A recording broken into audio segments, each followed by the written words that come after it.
All right.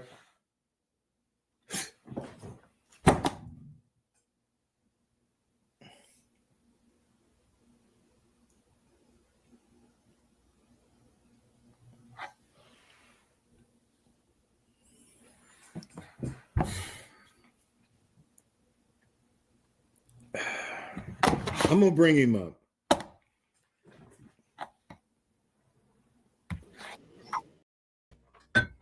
Yeah. You're going to bring him up. Welcome, everybody, to the Powdered Dusty. We have a special event tonight. Good to see everybody here. Let's get into it pretty quickly. But first, let me thank EBT for becoming a member and for being the first dono of the stream. As always, first dono gets bombs. These bombs are for EBT. When you hear the sirens or anti-aircraft guns, you must get under cover at once.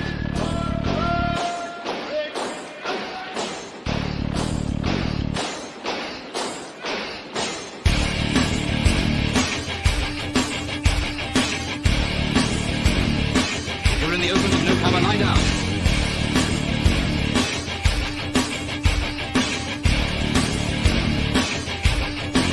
The most important rule of all is never to stand staring at the sky. If you don't take cover, you may get hurt. All right, so we got a debate tonight between Jack Talcott and Cal Emmett about whether or not Jesus and Christian values align more with socialism or with free market trades. I'm going to be hosting and moderating. I'll be pretty hands-off the whole time, but I think anybody who's ever watched me before knows what my opinion is. Towards the end of the debate, I will put up a poll, and y'all can help us know who you think won it. So I'm going to bring them up and let them introduce themselves. In the granola corner, we've got Jack Talcott, the promoting socialist. Jesus, do you want to introduce yourself to anybody who doesn't know you? Yeah, if you don't know me, my name's Jack Talcott. I promote the message of live without fear. I believe that it's time for people to reform and end wars and end corruption. So, yeah. Right on. And I'll drop everyone's link in the chat in just a second. And Emmett. Hello, good to meet you. You want to Jack. Introduce yourself? Yeah, hello, good to meet you, Jack. Thank you for hosting this, Dusty. I'm Count Emmett in YouTube. I am, my position is obviously for free markets. My idea is to be within Christ when it comes to the Orthodox Church, and that's what I promote. All right. I'm just going to follow standard format. Give you both a few minutes to do an opening statement, then open it up to open discussion. I don't have a set time. Probably about an hour seems reasonable. If we need to go longer, we can go longer. If we need to shorten it up, we can. And then I'll give you each a closing statement. If you guys want me to look up like a Bible verse or something, and I'm happy to look things up. As long as you know where you're sending me and you're not like fishing, right? Like, well, can you see if he ever said this? So, all right. So I worded the prompt weird. Who wants to go first? Since we don't really have an affirmative or a negative. Yeah. I can go first if he wants me to go first. That's fine. Okay. Be happy to. Okay. So the opening statement is going to be quite simple. We're talking about in virtue ethics when it comes to how we ought to act. What is the things that we should do? The difference between how free markets operate and how communism operates is directly stated by the state. In one part, the state wants to take away from you so that it can redistribute in accordance to what they want. This is a breeding for corruption. It creates incentives for people to actually take away, instead of the Christian way in which charity is the thing that we ought to do. We have to give to charity. We have to do. had a different debate with a Muslim, and what he pretty much stated is, we have a system and we tell you how much you have to give us in accordance to our system. How much do you have to give? And it's like, well, in our system is we give, what we have to do is pay as little as possible when it comes to taxes, and we give as much as we can when it comes to charity. And there's a huge difference between one and the other. One is completely voluntary, the other one is forced.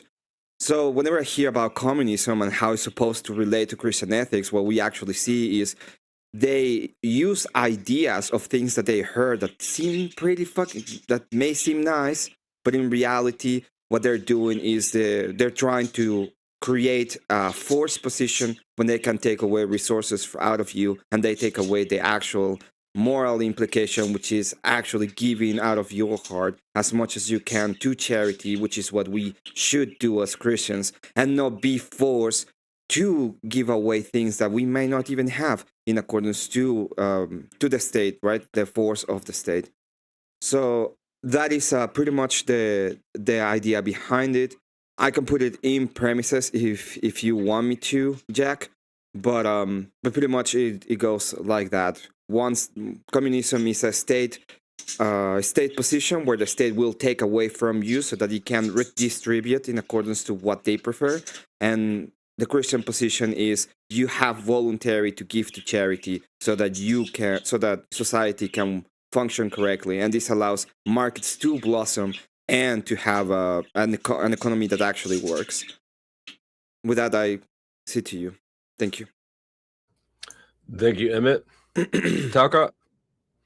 Yes, thank you. And let me acknowledge, Emmett, pleasure to meet you. Thank you for agreeing to this. And Power Dusty, thank you for the invitation and the hosting.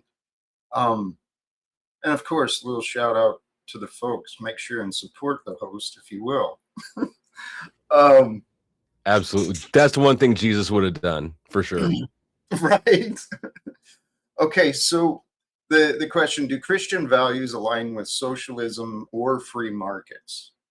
In my view, I think the best way to approach this is to kind of break down what these terms might be. For me, Christian values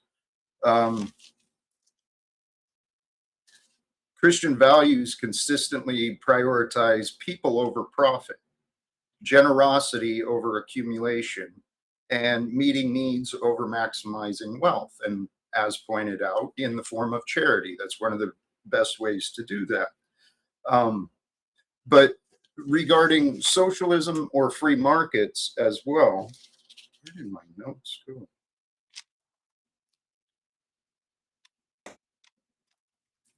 Sorry, Christian values: kindness, goodness, faithfulness, gentleness, self-control, the things that are outlined as fruits of the Holy Spirit through Galatians. Throughout the scripture, the messages are compassion, helping those in need, forgiveness, integrity, honesty, rooted in truthfulness. Christian values promote humility in their true essence. This is what I view is humility. And in the acts of humility, offering forth servanthood over self-promotion, generosity and stewardship over self-accumulation again.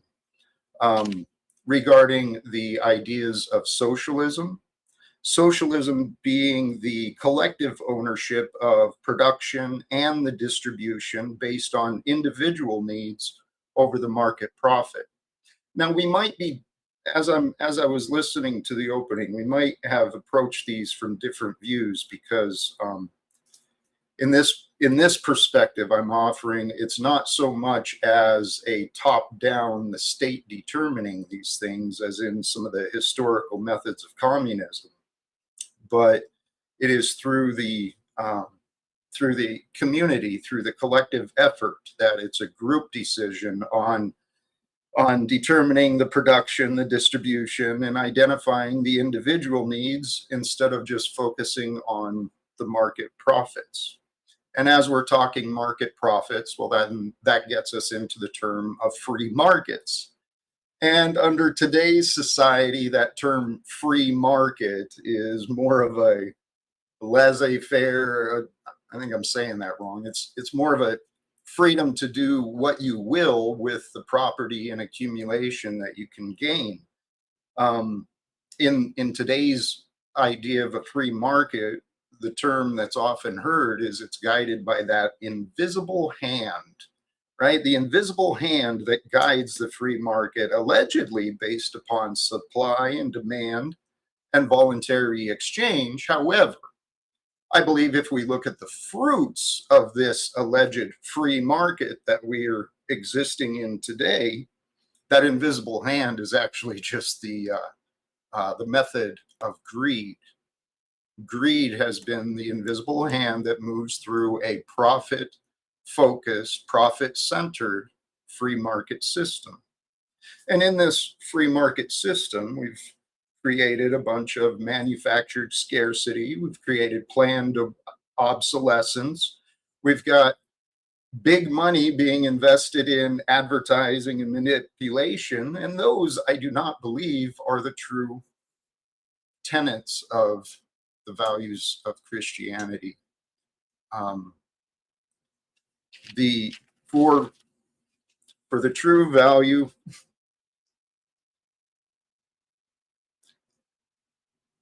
my apologies here. For the Christian values to be properly executed, and even for the scriptures to be followed, it is a voluntary system of generosity with the community and the other beings at the priority, rather than profits and control. Stumbled there a little bit, but I think that's it. Thank you. All right. Thank you, Jack. All right, guys, go ahead. Where do you disagree? Okay, so let's start here, because I think there were a couple of things that I found completely, there's some contradictions. So you said that in your system, when it comes to the community is the one that decides everything, right? Well, that's ideally, yes. Correct. Yes. How exactly they're going to be deciding these things? Are they going to have like some kind of committee? They're going to have some kind of, what is the hierarchy that they're going to be having? Well, that's something that I don't know there is a direct hierarchy. I mean, even in Acts, it was pointed out that the early believers in Acts 2:44 through 45, all the believers were together, had everything in common. They sold property and possessions to give to anyone who had need. Correct. Right? So I understand that, and they did it voluntarily, right? So they would have their stuff and they would sell them in the market, and they would give out those voluntarily, right? they would distribute the resources, and Oh, yeah. okay. So the distribution was done through the church. So you want the church to be the one that decides how exactly is going to be the distribution of goods and services? That's a yes, but okay. Uh-huh. We need to kind of establish what the church is. Okay, Because we can in go. some of the- We can go there. That's a good idea. But before can we clarify what is the hierarchical system? So just to be sure, you do want the church to be the one that decides where does it go, right? as long as the church is identified as the people, not a governing body, not an authoritarian system. Well, it would be an authoritarian. There must be an authority because there's gonna be decision making in the process. So someone has to say where are the things going, right? Well, see, this is where I guess Jack's views on Christianity is a little bit separated from many of the Christian fundamentalists or the more orthodox. Well, we're Right, not because going. Sorry, I'm not going anywhere right now. I'm just asking the question as on your system first. We can go Yep, to the historical views if you want a little bit later on. But my question Well- is in your system, you want I don't know what the church is. We're gonna go there in a moment, but you want a church. the church is the one that's going to decide where things are going. And in this church, there's going to be an authority that's going to be, or there's going to be a group of people that are going to be the authority, and they will decide where things are going. Is this correct? The authority will be the truth, and then the people will be guided by the truth to distribute the resources. The authority is not man, it's the truth. The truth, okay. And this truth, how exactly do we know or have access to this truth? And who is the one that, let's say that you and me, okay, we read any passage of the Bible, and you have one interpretation, I have another interpretation. Okay, we live in the same place. The community likes us both. Who is correct? It depends on the context and the application. What's the reason for the disagreement? What's the reason for the interpretation? I mean, that's what I mean by it would depend on the truth. Correct. Well, we're talking about correct. We're talking about resources, right? So let's say that I read a passage and say, oh, we have to give to the poor, especially the widows. So we're going to give this amount of resources to the widows. And you say, well, I understand that we have this amount of resources, but we're going to give it to the orphans. Who would be correct? That would be where the church would have to get together and find an agreement. We're both in the church. We're disagreement inside of the church. How exactly are we going to get past this part in the church in which the resources are going to be given out? Who will decide it? It would, in this hypothetical, it's difficult to give. For me, it seems a little difficult to give a clear answer because it wouldn't just be one or two individuals, I'd assume. I mean, if we're talking a church, it's a body of believers who their combined focus is to both take care of the orphans and the widows. So clearly we would be on the same path of serving. So then it's just a matter of what is the right method of serving. And in that case, I think through honest communication, the body responsibly can make those determinations. Yeah, but my question is, I believe that, and I can tell you that makes sense. Now, in my view, there is a hierarchy, and there is a way to get to the point in which if we have a contradiction, or well, not contradiction, if we have a disagreement, we can get resolved in accordance to the authority. But I'm not entirely sure how exactly are we going to get to, in your system, if we have a disagreement, let's say that the church starts having a disagreement on whether not to give to the poor or to the orphans or to the widows, and how much. How exactly are we going to get to the point in which we can agree? That is pretty much my question. How do we get to the point in which we agree that this amount of resources have to be given? There's many methods. Okay.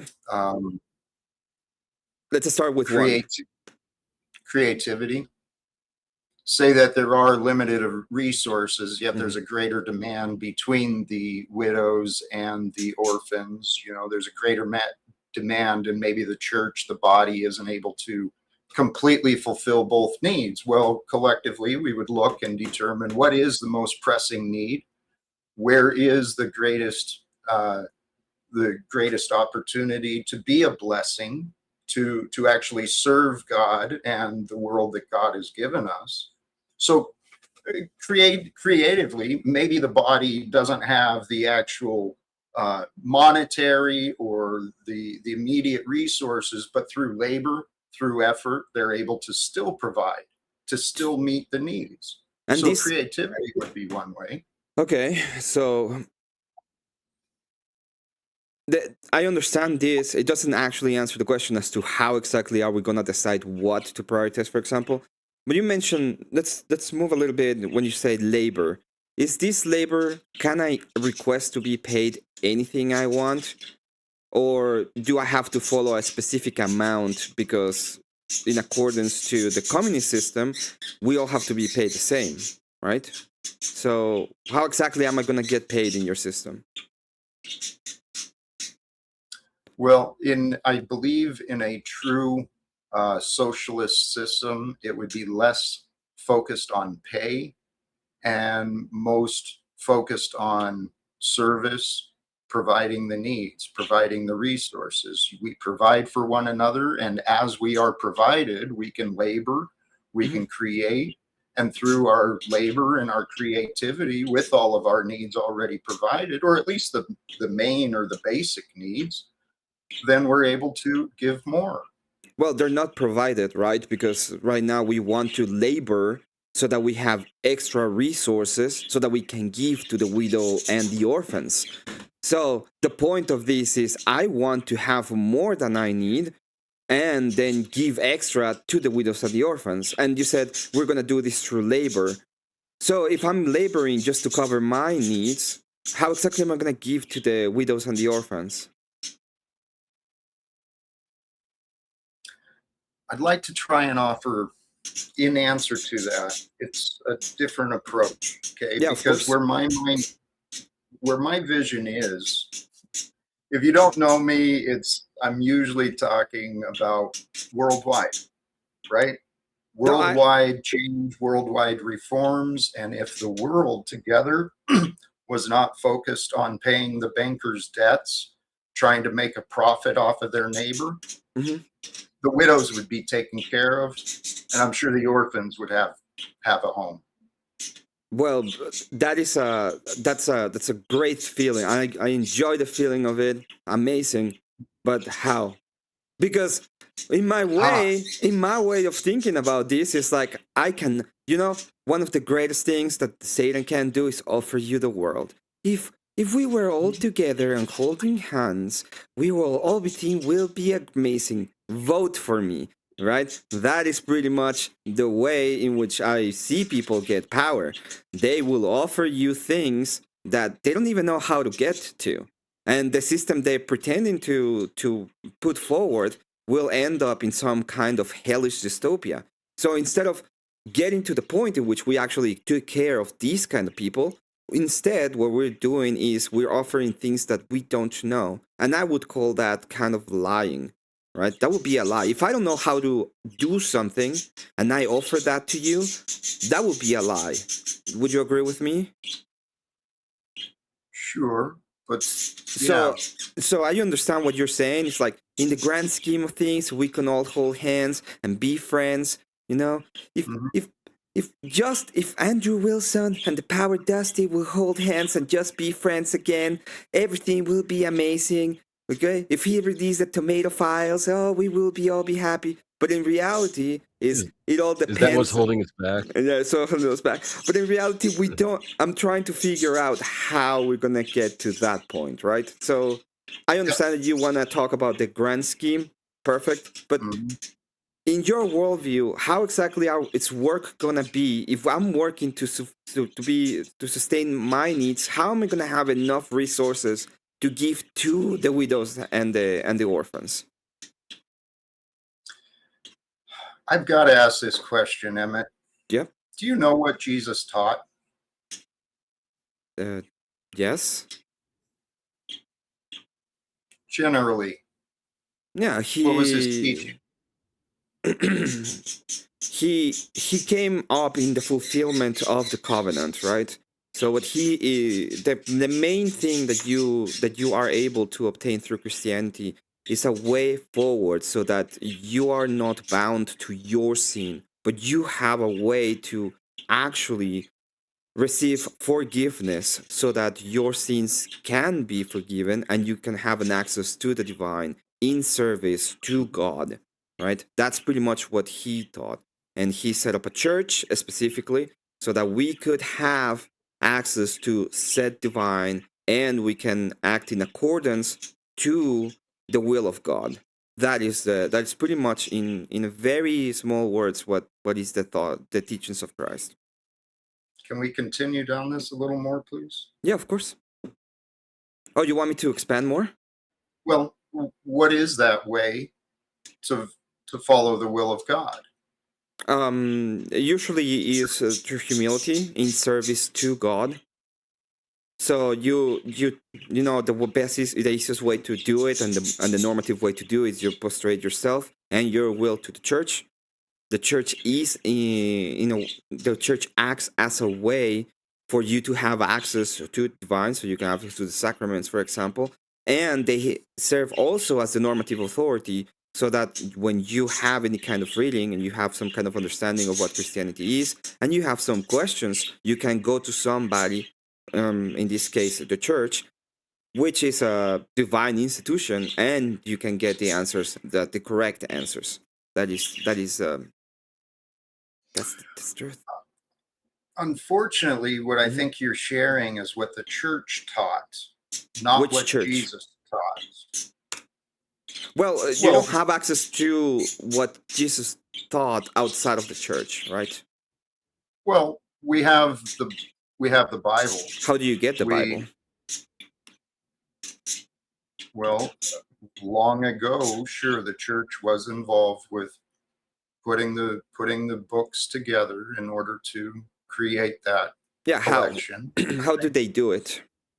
Well, today we have the Bible, and I've got a red letter Bible. You know, the red letters that Jesus spoke didn't really, Okay. it talked about love God, all Mhm. your heart, all your mind, all your body, all your spirit, and love your neighbor, right?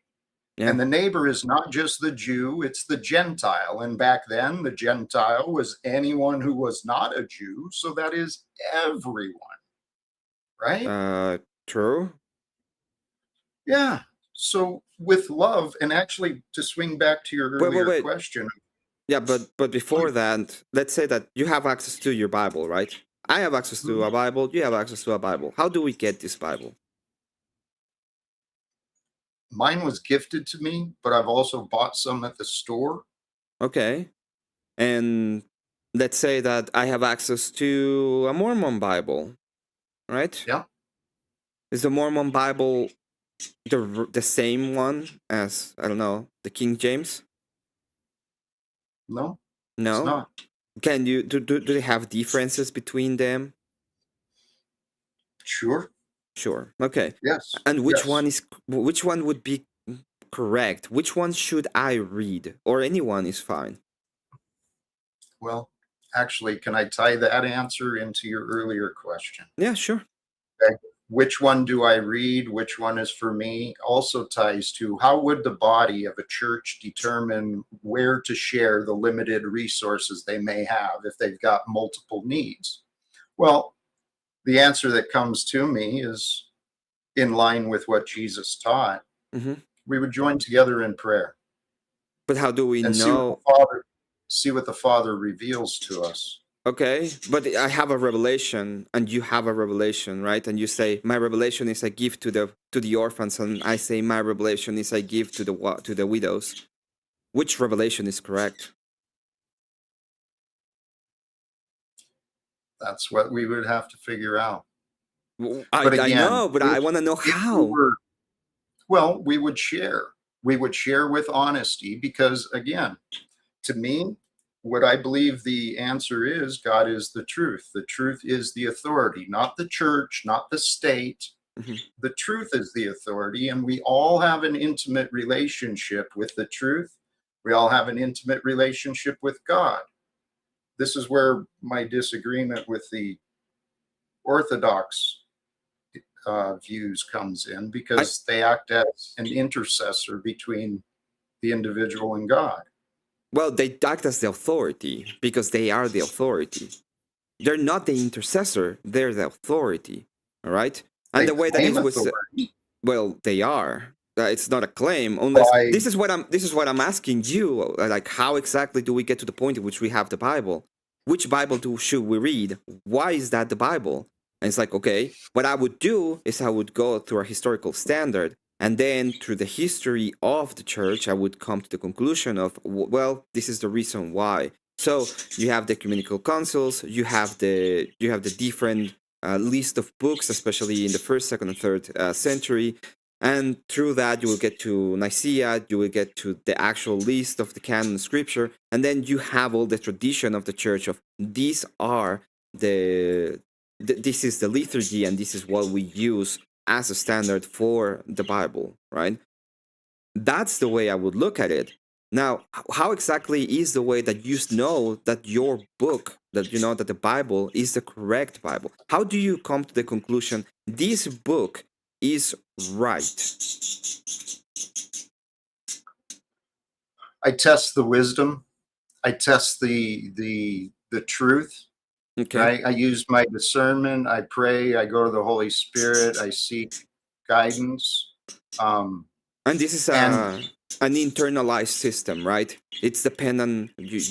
I'm not saying that you don't do this. I'm just asking. This is an internalized system. You pray. You go. You use your discernment. You test the wisdom. You are the one who makes the final decision, right?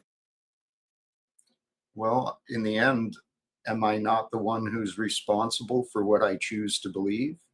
I agree with you. I'm just asking about how you come to the conclusion. It's in accordance to yourself. You do it through a individualistic self system, right? Well, I trust that God has given me a mind and allowed me to learn through trial and error how to better discern truth from lies. And so, yes, as you mentioned, I have done my own research and study and looked into the various interpretations and such. But admittedly, I don't hold any specific Bible as the authority, just like I don't hold any specific church as the authority or any state as the authority. Correct. And the way that you just my apologies. If you want to continue with your statement, please. Okay, but where when you come up with this idea of this is what I'm saying. You come to the system. Your system is internalized. And you are the one that decide. No matter what the Bible is, if you read a verse, the testing of the wisdom comes from you, and you will be the one deciding what is the correct interpretation, right? Yes, but that testing of the wisdom, it's not just within. It's a it's testing. It's comparing and looking at what is the world show. What are other scholars? What are other experts? Right. I don't rely entirely internally, but in the end, I'm the one who's responsible for what I choose to believe. Correct. Just like you are. Perfect. And you will be the one at the end of the day that has the final say in what you believe to be correct, right? It's dependent upon you. Okay. So one of the, let's say, go on. Was this going someplace that's going to steer back into deciding whether or not Christianity is more, which economic system it supports? Yeah, I'm gonna move it. I'm gonna steer it away from that. Let's go back to the economics. I just have been trying to figure out how exactly we're gonna decide in his system where the resources go. In other way, right? We have a church in accordance to him, and the church is gonna be the one that decides. Now, you said about stewardship. We have to be the stewards of the world, right? Yeah. Wouldn't that include that we need to have property to be a steward of said property?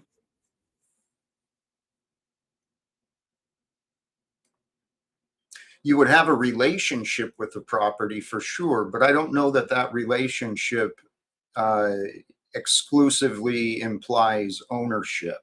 In order to steward something, in order to manage and conserve or grow, I don't think it would have to be an ownership relationship. Do you have a house, Jack? Not anymore. But you had a house, okay. In your house, let's say that, do you care the same for the house that it's yours, that from a property you're renting? Yes, there is a difference between owning a home and renting a place. Yes, there is a Okay. difference. And do you not think that the part of the ownership, if you're going to be a steward of it, it's partially you have to be responsible for the things that you own? So the stewardship has to come from a sense of owning. Again, you can have a responsibility and a stewardship without owning. Can you give me an example? A child. I mean, I own We my treat child, right? children. Well, many people treat children as though they're property or they're owned, or they're subjects, right? But no, they are children. They're gifts from God given to us to care for, to nurture, to grow, right? To provide for, and to be Yeah. responsible for. Do you tell them what to do? As a form of guidance, yeah, and instruction. Certainly, that's a way of love. It's a form of guidance. Like, I understand that, but you can still tell them what to do, right? Sure. Like, you can care. I'm not saying that you shouldn't care about for your kids. Obviously, you should care for them, but you are responsible for them in a way that they behave, especially in the early years, and all the way to they become their own, right? They have ownership themselves. They pretty much behave like property to you. You have the complete, almost the complete responsibility over them. If they do something wrong, it would come to you, right? So they behave that way. Now, I will put an asterisk on them because they're also people, right? It's your house is not people. My dog, for example, even my dog is not people. My dog is property. I can sell it. True. True. Okay. So when we're talking about stewardship, usually we're talking about things that you owe that you are responsible for. So I'm not entirely sure how you have this idea of a stewardship if you don't own anything. And also, who's going to be the person deciding what to do with those things, right? Because we come back to how big has the church had to be in order to be like, you're going to get this house, and you're going to get this house, and you're going to get this house. And how exactly are we going to decide if the house is properly taken care of? What kind of what kind of incentives are there for taking care of a good house versus a bad house? I don't. This is a problem that I have with these kind of systems. Top-down systems don't necessarily work, not because because they become more and more inefficient, right? You have to be meticulous about the things that you're trying to provide for and to control, and the more you control stuff, the harder it becomes because the more data you need, right? Well, that's why I'm not talking about a top-down method of control. I think that's what you're pointing at. Am I wrong? Well, that's that communism is a top matter of control, but even if you're not, you're saying that you don't own your property, which means that there has to be a way in which things are sustained. The idea of ownership in and of themselves is a control method. They saying, hey, you are responsible for this thing. You are the one that has the responsibility over your house, for example. If I don't own my house, what kind of responsibility do I have over it?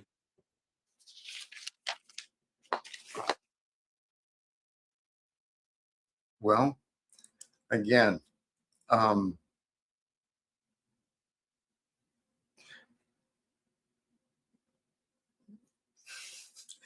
part of this conversation, what I'm facing is I'm trying to overcome what we've all grown accustomed to, because we've been born into this world where ownership and claims of authority are the norm. And so what I'm talking about is something a little bit different. It was started with the earlier followers who lived in, what was the term? Where did I put that? Yeah, a lot of the earlier followers, they lived with what's been called a biblical communism, right? Communalism, excuse me, communalism, living commonly so that the property and things are owned commonly. And then if we go into what the church is, the church being the body of believers, not the priest or the structure, but the body of believers. I have faith that if men and women gather together with true Christian values, right? The values of loving the neighbor, of being kind and generous and truthful, I'm confident that answers could be found. Okay. I really love, like, one of the things that I consider to be loving of my neighbor, for example, is respecting their property. So me loving my neighbor includes respecting what they work for and that they have the freedom to use the resources that they work for in ways that are moral. I know Dusty's gonna jump on that one, it's fine. But I'm doing good. but you know, as long as it's moral, you can do anything you want. I'm okay with you. If you want to go to Disneyland and have a great time with your family because you work hard to do so, I'm really okay with it. If you want to go to the park instead because you want to save some more money, I'm okay with it. Anything you do, as long as it's perfectly understandable within society, I'm perfectly fine to, right? But the moment I'm saying, hey, you don't actually own your house. We as a committee are the ones that own the house. And we realize that you're not loving your neighbor enough. So we're going to move you to another house and we're going to put this person that is actually loving his neighbor enough. Because that is the way that I interpret scripture in accordance to my belief system. And it's me. I am the authority on that. Thus I am correct. And we're doing it out of the love for you, because you too can actually love your neighbor more. And we really hope that you use this opportunity that we are giving you in changing you from home to another to love your neighbor more. Do you think that what I said right now is a correct statement? It's a good thing to do to somebody? I think it's kind of an absurd example, but I get where you're going with it. So using your hypothetical there, truly, if we have a body of believers that's actually living with the true values of Christ, that individual that maybe isn't taking care of the place or not loving their neighbor enough, well, we would have a conversation with them and ask, what can we do? What can we do to help? And remind, as followers, as believers, we do have this responsibility for, we were just talking about the word, sorry. Steward. As a steward of the property, someone to take care of it, someone to, in a way, act as ownership for the purposes of protection and maintenance and such like that. But again, it would be the body working together with the true authority, which is the truth. Right? But we went through the authority, right? That's why we went through the whole diatribe of the authority. It ended up in, I am the authority. I tested the wisdom, and the wisdom told me I could kick the fuck out of you at the house, okay? I'm gonna That's go some ahead. good ass wisdom. I am gonna go ahead and be like, you know, Dusty, I think your channel is doing too good, and I don't feel like you're loving your neighbor enough, okay? I'm gonna take your channel and we're gonna put it to some good loving because I want some of those super chats, right? So I decided and I tested the wisdom. Exactly what I think would be right of me saying that. And if I have my friends over here. We're very Christ-like. All of us are very Christ-like. We decided so because we tested the wisdom, Jack. And we all decided, me and my friends, that we're gonna take the channel because why not? Can you?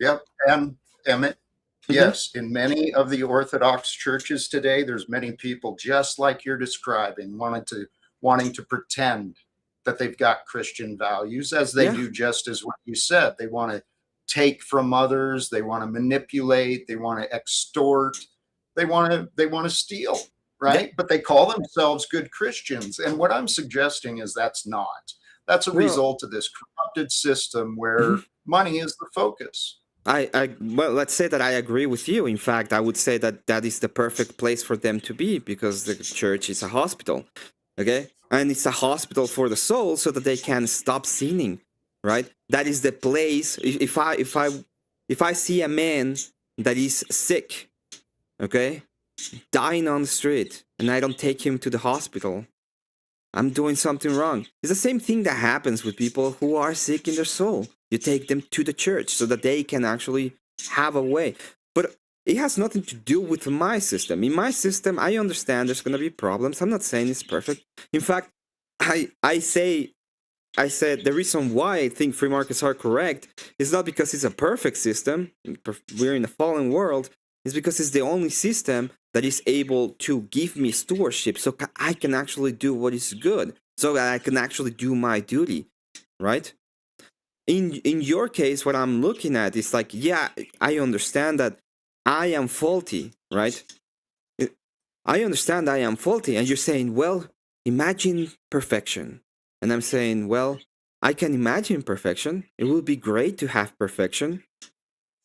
But can you have perfection outside of God? It's only attained with God.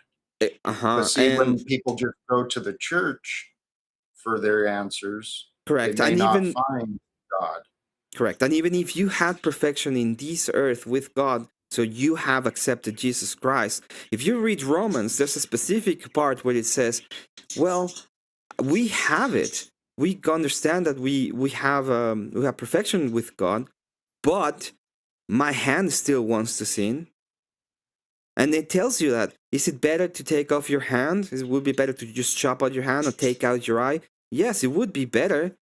But you still understand that there's going to be sin and there's ways to get away from it and to get in communion, right?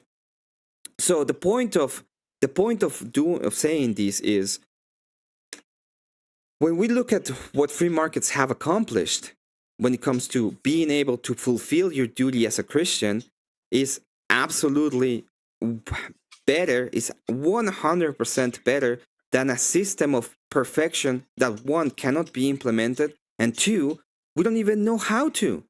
I still don't know exactly who is going to be the authority that decides whether the widows or the orphans get the resources. Well, again, that's a hypothetical that's in your head. If we were actually facing the dilemma, I'm sure we would get serious and we'd find the right solution. But throughout the Bible, teachings from Jesus, yes, sell your possessions, give to the poor. Sell your possessions, give to the needy. Any of you who does not give up everything he has cannot be my disciple. Where do I sell possessions? Well, where do I sell possessions that I don't have? Fair enough. Good. Fair question. Very good question. I want to sell my house, but I don't own it. How do I sell it? You would not sell what is not yours. But in this case, if you do have, and there are people in need, maybe it's a time to really look at fulfilling another's need. And that, if I can swing back to your opening statement too, of course, because you mentioned some things that I didn't necessarily agree with. Of course. You said that with the church, it says you have to give to charity, to give as, and if I remember right, you said something about in the ideal you pay as little as possible to the state, right? Avoid the tax as much as possible, but with the purpose of giving as much as we can to charity.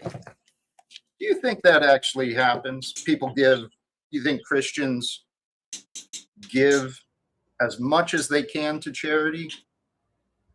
So far, they've given a lot more than the socialists have, but Yes, I would. they could be doing more still. So I would say yes. I would actually say that when it comes to a statistical analysis, the most people that give to charity are Christians. The most people who have helped when it comes to charity in general have been Christians. So Christian charity is a thing. Now, I understand what you're saying. Is it possible that they could give more? It's possible that they could give more. I agree, maybe, but let me ask you this: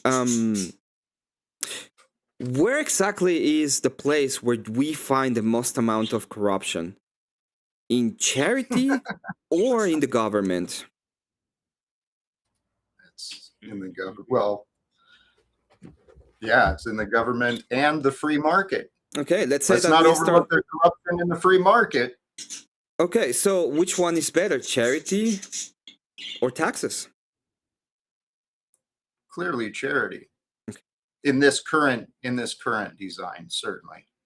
Well, let's say that let me put it another way. In which design do you think will be better to tax people instead of them voluntarily give charity? In which scenario is it more? Which design? Because we live in a system right now that is kind of designed. It's not free markets. There are kind of problems when it comes to the way that it is designed, the economic system in the United States. There's a lot of taxes, for example. But let's say that you have a design, an economic design. In which economic design do you think will be better to pay more in taxes than to give to charity?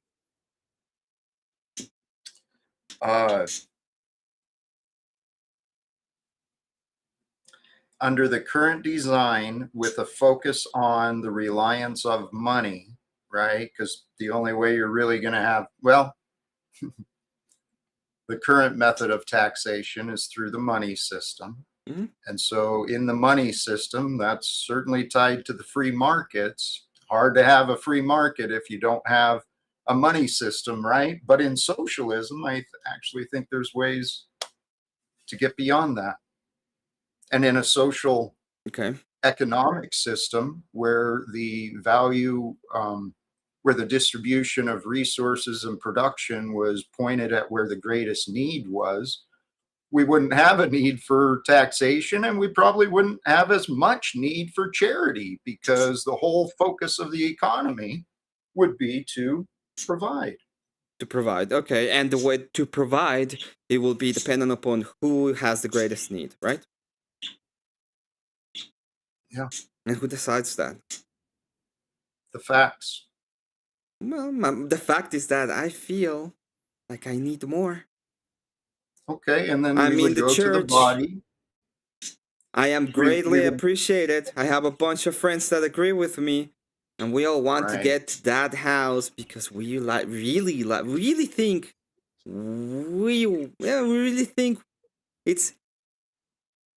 God told us in a revelation that it probably should be ours.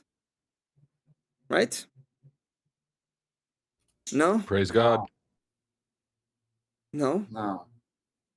Well, again, if we're going to interpret, then we would have to go back to what does the scripture say, test those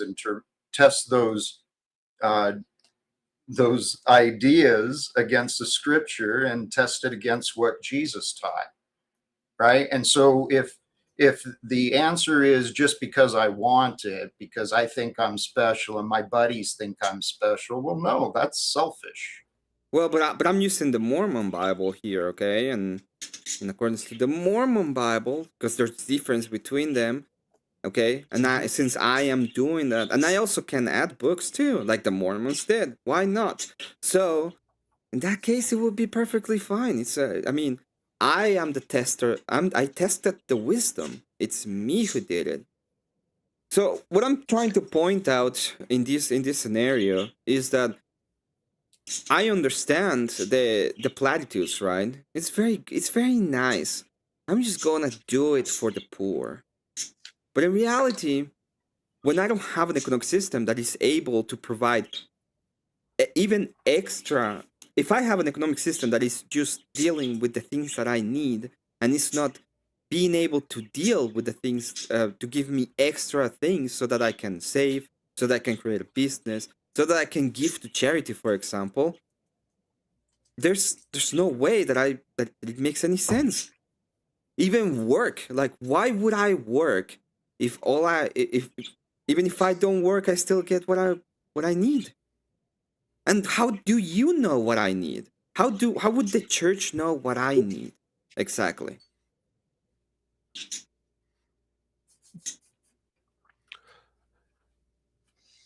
I've been meaning to ask for a second. Do you guys agree on the values or morals that Jesus taught? Like, Yeah, I That's a agree. great. yeah, I feel like you guys kind of both just like moved into talking about economics on the assumption that you would agree on that, but I don't know that. Maybe I missed it, but Well, he mentioned the idea of the two great commandments of that Christ gives us. Love your God, love God, not your God. Love God with all your heart, mind, and soul, and love your neighbor. I think he says that this is the fulfillment of the law. I think he understands the Ten Commandments. We pretty much agree with those. I would believe, right? Well, in the beginning, I kind of pointed out my views on what Christian values are.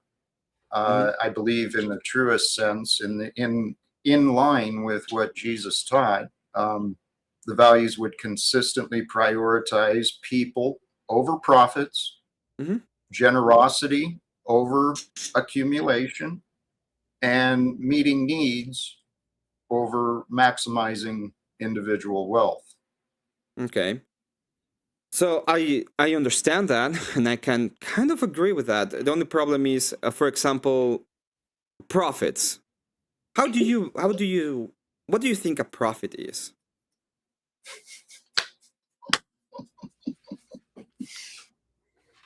Under today's, well, Mhm. in today's methods, profits are typically either exploitation of the labor, exploitation of the resources, or exploitation of the customer.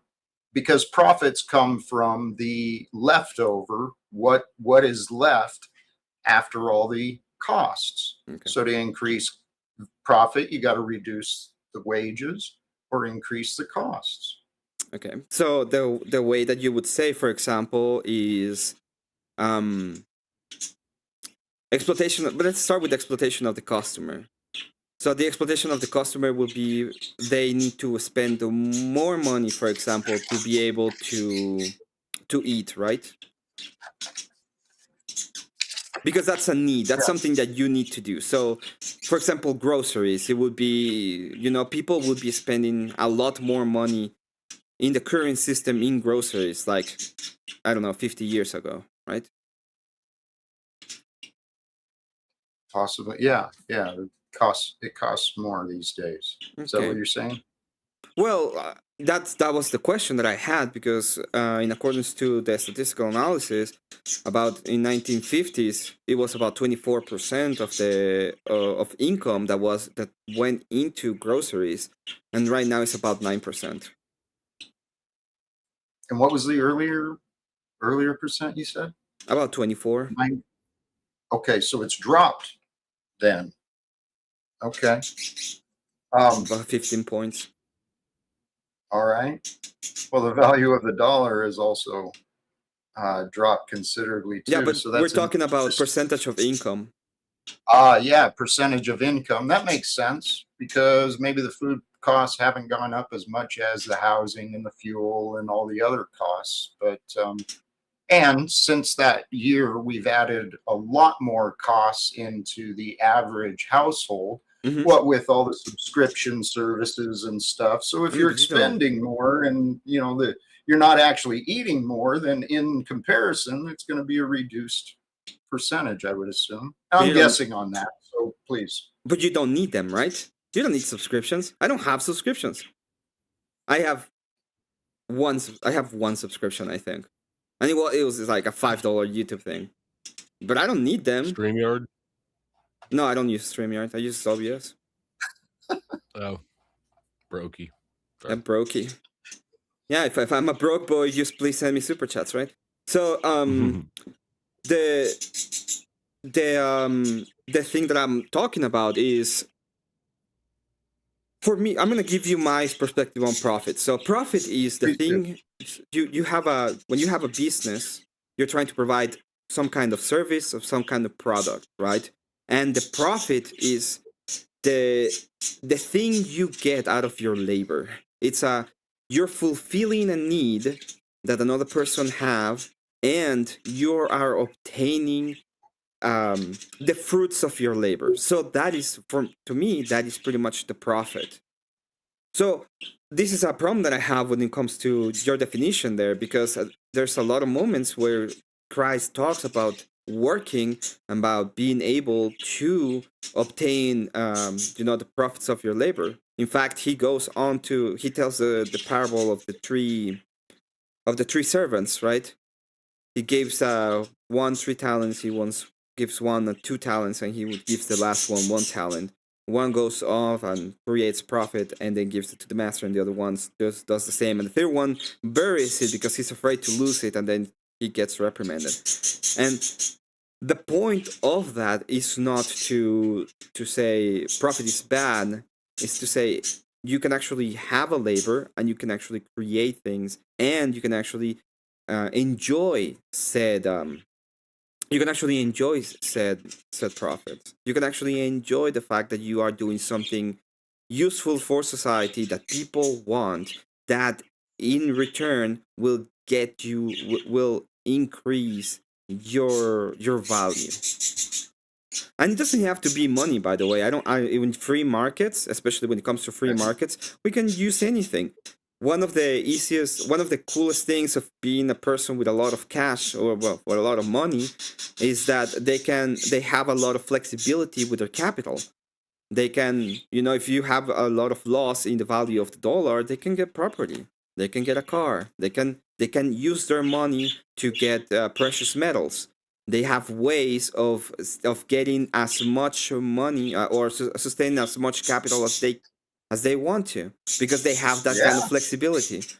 And that is a good thing about free markets. You have the flexibility of moving around your resources in whatever way you want. So you can, have as much. You can have those profits. You can have the fruits of your labor and use them the way that you want them. Do you disagree with this? Well, you're making the justification for greed, and that's what today's society is. But let's also bring it back to profits, right? In this alleged free market, and let me not assume. Generally, what do you consider we have today? Is today what would be considered a free market system? No, we live in some kind of mixed economy. I would say that we live in a little bit of crony capitalism. And one of the problems that I kind of have with some of the ideas is mostly that I don't like taxation, especially as high as it is right now. The taxation is creating a problem when it comes to how we are supposed to produce in the society. We also ride in the coattails of the Chicago School of Economics when Reagan implemented some of their methods and their ideas. Hopefully, we can go back into a more free system where we can actually enjoy more of the labor instead of having to pay into that kind of system. I would prefer it to be to remove, for example, all of income tax, and people can give more to charity. I would also like to move back more into Christianity so that we can have actual ethical system that provides a way forward in what kind of laws we have and what kind of society we should have. So I think we have some agreement that there could be some changes to make it a little more fair and just from what we currently have. Yeah, but I want a less top-down issue, right? I want the government to be less involved, except for what their duties are. Their duty is to be the arbiters of what we, especially when it comes to the law. So we already produce the law, and they're the arbiters, so that we can do it, and they stop taking away from us. So instead of taking away in taxes, and creating a bunch of and created a bunch of corruption in the process, we want the government to be as far away as we can.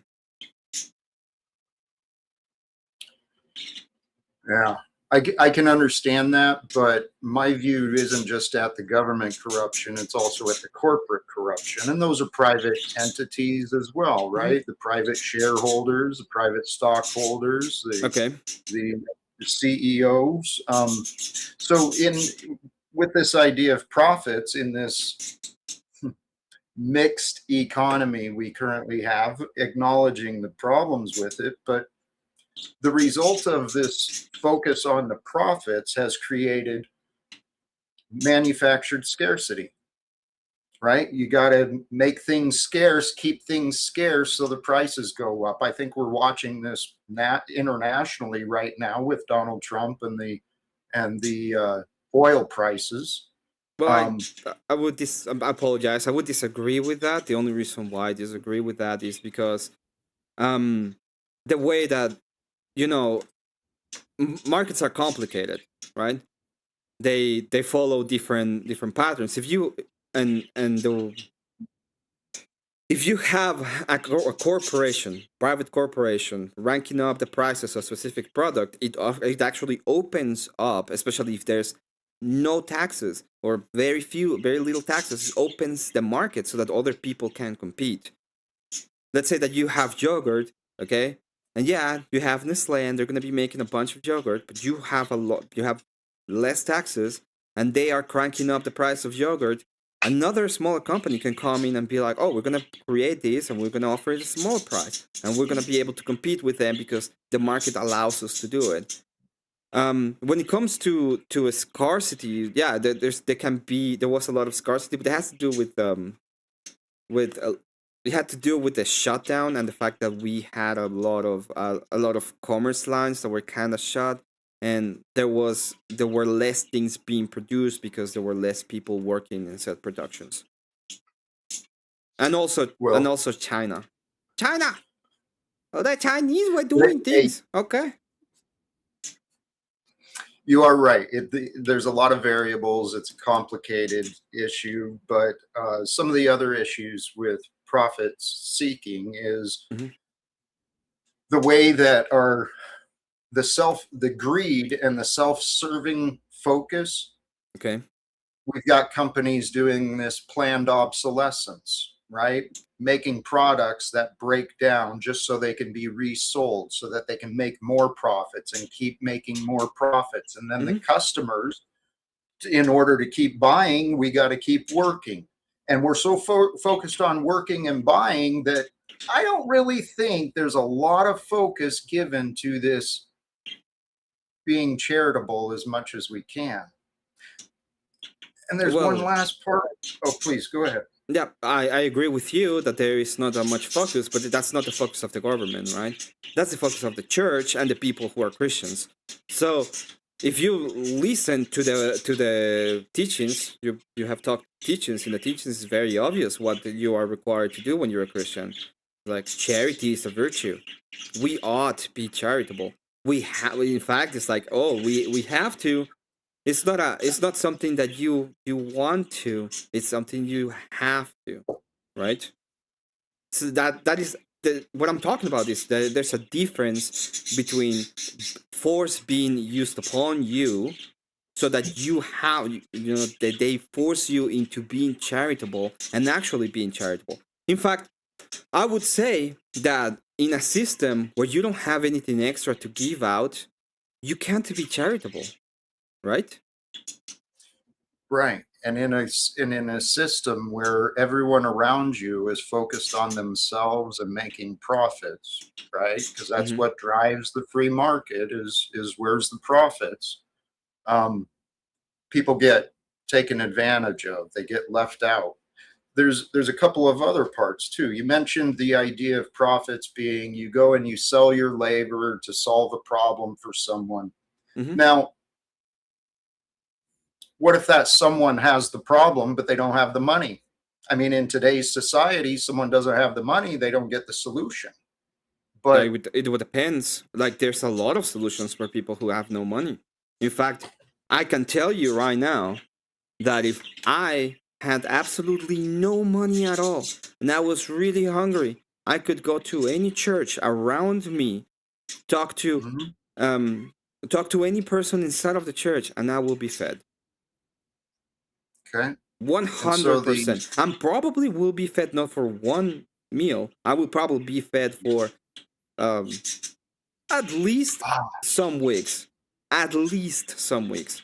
And that doesn't mean I shouldn't be asking, I shouldn't be looking for a job. Doesn't mean that I shouldn't be doing things to try to get to a point in which I can provide for myself. But it means I can actually just do it and I will be fed. actually, you just pointed out something else. Mhm. Yeah, it's true. In today's world, at least here in America, if someone's hungry, they probably can go to a food bank or to a church or some sort of charitable organization that was probably supported by religious people, right? Yes. Um, so there are options for that. However, this kind of ties into one of the issues I have with this free market idea that we currently have. We People focus on profit from fixing symptoms, right? So an individual not having a meal, that's a symptom of a greater problem. Yep. Yeah, we've got ways of fixing the system or the symptoms, but and it's the same thing with our healthcare. This profit driven society where healthcare is getting so expensive, insurance is getting so expensive. I suggest all of this defies what Jesus taught. Okay. So let's talk about let's break it down a little bit, right? You say, well, it's Please. the symptom. The symptom is you have no job. Get a job. Okay, that's very simple. If you have a problem, it's 9% of your budget. 9%. Literally, anybody who's working can pay for groceries, right? So get a job and you'll be able to it. When it comes to Get healthcare, a job. the reason why healthcare is being so expensive is because of government. Okay? So in your system, wait, in your system, the idea is we are going, because I was thinking about this, right? You're literally saying, well, we're gonna have this church. What do you think the church is gonna be? It's gonna be the government, the ones that have the power to decide what is going to happen. They're gonna be there. The state is absolutely necessary in your system because there's gonna be the one person that's gonna be the one that has the power to enforce. Thus, what you're saying is, well, we're gonna make the government more powerful. And for so far, we have seen is the opposite, right? Instead of when the government got involved with Obamacare in healthcare, it didn't make it more affordable. It didn't make it better Right. for everybody. It just make it more expensive. Yeah. Let me jump in here, guys. Let me jump in real quick because we're kind of approaching an hour, and I want to kind of guide the conversation back for the last few minutes to the closer to the prompt, and a little bit further away from like the economic discussion, which is actually going to make me maybe die if I have to sit here silently any longer to that shit. Fair enough. Okay. Well, yes. So I'll ask Emmett first and then Talcott because left to right. Assuming that you guys agree on Christian values, what is it about the other system, Emmett, about socialism, concisely, that you think specifically does not align with Jesus? And then Jack, you're gonna have the opposite question. Thank you. It's very simple, right? The idea of first off, Jesus did not say that we have to remove or destroy the way that the government works. What it's trying to do is, here is an ethical system. We have to be able to provide. We have to be able to provide for ourselves. We have to be charitable. We have to be able to act in accordance to God's will. You cannot be charitable in a system where there is no capital. If you have no capital, if you hold no capital, there's no way to be charitable. So there's an internal contradiction, even in the idea of being charitable, even in the teachings of Jesus Christ, in these kind of utopian systems where you cannot even act in accordance to what is taught. So that's like one. There's more of them, but I can give that as an example. And Jack, what's your issue with free market, free exchange, prosperity? Well, yeah, thank you. As I mentioned, with the free market, I suggest that it's currently that invisible hand that guides the free market in the direction. It's greed, it's self-interest. And if we've got a collective society focused on self-interest instead of the collective interest, well, that's kind of inverse of what Jesus taught. Well, go ahead, please. So is it so basically Jack is opposed to the greed that he thinks that one system fosters, and Emmett's opposed to the control that he thinks the other system fosters, correct? Yeah, correct. I would be. I'm not against the idea of the community, on having the community be part of it. But there's a complete difference between giving all the power to the government. In other words, because it doesn't matter if you call it church or anything else. At the end of the day, there's going to be an authoritative body that's going to be the one deciding. It doesn't. If you give it all the power to them, and then you don't have any way of having any capital, and then you're called into acting in accordance to your virtue, like providing for the people around you, how are you going to provide? Where is this? Where is the extra thing that you have that you can sell? You can't. There's no selling. There's no selling. You're like one cunt hair away from being a libertarian. You know that, right? Yeah, I know libertarianism. You're right there. Yeah. I like it. It works. Yeah.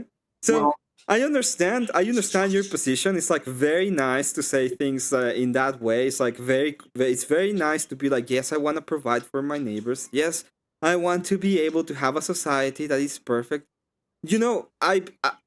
I'm with you on the sentiment. I'm just not with you on the feasibility and practicality of it. And it feels very demonic to me. It's the opposite, right? I don't know how to do these things that I'm offering you, but I'm gonna offer it anyway, and I'm gonna tell you that is the way forward. But I cannot even do it. That is like that's like a Lord of Lies kind of thing. It's a very demonic aspiration. Presented like that, it is, but that's not what I'm saying. Because while you make the claim that there is an authority, I keep trying to bring it back. The authority is God. God reveals the truth. Yeah. And when honest people, does he? God does. God reveals all that is real. All that is real is true. It's the people that don't know the difference between the truth or a lie. I mean, we live in this pretend world where we think money is somehow the only way we can be charitable. It's the only way we can help each other. The preferred way. It's the easy way. So it is the easy way. Yeah, I understand that, and it seems to be very easy, right? But it's not only that. Like I told you, I can go to a church right now and get food. That is not money, and I could get it. Now, one more thing. Can't. They're not open right now. You said I can. I know I can. It has happened in the past. I've never done it, but everybody at rehab knew exactly when the Catholic Church would they'd have like brunch or something. They get all excited about it. They'd be like, Dusty, let's go get breakfast at the church. I'd be like, no, bro.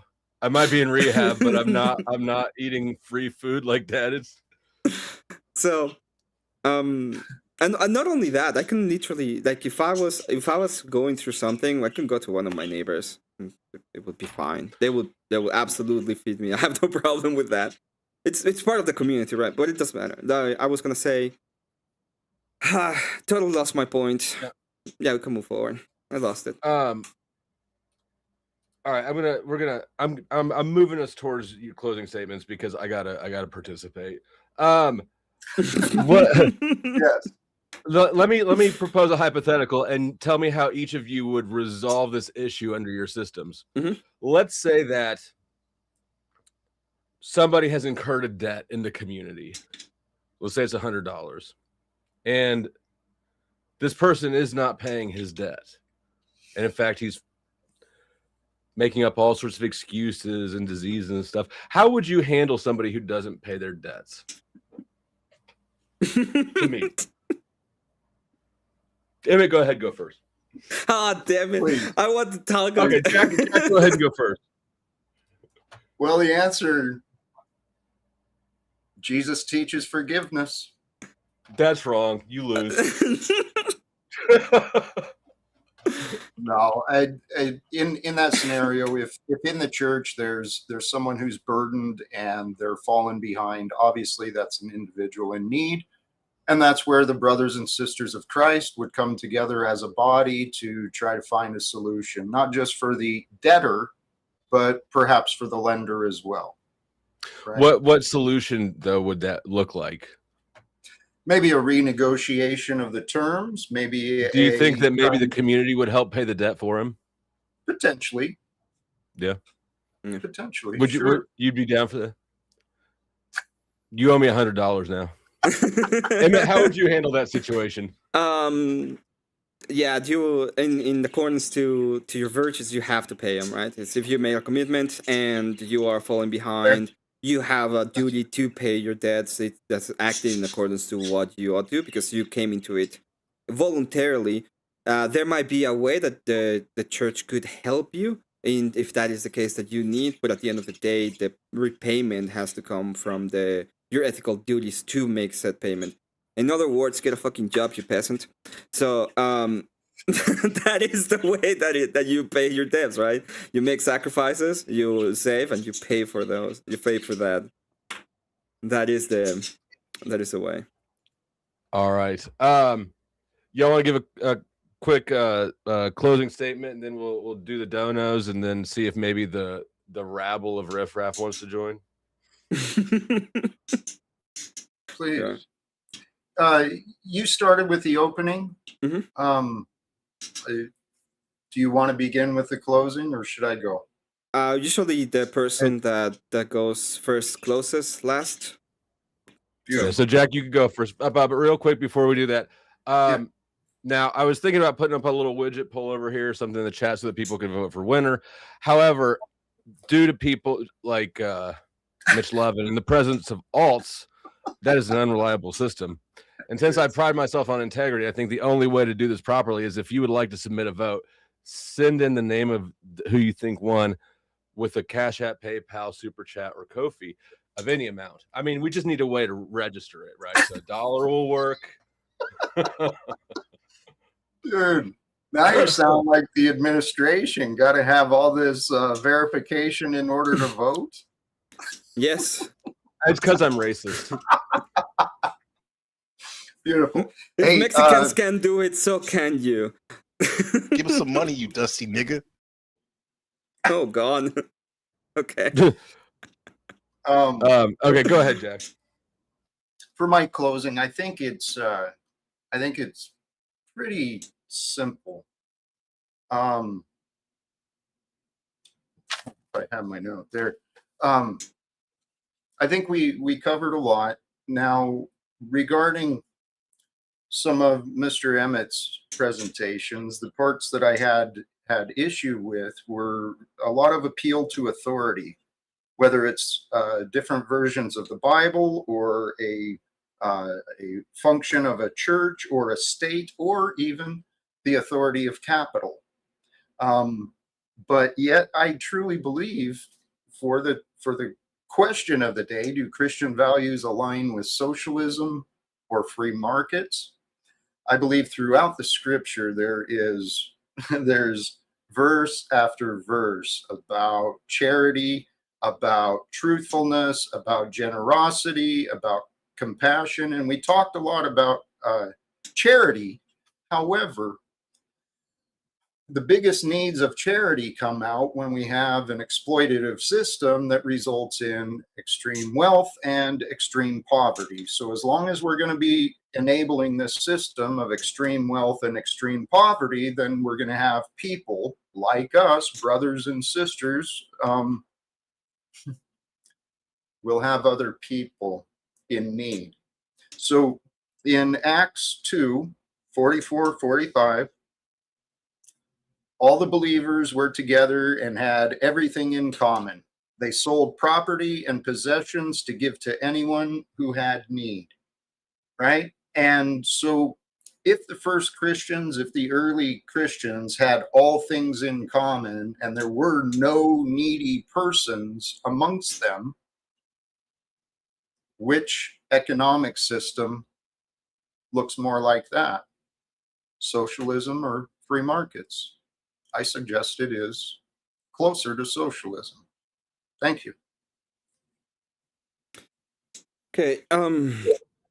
So, in order to end my closing statement, it's very simple. I do appeal to some kind of authority when it comes to the church, but it's not necessarily the appeal of authority that I was talking about. I was trying to figure out in his system who has the authority, and it was himself. And when I point out that when it comes to me, you know, if I'm going to use his own system and I am the authority, he just didn't like it. But, you know, I like it. So what is the problem with that, right? It's all about feelings. My feelings surpass your feelings in your system, just like your in that system, just like your feelings surpass my feelings in accordance to you. There is absolutely that there was a lot of appeals of authority as well on his end, but it just on himself. He is the one that will tell you that he was the one to tested the wisdom. He said, well, the authority is God, but when, you know, we see the affirmation of God doing something, for example, the idea of the invisible hand, he said that it was greed. It's like, well, how exactly is it greed if it's the will of God? Whose else will is actually going to be happening in the world, right? Is it going to be somebody else's will? No, it's going to be the will of God. So one of the cool things about the libertarians is that even unknowingly, they're still appealing to God. It's like, yeah, God can do this. God knows. God's great. When it comes to the ideas of the socialism, socialism still goes directly into a system of government in which there is going to be some kind of authority, right? If we actually have his system, his great system of having no ownership, you cannot even be charitable. There's no charity if you have no way of, you know, giving. He told me several times, hey, Christ tells you to go out and sell your possessions. Sell them. Where are they going to sell them? And what possessions? You have no possessions. Everything is provided for you. That's not yours. It's something that was given to you. It's not actually yours to give out, right? Where are you going to do this market if nobody has any way of actually doing the market thing? Right? There's a lot of the problems when it comes to his system, and I understand the criticism when it comes to the current system, for example. I'm not a big fan of current system, not a big fan of corruption. I want to get rid of it. But the point of the way that you get rid of it is by reducing the most corrupt thing that we have, which is the state, not making it bigger, right? You want to reduce the amount of taxes. You want to reduce the people who have access to money that's not theirs, so that they stop doing things that that they shouldn't do. Like, where are these people gonna go? Probably gonna get a job, because that's what they ought to have. A job, provide a service, do something for the society. And in that way, find Christ, be charitable, and have a good society around you that you are proud, so that your kids, so that the people around you can live not only in peace, but also knowingly that the people around them are following the same kind of principles that you want them to follow. And also, you want to have a state, obviously, because the state is the one that's going to be the arbiter. You do want it to be an arbiter, because that's the only thing you can do. Who is going to decide? Okay, who are going to be the ones that are going to be deciding? Well, there's going to be somebody that's going to be the authority. In fact, it is part of the Christian ethos and system. It tells you in the Christian system that you have to submit to the authorities. It's part of it. So the idea of let's make if you go all the way to one side and give the authority all of the power, you're going to have a dystopian. If you go to the other side and you have complete no authority, you're going to have a dystopia. You need to have a balance. The balance is economically, we have to have free markets. We need to have the authority so that it does the thing, and we need to have the ethos, which is the church, so that everybody can have a certain kind of community and the same kind of ideals so that we can live by. Thank you very much for the debate, Jack. It was a pleasure to have it. It was great. Thank you very much to you, Dusty, for being gracious to host it. Thank you guys for joining.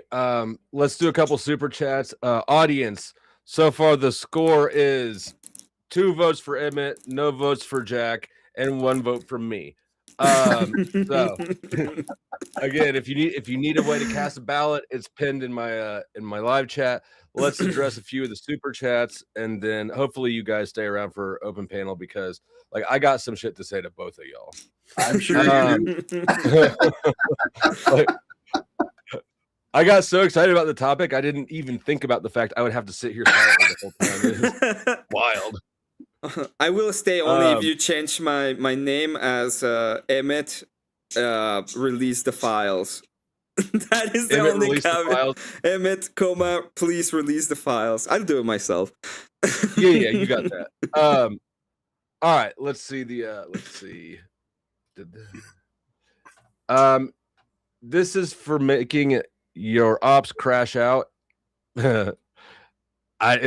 Everybody's crashing out anyways. I don't need to do anything special for that. Thank you, A-Dub. Uncle Fatty sends in 420, letting us know that he's a stone.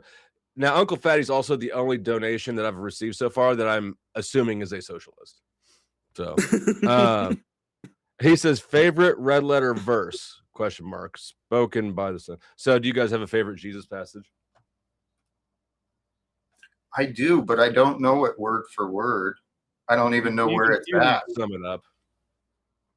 Well, actually, probably the easiest one. As Jesus said to those around him, love as I have loved you, right?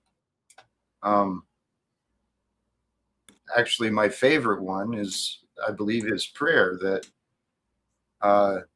that we be one with him as he was one with the Father, so that we may be one with the Father and him. And again, I'm maybe screwing that Do you have up. a favorite verse? I have a lot of favorite verses, but directly spoke, I think the parables. I would say that the parable of the 3 servants is. Emmett, have you read the Bible? Yes, I have. Okay, just checking. We asked what your favorite Jesus verse was, and you said the parables. Well, he says the parables, right? The parable of He the does 3 say parables of the that talents. is true. That one. All right. I'm pretty sure Jesus also said something about loving, like the Lord loves a generous giver or something. That's really one of my favorite. Yeah. All right. Let's see. We got 5 from World Radio said, damn it, Dusty.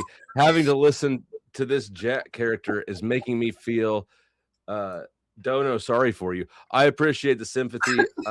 I did struggle some, but I found ways to distract myself throughout it. Margot's a new member. Thank you, Margot. Rocky says, Jesus is king of all things. I don't know whose side that he was virtue signaling on, but shout out to the Dono and the vote for Jesus. Arpel has been a member for goddamn ever over at Jack's. Shout out to Arpel. Margot drops $5 and a vote for Emmett. Chuck drops $5. He says, did they discuss living within one's means? Not really. No. Not specifically. I mean, I kind of did when we were talking about, for example, debt, or when we were talking about the amount of money that you have to spend on groceries and, getting a job. But Not we didn't went too much into living without one's means. No, not too I feel much. like this. I feel like this question had a sharp edge to it. The implication being that socialists, of course, don't live in their means, which is why they need to take your money. I got all right. The great we're capitalist Dusty understands the implication of the question, obviously. Who else we got here? Allison sent in 10 and said Emmett wins. Thank you, Allison. I got Nicole send in $1 on PayPal, says that I win. Nicole.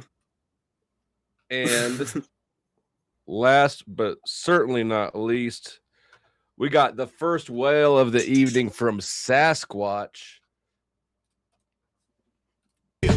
Money ain't a motherfucking bribe. It's a sport I invented to win when I watch. Known all the rights and the lights and the locks. Even known all the ice and the Sprite. You just try to get money. Money of your motherfucking life. 2-ton angel carved out of ice. Alligator sailboat, $sign ice. Fill a warehouse full of Van Goghs twice. Get money. Money or your motherfucking heart. I could give it to my dog. He makes money when he barks. So put it in my fridge or in one of my parks that I bought. So my robots could learn how to log. Get money.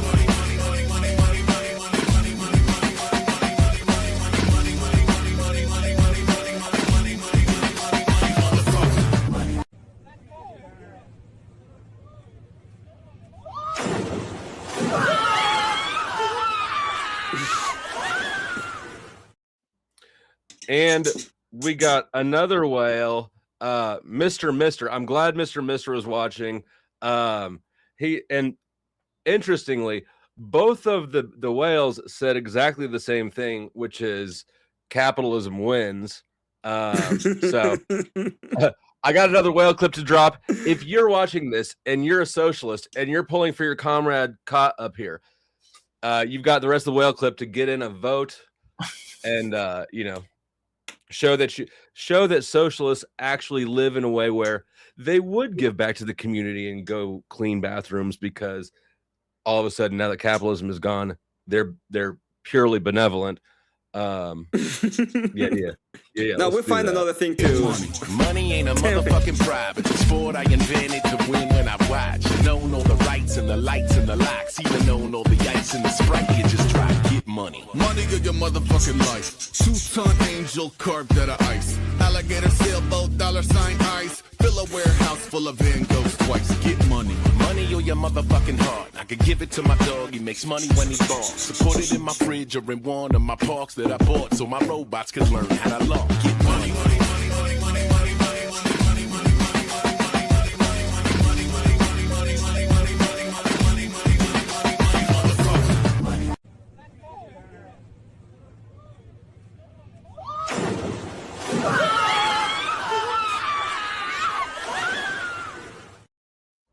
Hurry up, Melanie. You know what? We can wait. We can wait. We can wait.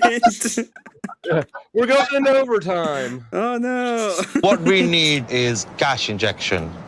We need the guacamole, the pesto, the moussaka, the maricon, the mascarpone cheese. Yeah? Cash. I was gonna say that. Okay, even if it was the case. Congratulations, Emmett. People with the most money supported you. Jack, you need more. You need to have less of a broke audience, I think. I know. I need richer friends. That's for damn sure. It's almost like your aversion to wealth chases away rich people. You know what? I wonder. Yeah. Oh wow. All right. The link is down. The link is down. Sasquatch is back. Open panel now. Go ahead, guys. That was hard as fuck for me to watch. Me and your birds were like my internal thoughts. I didn't know how much I hated you both, but now I have a full concept of exactly how much I hate the conversation. I hate the way we talk about it. I hate the approach. I hate the methods. I hate the language. I might just have a lot of hate in my heart. I'm just saying, like, There's a forest that you can get lost into, and that way that you can, work on your problems with the hate. Yeah, I grew up out there, dude. It's not that bad of a life, but there's a lot of fishing involved. Yeah, that will be that's a way forward. Emmett brought the forest to him. You can hear that there. That's I'm here to tell you, Dusty, that Jack is a capitalist because he's turned on all commercials every 2 minutes on his show now. good for him. Fuck you, freeloaders. I told you, he's capitalist now, no longer a communist. If we can get we've almost got Emmett to libertarian. We've got OG libertarian. We got like brother. I've always loved capitalism. Stop slandering me. If we can get Jack to love money, my work will be done here. I'll have to find something else. My question. Did you not hear me, Bumpkin, and Andre arguing about economics when I was a part of that? Like I would tell them we need to legalize drugs and prostitution, just regulate the shit, and they'd be like, no, and I'm like, why? It's why most things should be. It wasn't a jagged question. It was I didn't hear anybody talking about living within one's means instead of spend. Well, I mean, the topic wasn't really like what financial advice would Dave Ramsey give to somebody who's in debt. Did Jack mention that budgets were bad? No. Both. Here's the thing about okay. Christianity takes from both systems. It's a third positionist ideology, just like your boy. There are things that are socialist leaning in the Bible. There are things that are capitalist leaning. What is socialist leaning in the Bible? A fair day's pay for a fair day's work is literally a verse in the Bible, fool. You get paid? Wait. Are you gonna get paid? A fair day's wage for a fair day's work. Paid? Oh my god! Sounds very capitalist, bro. Don't do this disingenuous bullshit, free market, bro. I swear to God, I'm on a roll, motherfucker.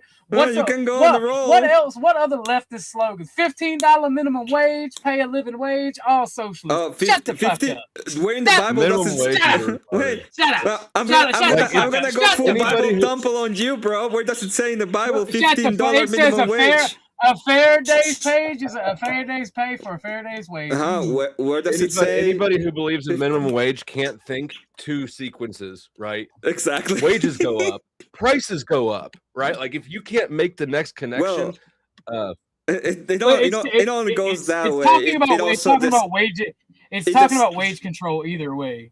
That's the problem. It's not talking about wage control. It's literally. It's not. Motherfucker. Okay, whatever. Like free markets and wage control are incompatible. Mm-hmm. That's like saying you're a jumbo shrimp or something. And the best place where you can find the better wages are where there's no wage control. So. I've got Imperiusm back, but he's actually the only person who's back on the inmate roster. It's not very much. It's like $40 or something. Get your boy. Oh shit! He immediately he got off the. Okay, it's $60. Yeah. After I had the big mystery donor jailbreak everybody, Imperius came up here the first day that he found out he was out, and immediately put himself back on for 60. So, but that's low. That's a bargain. Buy the dip.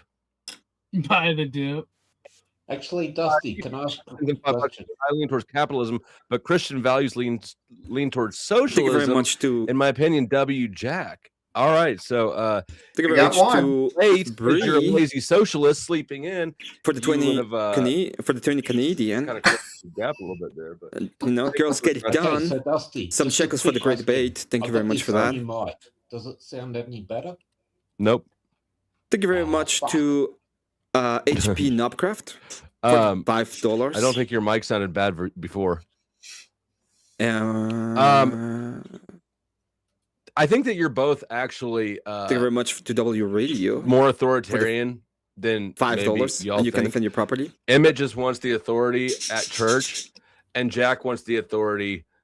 Thank you very much again in to the economic radio to the 5, right? But both of you want very much the controls confluence over for the five. what the people are doing. Well, what happens in a perfect socialist system to the people that don't agree? They die. What do they not agree with? They get Sir, you're educated, going to have to right? step into these trade cars. They're going to take you to a camp that's going to straighten all of this right out. We give them education. We teach them. Yeah. Yeah. Like putting them in re-education camps?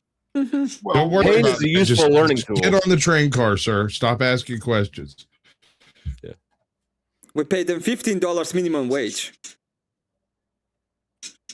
And then your your Right. $2 McDonald's cheeseburger just turned into a $5 cheeseburger, and they're back to square one. That sounds pretty shitty to me. That sounds like a worse one, actually.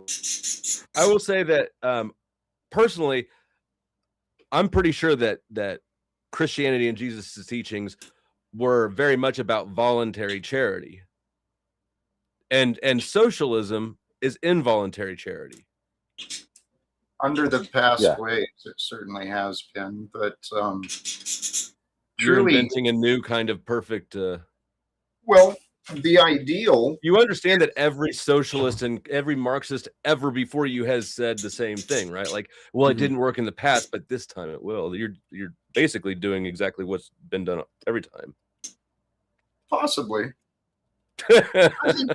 I think we're ready for it. I think we're ready. This idea has had a perfect failure rate and pretty large death tolls in the last 100 years, Jack. Hey, so is capitalism. Dusty, So you has don't understand. capitalism. This time we have Jack. Right? Yeah. But the difference is between when you have a Marxist system, people die because they're starving to death. When No, you no, have a capitalist Jack's system, system. people die because they eat too much. Like, I'd rather go that way. No. Well, Flo, you've done concrete work, haven't you? I have. And seen how it goes. Now tell me you're going to go do that job for a loaf of bread. Oh, hell No money, just, yeah, exactly. And I mean, I'd rather do that than That's like an go absurd- clean bathrooms or something. See, that's an absurd straw man. I mean, sure, come up with the worst case hypothetical. I mean, let's actually talk realistic. How much money is your time worth? We all have limited time on this earth in this life. How cheaply should we sell our life? That's a fair question. So what incentive does it have? What incentive does it have for a company to stay in its vicinity? Like if you look at New York, right, and the Northeast, how Exxon left after 50 years because the system is so shitty in the Northeast. What incentive do they have to stay? Like if they just say we're just going to keep inventing new taxes. Well, exactly. If I could say something that's subjective, like what happens if you live in Iowa or New York? Like the difference in just the cost of living is tremendous. You can live somewhere out The amount of for retardation in these things. 1/4 of the price. So stupid. Like literally. And if you actually, the housing market right now is a fantastic case study of things because New York's housing prices are crashing and Florida's are skyrocketing. People We are got trying to move out of personhood over socialist dogma for utopia. $5. Personhood All right, over well- dogma sends in 5 says Obamacare was underwritten by billion-dollar insurance companies with doc opt-out options in many states. Libertarian socialism is available with Jack. What is libertarian? That is not a fucking thing, ma'am. But thank you for the capitalism. Yeah, W to Obamacare. We all love it, right, guys? What? Guys, That's not libertarianism. Obamacare's trash. Don't you love it, Dusty? Guys? Yeah. The issue is anytime that you have like a government provide something to people, it's a Faucian. It's not Fauci. What kind of contract is Faustian. Damn it! It's Fauci. Faustian. You said it right the first time. It's The Fauci. Fauci. You're not wrong. Yeah, I said Fauci, It's which a actually Fauci works contract. like That's the one where you get the money for the gain of function research, not for the walk deal with the devil. That's where you go It's do the potato you go do kind the of healthy question. safe thing until your face starts sagging. Fuck, I forgot what I was gonna say. Oh, well, maybe a better, really quick, and then I'll just bounce. Yeah. Maybe a better question for the panel would be this, right? Why is it that gas prices are higher in some states and lower in others? And how this relates to what everyone's talking about. Some states have additional fees for utilizing gas engines, specifically Hawaii, California, New York, Illinois. These places literally additionally tax you for using energy of any sort. Yeah. Seems like a common there might also be a little bit of logistics in there too, but primarily it's going to be well, California ain't got no fucking excuse because they're right there on the freaking bay, bro. One of the biggest deep water harbors on the East Coast that literally refines that shit. So no excuse. California committed economic suicide for the virtue signal. Yeah. Yeah, they're gonna get, everybody's gonna have a house and be taken care of in California, right? And that was another Faustian bargain was the subprime mortgage thing. That whole lending issue was it was kicked off by under the Clinton administration because they wanted poor people to be able to buy houses that they couldn't afford. And then the market collapsed, right? So, and student loans are the worst one of all. We got 2 generations of indentured servants now because they wanted to work as fucking secretaries and nurses. Yeah, student loans is probably the worst thing when it comes to how we're doing things right now. But they almost always ended up in gender studies and underwater basket weaving. I have an ex-girlfriend who has had, I'm assuming it's a little lower now, but had $500,000 worth of debt to become a physical therapist. It's like, it's just $500,000. Oh, well, okay. Bro, you could have just done too many drugs and went through rehab, come out the other side with better on the ground experience to be a therapist. Yeah. Luckily, thanks to everyone else's student loans, I got to do drugs the whole time and came out on the other side better. Well, it's not that these things aren't bad ideas. It's just the math don't math, right? It's like, how are you going to pay for all this? Well, they're platitudes. With your so tax never have a good answer for it. Never. They're like great With your sentiments to tax have. They're like great sentiments to have, right? We want to help people. Oh, we want to provide for people. Oh, we want to have. It's great sentiments to have. It doesn't give you a way to get there at all. Can you name me one thing that the government has executed money on that there's not more of after the government gives money for it? Drugs. Oh wait. I'm waiting. I'm okay. I'm okay. I can tell you if you something. finance homelessness, you get more homelessness. I can tell you something. I'll be happy the government do more, and that is showing people a way to the trees so that they can swing with the wind. And I wouldn't have any problem with them getting rid of some of the PDFs. Okay. So if they do that more, no problem. They can do it. I'm okay with that. I mean, what about yeah. I'm just saying that sounds a little bit like Casper. You should move to. Have you considered Canada? Maybe just keep going north, my Mexican amigo. They don't do that there. They actually have less stringent laws when it comes to the penalty of. I thought you were talking about voluntary. No, I'm not talking voluntary. I'm talking involuntarily. Okay. You do something like PDFing and they can. I don't have a problem with them swinging to the sound of the wind. Jack looks like he's man flapping the shirt and everything.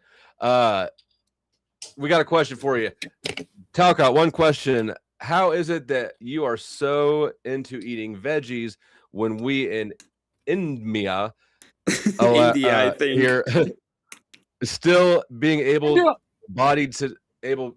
I don't know what. I can't do it. I can do it in Indian accent. You want me to do that? Hold on. Yes. Jack Talcott. And then, Just one question. Okay. How is it that you're so into eating veggies when here in India allowed here still being able-bodied citizens on non-veg? There's too many layers of accent there for me. It's still good though. It's so good. How was it you are so into vegetables? I like eating it. Naughty. You know the only problem with Sasquatch, what's he Indians- trying to ask here? Hold on. We got to address it. Do you know? Okay, so Jack Talcott's a vegetarian, and this individual is stating that there are lots of able-bodied non-vegetarian citizens in India. I guess the question is Jack a able-bodied individual? Could you sling some concrete blocks if we paid you enough? No. The question is why does OG eat so much protein? Because I'm fat and like food. What is it?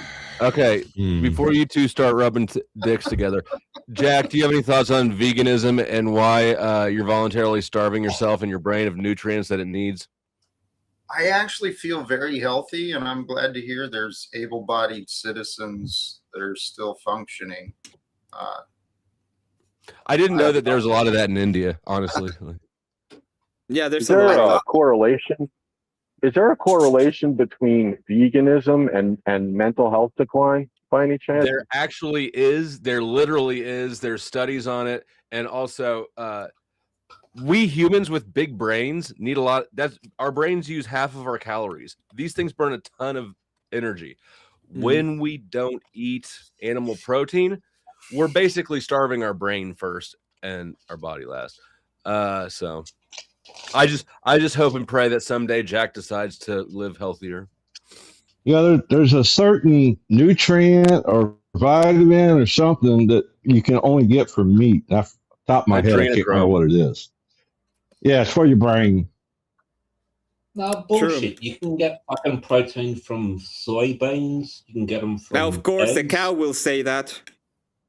Yeah, you can get you know what else comes in soybeans is a whole lot of estrogen. So if you want titties and protein, go for it. We're gonna eat you, cow. Shut up. But I mean, if you just look objectively at humanity across the globe and recognize it, like I live in Kansas. We grow a lot of crops here, but only about half the year, right? So the world would basically be uninhabitable if humans were not eating animals, except for like a thin strip of I guess that'd be latitude, wouldn't it? That's another debate there, dude. Okay. Jack, we've talked about this during being a vegan the depression, they ate lard, food, and that makes you very close, one step away from being my food, bro. Like, don't do Ain't that right, Sasquatch? Back during the Depression, lard was a big commodity, a food commodity back during the Depression. Yep. All right, I just want to mention one thing. Australia produces 5 times over what we consume. So, like, we feed half of Asia, basically. I'm sure that's not a true statistic. Somebody has to, right? Most of Australia is a desert. Yes. But the parts of Australia that's not a desert are absolutely amazing farmland. I've never been there. I probably won't ever go there because everything there is scary. It's all terrifying, including the people. The bitches all scream, "No!" And I can't. No. There's a lot of they got spiders there that I didn't even want to know existed. You have a spider as big as a dinner plate. And we got good food too. And I don't remember Jesus saying in the Bible or God saying in the Bible to walk away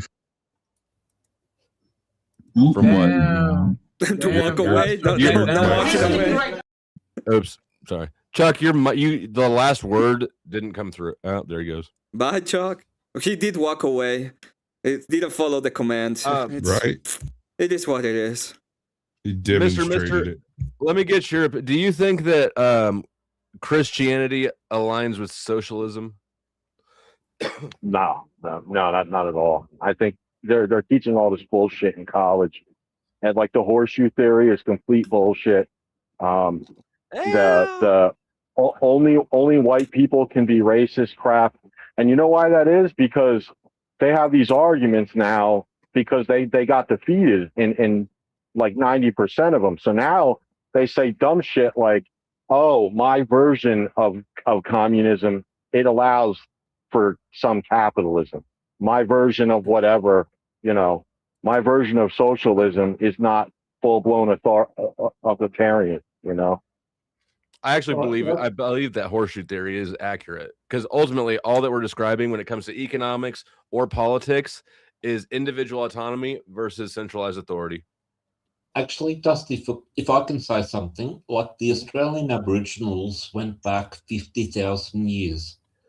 They had a culture. So did the Kiwis. Like, who's to say that their culture's better than ours? How's their IQ? Sticks. Well, culture largely revolves around sticks, sir. Have you ever heard of these? Have you ever heard of this tribe in Papua New Guinea? Okay. Oh my God, the Dick tribe. They have, in Papua New Guinea, there's this little tribe that likes to take boys, and they're called the Kum warriors of Papua New Guinea. Would you say that they are an inferior culture than other cultures that don't make young boys pretty much fellatio their higher warriors? I thought this was going to be the first debate that involved an Orthodox that we got all the way through without having to hear about the Dick tribe of New Guinea. No. This is the third time I've heard Emmett do this. This is a planned execution. They love it. They love it. It's such a great optical argument. So in response, look how we're fucked up civilization with like human greed, and look at the sustainable nature of maybe the native. Yeah, no, the other thing their tribe revolves around is rocks, bro. Sticks and rocks. Yes. Yeah, but it's but they don't destroy they have tribes. They have literal tribes, family groups of like 25 people that travel randomly throughout the desert across pathways that they've known for generations, that are told through the dreamtime tellings of their freaking childhood. And the entire population of the entire Aboriginal nation can be housed in one city, specifically Sydney. I have a question. Okay, we lasted 50,000 years, and then the Americans have destroyed the planet in 250 years. That's great. It's us. We did that. It's not India. It's not China. Yeah, wait, that's fine. Do you like these Aboriginals? In Australia, you think their culture is really cool and shit? No, fuck. I like my shoes and I like my Levi jeans. Oh, you like your shoes? Okay. So you like America, right? Because we like money and we like shoes. How do I own shares of Levi. People? I own stock in Levi, so you should buy more jeans. Yeah, get more jeans. It's like I like your Levi's too, bro. Cool store, bro. They look fucking great on you. Have you tried American Eagle recently? I hear they have good jeans. But as far as fucking up the planet, we're not fucking up the planet. That's propaganda to get people to voluntarily raise their own energy expenses. Okay, so you're saying China. Industrialization. We have hooves. In the last 100 years, we have completely eradicated starvation globally, except for where it's intentionally inflicted because of war. Oh, socialism. Or socialism. Corruption. You just say corruption in place of socialism. Mm-hmm. Like, there's a cost to this, Dusty. What cost? What's the cost? There's a cost to everything. Global warming. Not real. Okay. Hypothetically speaking, if global warming were real, it would not be America that was at biggest fault. It would be China and India that are both literally skyrocketing their carbon consumption. Mm-hmm. Luckily, it's not real. Yes, I agree. Like, if it were. India and China, yes, I agree 100%. But you want to blame America? Why? Is it the propaganda that you've absorbed? It's just I like picking on you. It's Oh yeah, you should pick on the guys with the most aircraft carriers and the widest reach of the most missiles. That's the guy. Yeah, you talk truth to power. Is that what it is? Have you ever heard of an Apache helicopter, sir? It's the Aussie larrikin, sir. You know we're not serious. No one takes you serious. I'm not even sure you're real. The ironic thing about the energy debate is that apparently coal is dirty energy and electricity is clean energy, but electricity is coal energy. So like there is no clean energy. You know what is Let the me funniest? be perfectly clear. The cleanest energy on Earth is nuclear. Period. End of story. You know what is the funniest part? The cobalt that's required for the batteries that are involved in the cars is absolutely atrocious. The manganese required for the solar cells that you're using are absolutely disgusting and are literally going to be littered across the surface of the planet for the next million years. We have no idea what that stuff's going to do to groundwater, to local flora, fauna, all of that. The gearing mechanisms inside these giant freaking windmills that you see have a lifespan of approximately 20 years. Once you get to the end of the lifespan, do you know what you do with them? You have to take the whole thing down. We have nowhere to put all of these things. There are vast graveyards of freaking big ass damn wings out in the middle of Texas just because you can't bury them. They're made of carbon fiber. They're basically permadust that we've created on the planet. And they're going to sit there and bake in the Texas sun for the next 3,000 years or until somebody gets around to burying the damn thing. So, do you know one of the funniest things? I got into a conversation with one of my friends. He's a chemical engineer, and he was telling me how the great Germans were going to destroy their own nuclear power plants so that they could have, because they had a better electrical system now. And 2 years later, one cold winter. Shut up. And 2 years later, they're like powering up their coal plants because they don't have enough power supply. It was pretty funny. This is a picture of the base pad of a windmill before pouring. That is so much steel. That's like 36,000 tons of steel. And God knows how much concrete, dude. It is a ton. I mean, there's not a lot of concrete going around that. Okay. Well, there is. No, look at the background. That shit is going around it, but low grade, bro. Steel to concrete ratio is okay. So we had a bloke in like Tasmania who set up one of these wind farms. Guess how much money he makes a year from one of these industrial-sized wind farms? From government subsidies or from electricity generation? No, from electricity generation. From putting. I don't know how Australia works, but if he lived in America, what he would get is he would be selling that energy to the electric company at about half of what it sells it back to him at. Thank you very much to Hikachi for the insane, huge, enormous 20 for the patriarchy. Shit. And thank you very much to Colon Nate for the insane, huge, enormous 20. That deserves the finish. I need 7 figures. Okay, let's ask. For the patriarchy, both of them. Thank you very much to both of you. Because windmills don't cash flow. If windmills hold on, no, let me finish my fucking sentence. If windmills actually were cost effective, we wouldn't need a whole government subsidy to have them implemented. The businesses would be doing them voluntarily. However, they weren't doing them, and now that the subsidies are gone, they're not doing them again.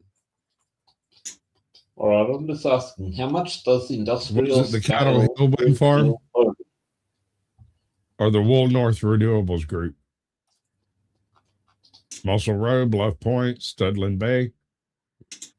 Granville Harbor, it's got to be that one. That's a fairly They're turning the frogs gay. They're turning the frogs gay. Okay. A typical 2 megawatt to 3.5 megawatt turbine, a single modern commercial turbine of this size can generate 900,000 to over 2.5 million gross revenue per year. Gross revenue, bro. What about net profit? No, look at net profit. You're saying gross revenue like these things are just magically appear there. Accounting for ongoing operations, insurance, maintenance costs, which typically run up. How much sun? Motherfucker, A you're gonna make me standard start using onshore racial commercial slurs. turbine, an estimated net profit to 1,500 See, to Dusty's getting more. $4,000 a Dusty's day. getting more hold on apt to there, using Hubs. slurs. I'm becoming libertarian. It's give and take, you know. According, We're according both to this winning. information I'm digging up off of the Would you internet have a- currently, 1.4 million annually per Hooves. turbine. You literally have 160 to a million. It's such a big margin. I don't even know where the hell you're getting these numbers from. Like, doesn't make any sense to have those wide of ranges when it comes to the supposed profit of a project. On the wind and Also, why are you talking about gross revenue and not net profit? well, I just said the net profit is You said gross revenue. $1,500 to $4,000 a day per turbine. Where are you reading that from? Yeah, it I doesn't just make any sense. asked. I asked Google AI. You might want to dig deeper. okay. Well, according to this Google AI, the windmills currently available on Tasmania are entirely used on the island, right? So it's used, get this, to supplement the diesel generators that the cities and that are on Tasman use. So they apparently don't have any other type of they don't have coal and stuff, so they use diesel generators and they just ship it in. Yep. This is to supplement that. They're trying to offset that. Yeah, that is an cool. island, sir. That might be possible. Now, whether or not anybody's making a profit off of that, not sure. Islands don't generally do that. There's no wind in the dark, dude. Hold on, because we're acting like corpos don't take government subsidies and be like, well, this is our profit projections, and then there's like a huge portion that is government subsidies. And like, yes, this is profit we've made. Like, the subsidy created this industry, just like it created the ethanol industry, just like it created the solar panel industry. All of these alternative energies are entirely subsidy driven, just like every business Elon Musk owns. I don't know government if they're grants. subsidy driven. I don't know if they're subsidy driven, but they do allow an alternative. Like, I'll give you that, but I don't know if they're driven that way. The different alternative energy methods all have their applied locations where they're useful. It's very rare that two of them are useful in the same location. Hydro is your most clean, most effective, most experienced method. But we could apply the same concept to any steam engine out there. We could literally generate power with trees. But we choose not to. We choose to dig coal, right? Well, it's wild. Okay, so Hydro. If I Hydraulic. put 1.5 million on the table, could I put a windmill on your property? What? He's not producing that. He's not producing that much money off one windmill. What the fuck are you talking about? I don't like our questions. No, hold on. Let me ask him the questions. Are you an idiot? Yeah. Are you a communist? Yeah. Okay. Do you believe in coincidence? Jack, you see what you've produced. I'm more of a socialist. I'm more of a socialist than a communist. Well, I'm just saying, do you believe in coincidence?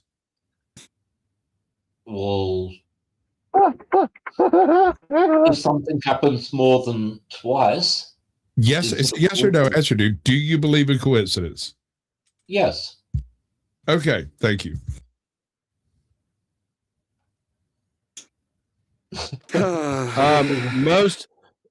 Most wind farms are funded through municipal bonds, and because so it's not profitable. It's government money. Governments are not profitable. No, they're don't not meant to. They're not meant to be, but why do you hate capitalism? Because they're the biggest customers on the planet, no matter what system they employ. They literally benefits capitalism. But within capitalism is a common term. That's why we use free markets. A government is the only part of an economy that does not generate any additional wealth. It's purely a transfer. So. Right, no, that's fundamentally wrong. Capitalism is private means for the production. Free market. What the fuck? Shut the fuck up. You don't even know what the fuck you're talking about, apparently. Capitalism is private property ownership and voluntary transactions. Capitalism is a term that was used by Marx to describe free markets, which is what you said, Dusty. But yeah, I agree with you. That's what it means. You got some didgeridoos, bro. Check this out. We've got the angry Casper up throwing, buddy. Oh yeah. Look at that. If Boomer, following the row, doesn't join panel, time him out for 5 for me, please. He gonna make me catch a YouTube ban. God bless. Thank you, Casper, for your contribution. And just so everybody knows, you can drop anybody on panel for $1 a minute, except for me. I'm $2 a minute, $10 minimum. You can do the same thing in chat. You can time out chatters. So we got a timeout request on the table here, but I think he'd prefer if you would hit the link. So I'll drop the link again, even though it's pinned. Come on up. And I don't know what Casper's mad about. Probably Casper wants to come up and talk to him too. I think that's his plan. Remember when we took Venezuela's oil and that socialist pumpkin pie haircut? Too bad the Russians hit it with an earthquake gun, right? Okay, so and what? Hold on, let him finish his fucking thought. No. What and what? Oh, okay. I was just saying that pumpkin pie haircutted freak was like, we must go back and not take Venezuela's oil. Who's the pumpkin pet? Who's the pumpkin head? So Greta Thunberg. Greta Thunberg. What legal right did USA have to take Venezuela's oil? Oh, it's called the gun. Well, we have Have you ever heard of this thing called the Apache helicopter? We got right. It's called the right of conquest. Who's if you can't defend it, it's not really yours. Have you heard of international law and sovereignty? Fuck the international law. This is America. What? I'm all for we will privatize your economy. Fuck you. We will privatize your economy. The privatization will continue until morale improves. What right do you have to overtake? Can you stop us? Who can stop us? We don't need a right. We have might. Mm-hmm. That's the answer. Well, fuck you, America. You can't do that. No. We can do it, and you can complain about it, but it won't change anything. See, here's the thing. You're completely outnumbered. Every person up here may take shots at each other, but we're all capitalists. If you find a clip of Dave Chappelle with the chastise me with your army or shut the fuck up. If you play that, okay. If you play that, I'll send you $5 through Cash App. But you have to play that. I want to be perfectly clear. We build nuclear drives to drive our nuclear weapons around in ways that you can't find them. Just right. Because. Then that should be a good indicator, right? If the government chooses to use nuclear energy to power its nuclear submarines for 15 years at a time, that should actually tell you something about the reliability, the efficiency, right? Well, they can actually go longer. The issue with the energy sector is not even profitability or whatever. It's literally human special interests. Socialists and other left-wing people, even some right-wing people, lobbied the government to cut off the regulate into oblivion new nuclear power plants and new nuclear power plant testing. Well, nuclear energy is incompatible with the petrodollar. It was, right?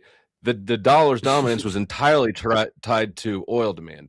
So, do you know how they stopped research in the U.S.? No, well, that's what Kissinger did. It was tied to the gold, and then it was tied to the oil. Too far back, bro.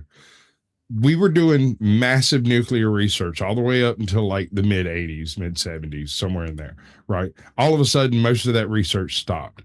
The reason it stopped is who was the peanut? Carter. Carter wrote in a law stating that it was illegal to transport any level of nuclear material over the public highway service system.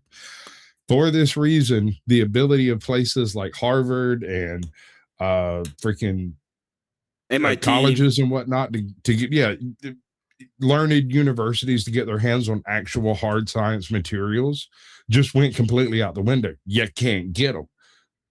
Yeah, They're because just not permitted to leave. And so for this same reason, you also can't refuel power plants without utilizing specifically shipping, because it doesn't utilize the interior traffic pattern. Okay, so you have to ship it in. Where do you get all your heavy minerals from? You get them from Canada? Your mama? Australia? I was just about to say your mom. No, America is almost entirely self-sufficient when it comes to resources. Could be. We have all these national could parks. be, but we're definitely not right now. No, that's what I'm saying. Like, we have all these mines and resource extraction places just waiting for the next war to pop off to be filled. We don't have any camel spiders either, fuckers. Yeah, we literally in times of long-term peace, our economic strategy is to buy out everybody else's resource. So when in times of war, they face shortages that we don't. You have That's all the literally our strategy, and we do it to our allies and enemies alike. You have all the resources you need in Australia or in Canada. Brother, America, do you people not understand just how massive the United States is and how varied our fucking geology is? Who's trolling us? No, he actually thinks this. These are actually his opinions. Unless he's long con trolling every panel I've ever seen him on. Yeah, so like you don't understand that the US has every resource on it that the modern industry needs in abundance, not just resource deposits, but in abundance, because that matters too. We don't, as far as like rare earth minerals, rare earth minerals are not actually rare. The ability to process them is what's rare. And it's rare because it was very polluting and very deadly. But as grows, how much are you going to pay your engineers and your miners? Hey, buddy, this is America. We can pay them what they need. I mean, this is also America. We like cheap shit, and I don't know why we would have people doing smelting and refining and assembling jobs here when we could just, I don't know, pay Emmett to do it for like a chimichanga. Yeah, well, we can exploit them kids in China, right? It's fine. Well, it doesn't have to be kids. That's the Chinese decision. Oh, but I like it. But we prefer it when it's kids. You get them young, okay? You get them young into the factory so that they grow strong. The Yakuza, bro. That ain't got nothing to do with us. Little hands assemble electronics. To answer Dusty's question, because national self-sufficiency in case of warfare, and the more money people make, the more money goes into the economy. How does GDP come? There's plenty of reasons why you would do it, but there's also right now, as it stands, a benefit to doing it the way we're current to doing it. Why we continue to live in this relatively peaceful era. Now, once World War III pops off, we'll probably have to go back to national autarky, and then the whole global order collapses. But right now, what Dusty said is kind of the way you want to do it because of peace. I mean, anyways. America can't do it at the moment. Hold on. Oh my God. I know Gucci when I see it. I got 33 nations ready to roll. Who? Hey. Oh, well, Japan sending PlayStations. Oh, fuck the I got Africa been bought in the Zulu Nation. And we one of my favorite stories from World War II comes from a Japanese POW that was pulled out of the Marianas turkey shoot. He was plopped down on a destroyer in the middle of the Pacific and offered a full plate of food and some ice cream. And he realized at that moment that they were absolutely fucked. These people have ice cream on this tiny bucket, and our people were telling us that we didn't have enough fuel to make it to the next resupply. Like we've been feeding the heart attack and a Japanese POW that was pulled out of the Marianas battle. Am I roboting or is he? It might be me. You're roboting. Sasquatch. Like I heard about this Japanese dude who was like in the jungle for like 60 years, and he didn't realize the war was over. And it was like only like sort of 20 years ago. They go, "Hey bloke, you can come out of the jungle now." He's gone, what? The war's over? He had to bring his commanding officer out for him to talk to him, for them to come out.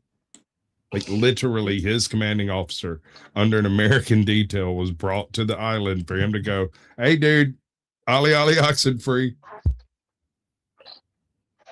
Well, you know what's working in Iran, right? That was working that they just got away from. But before the ceasefire, they just were like, fuck it. We're going to go in the middle of the night and we're going to steal all their fucking oil. Now, if we just kept doing that, they would surrender in a heartbeat. I don't know. You've already done that. You've invaded Carg Island. Welcome, Ro. I don't know how you piss off Angry Casper, but it's not easy to do. Or, I mean, it's not hard to do. It's not hard to do. It's like the Americans have already done it. You've taken Carg Island. You've taken all of Iran's oil. We'll let Casper say his piece if you want to take it that way. There's nothing else for you to take. You've taken everything. Like Trump's- no, you. I mean, I'm sure you got something left. Like, what else is there to take? So you want the Saudi oil? You want the Iranian We haven't oil? even started taking your shit yet. You're talking a lot of smack for somebody who still has sovereignty over their own oil supply. No, we don't have oil. But As a matter of fact, I think the Iranians are tougher than you. You got some shrimps on your Barbie down there, or what? Yeah, we need to redirect those submarines and point them south. Did the dingo eat your baby or what? You can keep the Fosters. That shit's nasty. And we got better lobster than you. I don't know. I haven't. Oh, there's not a chance in fucking hell. Lobster is better cold water. That's why the best lobster in the world is off the coast of Maine. And so the South Tasmanian lobster, and like we call it, I think it's that's warm water shit. It's basically crawfish with red skin. Get out of here. Dude. And just a reminder, you and the audience can drop anybody on panel for $1 a minute, except for me. I'm $2 a minute. Go ahead. Dusty, I have a question for you real quick. What do you think of the prompt? Is Christianity more aligned with communism or with free markets? Oh, I think it's definitely more aligned with free markets. I think that the attitude, the desire, it is, and I can explain. Jesus was very much into charity, voluntary charity, which communism is not at all. It's involuntary charity. So Jesus wasn't down, didn't seem to be down with like the accumulation of wealth, but he was not proposing forcibly removing it from people. Isn't he like meant to set up a kingdom though, that where charity becomes obsolete? Can I respond to that? Yeah, but he was supposed to be here like before that generation was over, so he's late as fuck. Okay, I just because the socialist models kind of appeal to a utopian sort of ideal, and people could kind of argue that that's the original intent of the teaching. Yeah, people can argue that that's just retarded. So I think Christianity. Hold on one second. I think Christianity preaches adaptability, flexibility, the ability to have and then dispense with the value when needed. Christianity teaches that if God loves you, He'll give you money. Right, prosperity, but that's more the free market. Prosperity doctrine, and that's a heresy in most churches. Right. I have one more question. One more thing to say real quick. Hooves, Hooves is on sale for half price. Drop Hooves for 50 cents a minute.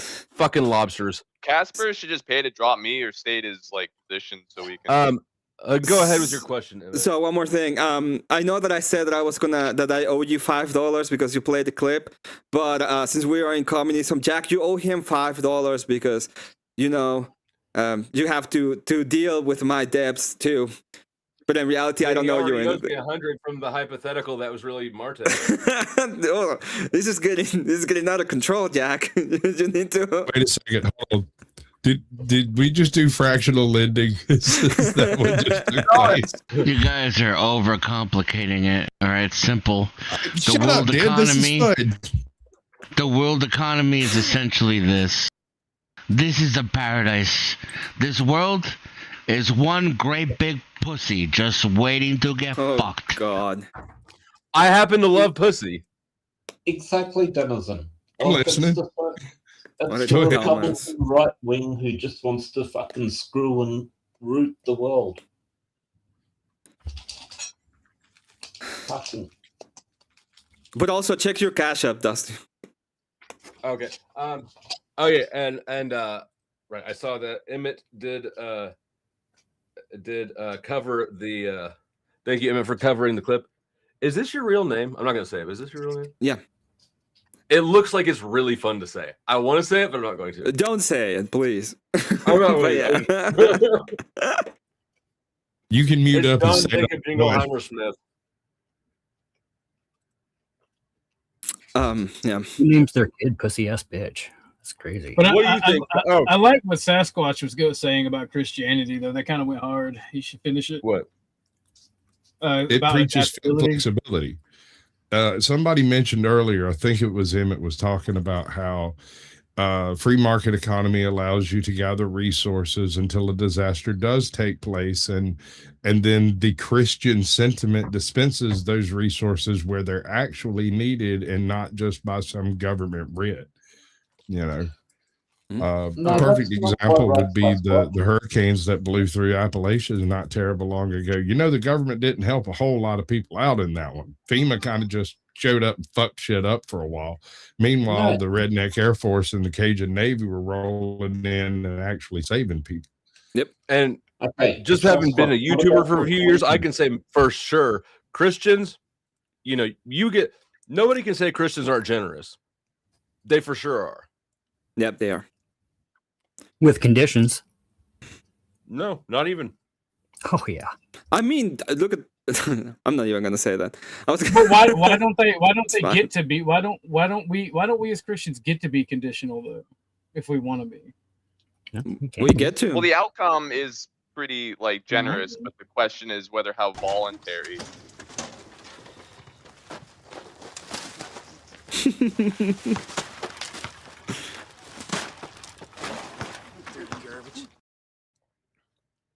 We got drop orders for oh damn. How did Denizen know that was coming? Hooves is He down might for have sent it 25. himself. I know I put Hooves on sale. Hooves is down for 50 minutes. Denizen I don't know. He's gone. He could Yeah, feel in the he ether left. that yeah, that's crazy. Normally when Denizen joins a panel, he's there for the duration. I don't know how the fuck he just dipped out of here right before the first time anyone's ever paid to drop him. That was crazy. Rocky showing up. Thank you to Mr. for being a generous Christian and a fantastic capitalist. Money ain't a motherfucking bribe. It's a sport I invented to win when I watch. You know all the rights and the lights and the locks. Even know all the ice and the Sprite. You just try to get money. Money of your motherfucking life. 2-ton angel carved out of ice. Alligator sailboat, $sign ice. Fill a warehouse full of Van Goghs twice. Get money. Money or your motherfucking heart. I could give it to my dog. He makes money when he barks. So put it in my fridge or in one of my parks that I bought so my robots could learn how to log. Get money.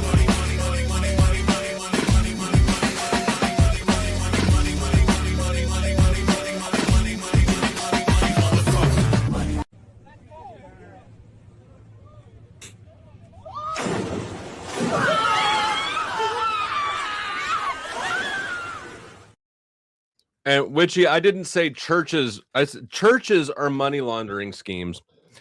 Christians are generous individuals. We can move there. That It's is fine. exceptionally well said. Throw the money, changes out the motherfucking mosque. Hey Jack, you remember that old nursery rhyme? It goes, "This is my commandment that we love one another as I have loved you."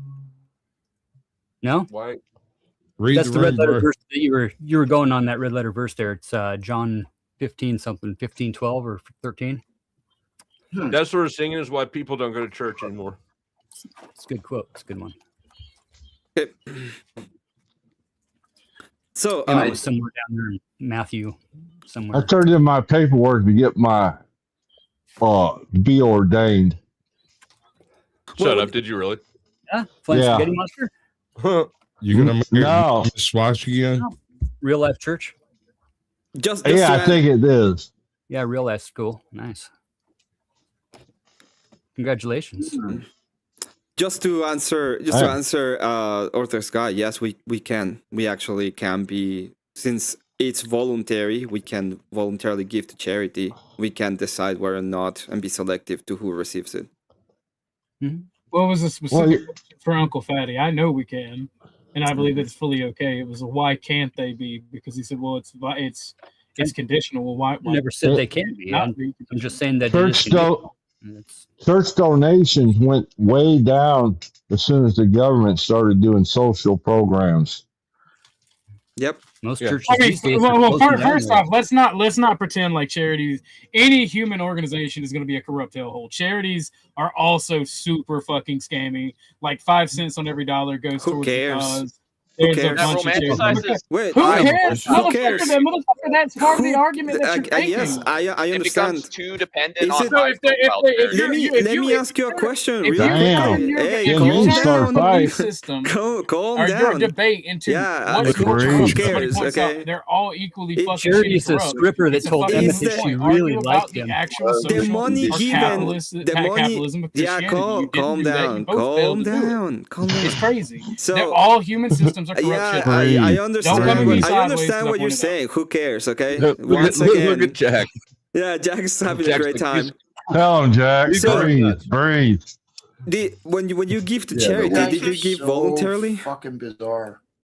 The welfare. I like the other one. He's cute. Go ahead, Emmett. Yeah. Was it a Let's voluntary? let these lovers have it out. Was it a voluntary exchange, or was it taken from you forcefully? The argument that y'all got into was whether it was efficient or not. I'm gonna go ahead. I know. I don't. It wasn't about efficiency. Nobody talk about efficiency. Motherfucker.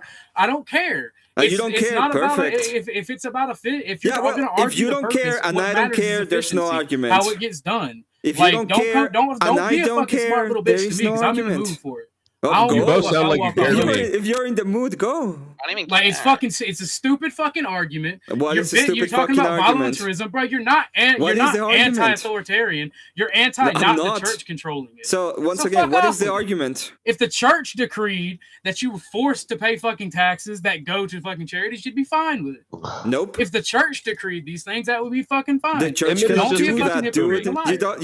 You don't understand what is the separation and what I believe in. That's why you're saying stupid shit like that. You literally talk all the time about how I you're make okay a with bunch the of church forcing arguments. things. I mean, is going to church on Sunday voluntary in your situation?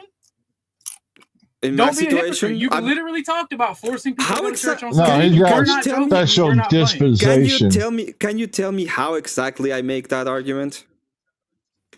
You say it all the time, bro. You say we can just force you to go to church. Yes, how? But volunteer now it's somehow voluntary when you force somebody to do something. No, Go I ahead, say. twist it. Let me propose it for you, because apparently you don't even understand the argument. If I go through the system that we have right now, when we vote in that church has to be mandated on Sundays, or else you pay extra taxes, for example, or we put you in jail. I don't care. What system am I using exactly? Is it the church or is it the state? You're still forcing people to go to church. It's not voluntary. Through There is a what? disconnect between Yeah, what true. you believe. There is Through a what? disconnect between what you believe and what you're willing to do. Okay, If you're not I'm willing, gonna ask you that question until you answer I'm not it. going to do this How bullshit exactly with you. am You I can twist doing this it? little fucking bullshit all you want, but the simple fact of the matter Fine. is Once you again, believe you're through not what? anti-authoritarianism. You're anti not I'm the not. church being in charge. I don't have a problem with The authority. church is big gay without the fucking Bible, I don't have a problem with without the authority. actual ideology. Yeah. What if why we are you voted running in away from the mandatory answer? The Bible is worth more than the church ever will be. What exactly do I use to force people into the church? Do I use the church or do I use the government?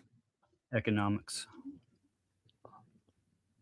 If This you is a use fantastic anything- opportunity for me to teach these youngsters a little bit about the virtues of libertarianism. The reason that you wouldn't want to vote in mandatory church, like, which is basically lying and like gaslighting people, like it's not authoritarian. Like, oh, you guys No, I never said it wasn't. I am pro authority.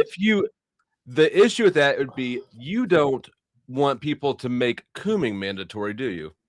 It would depend. If it means with your wife, I wouldn't have any problem. It doesn't. It does not. Why are you arguing something that's already covered by the Constitution?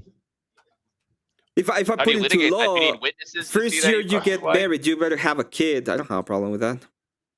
No, I didn't say parenting. I said cooming. How do you think babies are made? Storks. Storks. Toilet seat. Stork life matter. By storking? You ain't never heard about Cabbage Patch Kids? Come on. I believe you. I'm a toilet seat baby.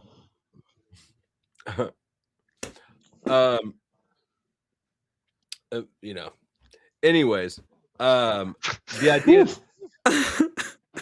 It just seems so short-sighted and retarded. Do you actually want to? Would you actually be in favor of mandating church? No, it was an argument that I made specifically against liberals, in which I was trying to make them be. Since they're talking about democracy and they care so much about democracy, I was trying to figure out if they actually believe in it. So if I go through the democratic process, overthrow the Constitution. If I go through the democratic process and I get it passed through the system that we have right now, make an amendment on the Constitution, and I say, no, it isn't. I make an amendment. You'd have to rescind the amendment that created separation. It's fine. Of I don't church give a and fuck. state. I don't care how it is done. Okay, the system exists so that it can be amended, and then I create it. You're like, Jack. But actually, yes. You guys are not even understanding the argument. Okay, I said if I go through the whole process and we put it past through the democratic process, and it is the case that we want to force it, what would be the problem?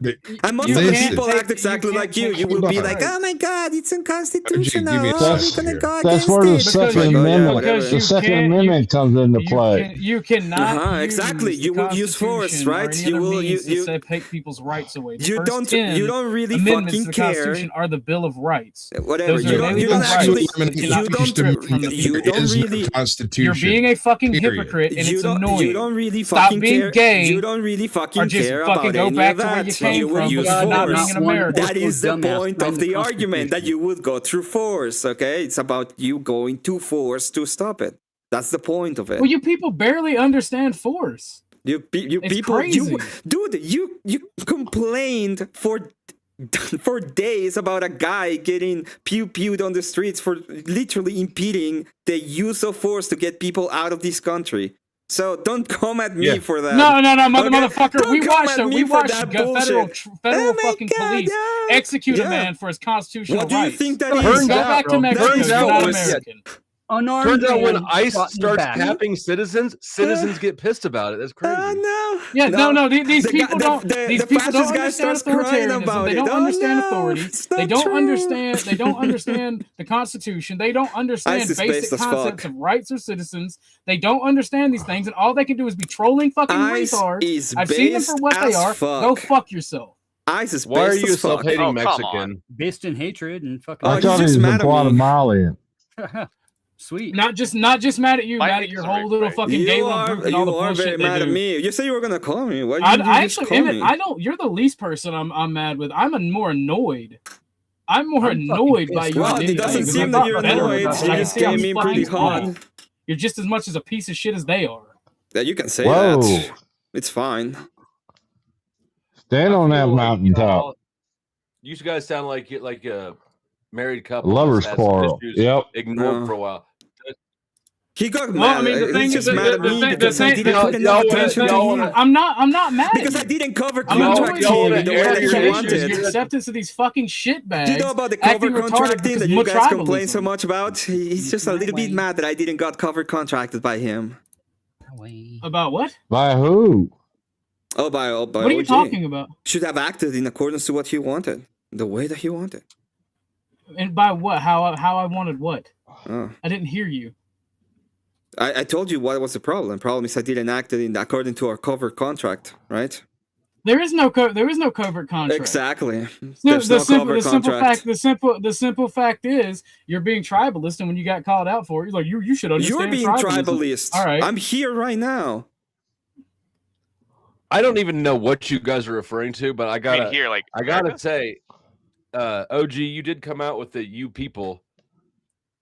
I'm talking He's about talking about all. I'm talking about Marte, the Crucible. Speakeasy, The all these Oh fucking Crucible. yes, people. I am super fond of Marte. You don't know how much I like that. But you showed up. You retard. showed up for your struggle session with Oh my Speakeasy. god! For sure. Oh So, yes. just- I went to the struggle session with Speakeasy to be friends with Marte and hold hands with him. Yeah. I think that objectively, OG, you're being the tribalist one right now. Okay, so be it. I don't care. I'm just saying. If somebody uses tribalism, I'll use tribalism back. Jesus and Quaaludes for everybody. I want some Quaaludes. That was the 60s, brother. I remember them days. I don't. I've heard all you boomers talk about them like the Holy Grail. I missed out. Jack, did you ever have a lewd? No, never have. You probably don't. You would probably get too chill and just transcend. Black Beauty. Uptown to White Crosses were the thing. Jack tries like a motherfucker to be chill. He puts in the most effort of anybody, but he's not really that. You need the Quaalude guy, Dusty, on your. I'm not that chill either. I'm just cool. Not according to Grid. Well, Grid's the cool one. Grid is the cool one. So he says. One thing we can say for sure, Vic is not the cool one. Oh my god! I got it. I get timed out there so much that I'm like my pettiness is starting to overcome my laziness with him. Hoobs, I see you backstage. You got dropped for 50 minutes. Unless you or anybody else would like to pay to revive Hoobs, he was on sale to drop. He's on sale to revive as well. Anybody mention that strike that Beth got? Oh, that's bullshit. No. So that might be a little bit why I'm a little bit She tribalist. texted me right when I was starting to stream. Dark Side Deaconess and a lot of the people that I aforementioned people in that that side were praising it and whatnot. But Dark Side Deaconess striked Beth over a the same thumbnail, but it was actually over reviewing what she went over and reviewing her thing. Well, she changed the thumbnail a little bit. Well, no, the thumbnail is an AI generated picture. It can't be Right. copyrighted regardless. It wasn't about the thumbnail. It was about the review of the video. So There's just been a bunch of fuck shit over the past 2 weeks. It's got a little bit heated. So I will say that that's absolutely bullshit. Abuse of copyright it's been a problem with YouTube for a long time, and it's absolutely retarded that people have or will use that kind of stuff. But I seen a bunch of the quote unquote Crucible crew today over there praising her. She got removed from the server. What are you talking about? Oh, that was before. That was after. Yeah, she got removed afterwards. But at first, they were all over there giving her big ups. Cool.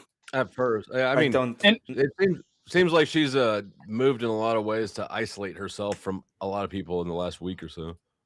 Yeah. In fact, the only reason I speculate the only reason she got removed is she brought other people into it, like Avarice and whatnot, and nothing was done or said about it. People were praising her in the beginning. Who? And it becomes a fucking nightmare. I don't fucking know. Oh well, I don't watch her well, shit. you guys are just lying because you don't even know who the fuck it was. One name I remember was who did it. I don't know. One name I remember was Crucible Crew or something like that. Crucible Crusader. Yeah, there you go. I mean, I don't know. Like, I wouldn't interpret that as like I donated to her. Like, she's the new person in the thing, right? Like, there's no reason to be. Kindness isn't glazing, right? Right. I'm not saying that. Yeah, I don't. Listen, the whole thing with you was dumb. Okay, I said it in the past. I said it again. By the way, with me. Yeah, you according to my data, because it started with $2, we're at 900. But that's because I'm a Jew. Interest. So right. that's because I'm a Jew. Okay. No, but that was dumb, right? So you're gonna be in a place and you're like, hey, I will match or whatever. That makes sense. And it being like, you owe me money. It's kind of stupid. At the end of the day, donations are not owed. If you receive a donation, it's a blessing and it will be like really appreciated. And that should be the way that you should see it. Yeah. And isn't that a contract though? If you told the food bank you were going to match somebody's donations and then you didn't, but that's the thing. What I did was I donated and I said, Nate, match me. What I didn't do is say I'll match everything Nate does for the rest of the day. Yeah. So that'd be matching in perpetuity. Right. So that was like that. I think it was like a dumb thing to do. When it comes to the copyright, it's very dumb. That is absolute. It's really retarded, and you shouldn't be done. That's scumbag behavior. And the whole time I've been out here pissing people off professionally, I've been copyright struck by 2 people, Cage and Mel Pandora, right? All the worst people. Not even Snafu. Well, stoops to that. That's what I said. That's what I said on my stream today. Not even Snafu and Imperius do that stupid shit. I got a copyright once from Saslar's channel. But that is I was restreaming. This is the thing that I'm gonna say. You guys are like saying, "Oh, you guys are praising her." It's like who? Well, Crucible Crusader. Where did he praise her? Probably in the chat.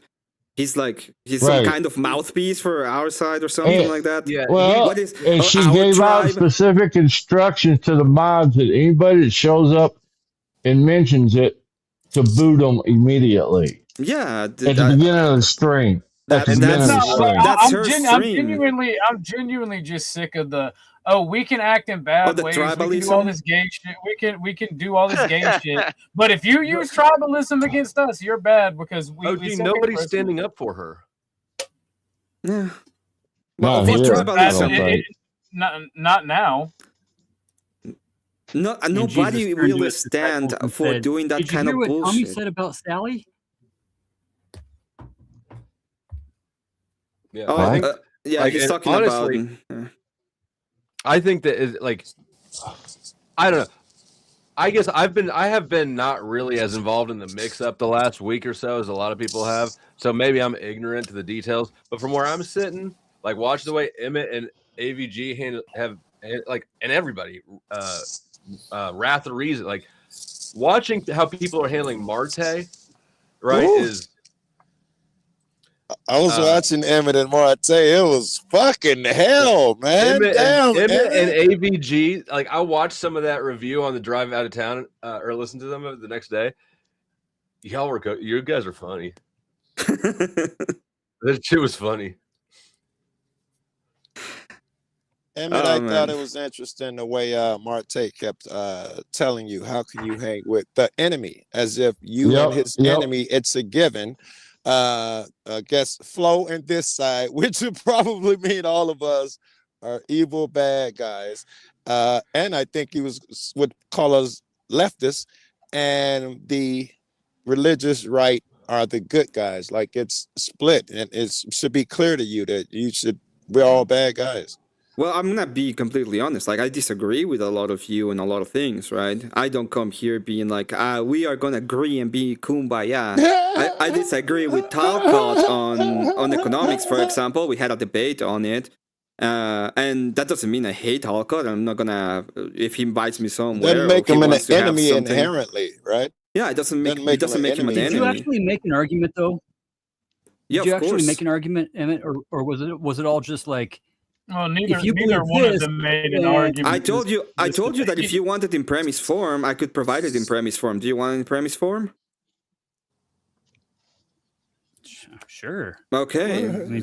So most everything was just kind of the setup of, so I'm assuming you believe this, therefore I can assume that I'm not assuming. There was no assumption. I ask questions to clarify, and then during those clarifications I made conclusions, and through those conclusions I went on and asked and verify if that was the case. When I made my hypotheticals, for example, the one when I said it's me, I read, I create the authority, thus I want that house, and I did it on my own because I read the book and I had this interpretation. I went through a whole process of how he got to the point in which he can come to a conclusion without and it him comes to saying himself. a single fucking word, though.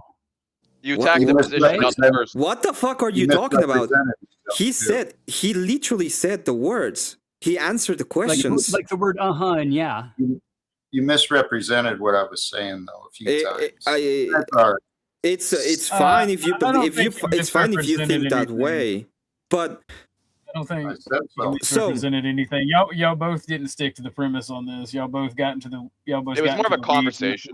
It was. It was a one-sided conversation. Jack didn't direct it anywhere. He just responded to the things Emmett said. Jack never took the lead and took us anywhere. He had a moment. He had moments when he asked questions. But like in debate, try to use the 200 word or maybe the 50 word rule.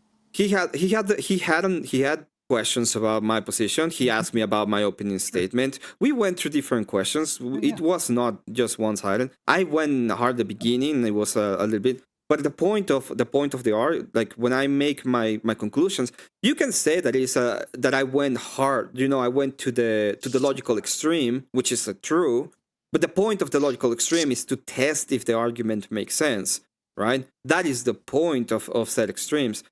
Obviously, I'm not saying that Jack would, and that's why I didn't say, so you would do this. I said, what if I put it on me, I have the interpretation, and I'm using your system, and thus, in that system, where the church is the ones that are going to make the decision on the house, I decide that since I'm in the church, I want that house.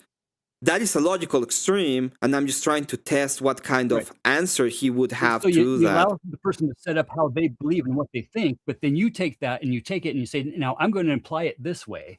But the interpretation is the thing in question. It's the interpretation that's in question. Well, you're applying it. You don't let the person who actually thinks that apply it. Why shouldn't I do that? Like that's not his argument. That's now your his argument. I'm just using his argument. I'm using his ideas. Taking somebody else's thoughts and what they think their ethics and morals might be, and saying, "Now I'm going to apply them this way. Therefore, everything is true this way." It's loaded in the phrase Christian values, though. Yeah, of course I would do it. Why wouldn't I? If you say I believe, rather than saying, "Why don't you apply it?" Now I'm going to apply it for you. Yeah. So, if, for example, if somebody says I believe X thing, really and I ask a question about that belief, and then I apply it, it's perfectly understandable. There wouldn't be a problem with it. But sure, what you did was like just an automatic false dichotomy. It's not a false dichotomy. What is the two things that are false? It's a dialectic. Your argument to make sense, and that's fine. That's how arguments work. I understand. The false dichotomy means that you only have two options, and those options are false. The guy that you like, it's a dialectic. You're asking questions, and you come to the baseline. Dialectic just means how you talk. Right. You're finding the baseline, right? And now you both apply your own adaptations to that baseline. Right? You don't just strawman the other guy's thing and say, no, I'm going to play it this way, and therefore you're wrong. I didn't strawman him. I went through the process of explaining how does he get his authority? How does he get his interpretation? Where is he getting this? I asked a question directly, and I went through these full-on processes. Like, is it dependent upon and you? Then you apply and it. He said yes. So if it's dependent upon you, and I myself have a mind, and I can have my own interpretation, why wouldn't it be dependent upon me? Here, let me jump in here. Why wouldn't it be dependent upon me? I've answered that question. If I have my own interpretation, why wouldn't it be that interpretation dependent upon me? Because it's not just about you. As I tried to point out, the church is the body. It's not the structure. It's not an authoritative rule. It's. I believe with true Christian values, the fairness is found in the group. Right, with multiple perspectives, you can find the fairness. And in your example, where do we feed the orphan or the widow? I'm confident that people who truly care come together and they find the answer together. In my example, in my hypothetical, when I was using diocese, was me and my friends decided that we are in the church, we have the power, we're gonna get the house. We agreed. you agree for corruption. Knowingly. So Because what? in your example, It's so not what? corruption. That is, Yeah, it's not Rationalization, corruption. it is. It's my It interpretation of the Bible. I read it with my friends. We Yeah. agreed, and we're gonna get the house. And it's Aren't you because, supposed to yeah, consult and with it's your even pastor? better. Wait, it's even better because we decided that you were not pious enough in accordance to what we think. So what's wrong with that? You were not loving your neighbor. Christo-fascist. You were It's not. not. No, you guys were not loving your neighbor the correct way, and we decided it's the way that we think, and we have So the your power. Jesus is better than his Jesus. Okay, I got it. I understand. Why not? Why is my Jesus not better than Because his that's Jesus? Christo-fascism, dumb fuck. So what? You realize Oh, that for that's- 200 years I'm in asking you- America, I'm asking that you, why is that Christians were bad? killing Christians for being a different type of Christian Yeah, before that's the fine. Declaration was signed. Why you is do that bad? realize this, Why right? is that bad? There's a reason why we left Europe is because we were Christians being persecuted by Christians. Yeah, what is that right? bad? Because that's Christo-fascism. So what? And Christo-fascism that's not it means nothing to me. I don't even know what that means. Tell me why is that bad? No, not fine. Being Tell a me fucking why. fascist prick and telling other people what they can and cannot do with their lives because of your morals. Well, he It's doesn't fucking lame, listen. dude. It's very, fucking lame. it's very simple. He says that when it comes to the morals or his morals, I cannot even get the capital for my work. I know That's you what can't he's find the words saying. to say it because you know it's fucking lame. What he's right? When you're saying telling is other people I that- cannot that get my paid what God I has want for my authority work. over you, then you are the fucking dictator, authoritarian, fascist fuck. That's how He things is work. being okay, dude. You're not even understanding. I'm adopting his system. It's not even mine. He's Dusty, check your text Yeah, he messages. was just straw fucking manning. get along, and you're saying, I'm adopting no, we his can't fucking system. get along. You have to do it I'm my not. fucking I'm not way. straw because my manning. I'm Jesus is better adopting than your it. Jesus. It's like, oh, what do? It's fine that you feel a certain way, dude, but it doesn't mean anything when it comes to argumentation. In the end of the day, okay, when Not I'm to you, using his because you system, don't fucking care because there's no faith. There's no faith in your argument. You no, didn't you argue have no for faith. You. You have You're no just making faith. an argument. Listen, You're not dude, even arguing for what in you the fucking way that think you're and making feel. the argument, you have no faith. Okay, it's you who have no faith. He's Make adopting an the position, argument by the way. according to how you He does that. want things to be. How is Not it just to make possible? the I don't argument. How about understand. that? It's Christo-fascism, dude. It's just Christo-fascism. I What know Emmett's you don't saying is you understand can't what it account is for it because I don't in your moral understand, dude. It's system. just You can't see the Christo-fascism. cult when you're in the cult. You can't see the addiction when you're addicted. You know how these things work. Oh, what? That's Christo-fascism. What you're doing right now is Christo-fascism, dude. How? No, I can't. That's called I don't even discernment, bro. You've understand. never heard of It's discernment and free will and free thought? it's like you had the free will Emmett's and saying the you thought. can't account for why it's bad.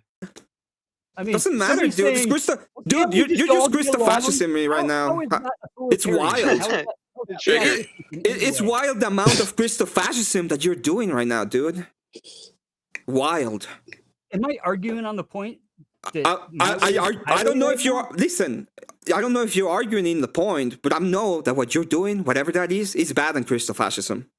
So you better stop being a I'm not Christo-fascist. even arguing for my point. I'm arguing against yours. No, I'm arguing against your point I'm a spaghetti because your fascist. point is You- Christo-fascism right now, He's dude. literally saying the systematic slaughter of people with a slightly different ideology but who worship the same God is fascism. While I don't agree that it's fascism, it is bad, and you're seeming to make the argument that it's not, which is weird. No, he's asking for an account for why it's bad, like the moral critique. I was I don't trying know. to get Thou there, shalt but- not murder.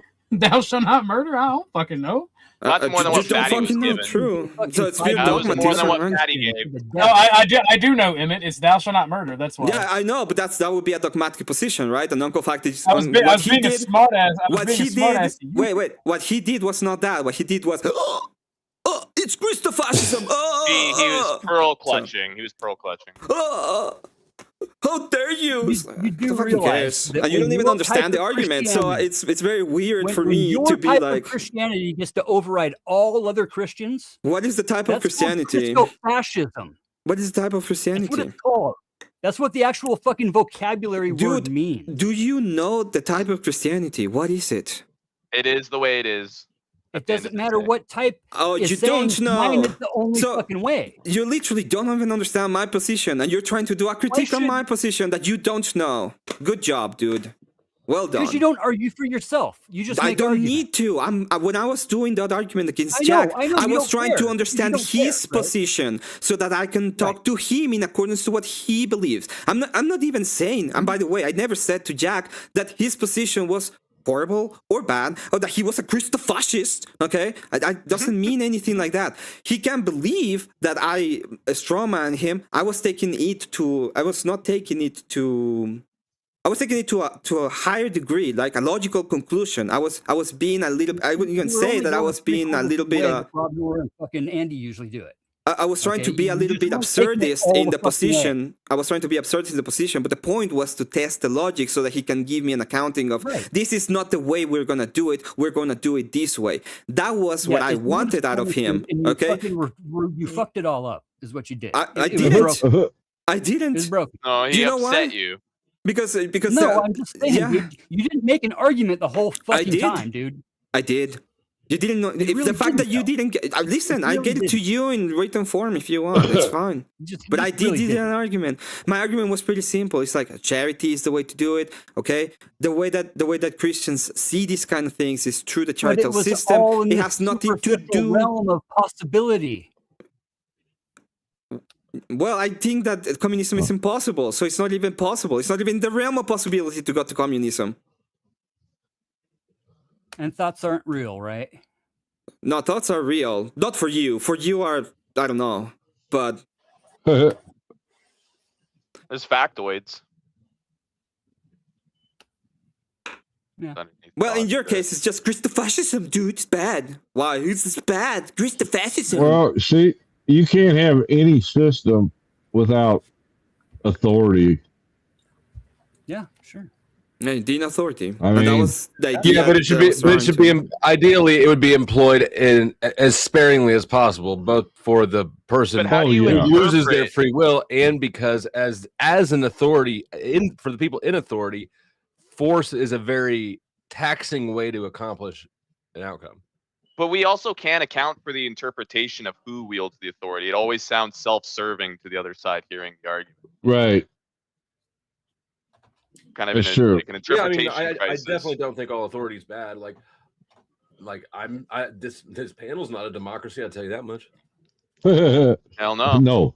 And there's a lot of authority with people with money. It's a plutocracy.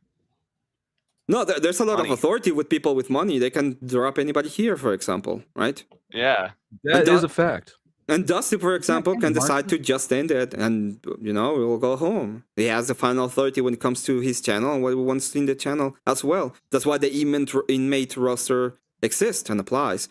There is going to be an authority. The point of the first part of the argument was to try to figure out what was the authority. And then when I make the critiques of the argument, it was on the idea of if that's the authority and the interpretation is my own, then I can do this, and then I would need to know why not. How is it that it works? Why does it work that way? Look at Jack's up and up, ready to say something. 50-word rule is a good rule to try to incorporate when you're doing these debates and things. Just word of advice. And with that, fuck all you guys except for Jack. Jack wins. Fuck you, buddy. Uncle Fatty bringing the with peace and love. Uncle Fatty wants some re-education camps. Hey, that's bad. Everybody's had such attitudes lately. Me and Jack, I'm changing my ways. I'm done being a douche. I mean, I'm not done being a douche, but You're not getting out of the re-education, dude. You're going with hate. Well, I find that it's interesting when the world is at war, I'm at peace. But then when there's peace, right now, I'm basically a big ambassador of love. Huh? You just want to be a warmonger. Profits are on your way. War profits. Who is the guy that played in Jeff Bloomberg or whatever his name was that played in Jurassic Park, the chaos theory guy? Yeah, Goldblum. Flo reminds me of him with the chaos theory. That's one big pile of shit. They want the link. I'm gonna drop it for them. There's a couple of people asking. It's pinned. It's pinned. Joe Cool, you've been doing this too long to not be able to. It's not. No, it went away. Oh, well, damn it! I've been doing this too long not to know how to pin things. Casper came up. Well, it was earlier, but it's not now. It was pinned, but you deleted the Nightbot comment. That'll happen. well, honest mistake. Is there any last comments? I'm gonna take my leave. What's your thoughts on re-education camps? I don't. Usually they are proposed by leftist idiots, and I don't think they're good. Yeah. Me and Flo got nominated to be the first two. I find your economic position and your authoritarian, I don't know, accents to be self-contradicting. Mm-hmm. I think that you need to come to terms with the fact that coomers exist in the world. Yeah. And it's okay to let them coom, and then you know everything will be good. I think that my economic system can only exist in an authoritarian position. If there's no authority, there's no way that we can enforce contracts, for example. So, well, sure, there has to be some. I'm not saying it. I'm not saying it completely. You know, I would love to live in anarchy. I would love to be able to promote anarchy, but like I still have to be an adult, right? Like, I'm just giving you why I don't think it's contradictory. I think there's a contradiction on my end because we need authority so that we can have the freedom to be able to provide. When I was poo-pooing authoritarianism, what I was not doing was saying there should be no authority at all. Understood. So you kind of strawman me. No, I understand. As I said, I was not trying. I was responding to. I was not giving your position. I was responding as to why I don't think it's a contradiction. I think that authority is necessary so that we can have the free markets. Otherwise, there's no way that we can have. There's going to be people who are not going to be complying with contracts or other stuff. So we need an authority so that we can have those being fulfilled. It's not. I'm not strawmanning you. People. Mm-hmm. Because that impacts other people. But do you agree that people should be allowed to make their own bad decisions as long as it's just them that carries the. Well, I don't think that I don't think there's an allowance there. It's not like I'm trying to allow them to do things, right? I think they will, and then we have to deal with those kind of things. It's like sin exists. Is that the only thing you need authority for? What else do you need authority for if not to stop people from hurting people? First off, the authoritarianism comes from the state exercising the will of the people. However you understand the will of the people, that's the thing. That's the only time you should have any authority. You need authority to officiate a divorce. I think that Emmett's authoritarian leanings come purely from a cultural and religious perspective, not a secular or economic one. Yeah, is that right? Emmett, you said you need authority. I'm laughing. Wait, can I interrupt for a second, Dusty? Like what you just said, I'm like talking to somebody in Discord. As you're saying it, I'm typing it to someone, like the authoritarian thing. It's slightly different. Like you got to the same conclusion, but like different tangents. Because we both have beautiful minds. No, it's because you shaved your hair. Okay, the bald demon. So I have to shave my hair. The bald demon. My brain was overheating in the past. Now it's got that cold air intake. Now the fucking you're more in tune with your Neptune. Okay, I'll mute. Let me ask a couple of questions about the authority shit. Emmett, you said it's necessary in yours. I'd like to know what type of things. I've heard church and to stop bad guys. And I want to know your interpretation of is authoritarianism needed in Jack's? What you got out of his shit? In Jack's? Yeah. Whether or not Jack is promoting authoritarian. It is promoting, like the way that he phrased it is interesting. And I think it's a very crafty way, especially now, because it doesn't mention, for example, the state, right? It's like, oh, we're going to get together and we're going to decide in accordance to the virtues of Christianity, which sounds very nice, but it points to government. And this is what I was trying to figure out, how exactly are we going to go to the point in which we decide what we decide, how we decide, and it ends up in some kind of governmental authority. Mm-hmm. I was thinking of like the Amish. They kind of have like a distributist kind of model with how they navigate.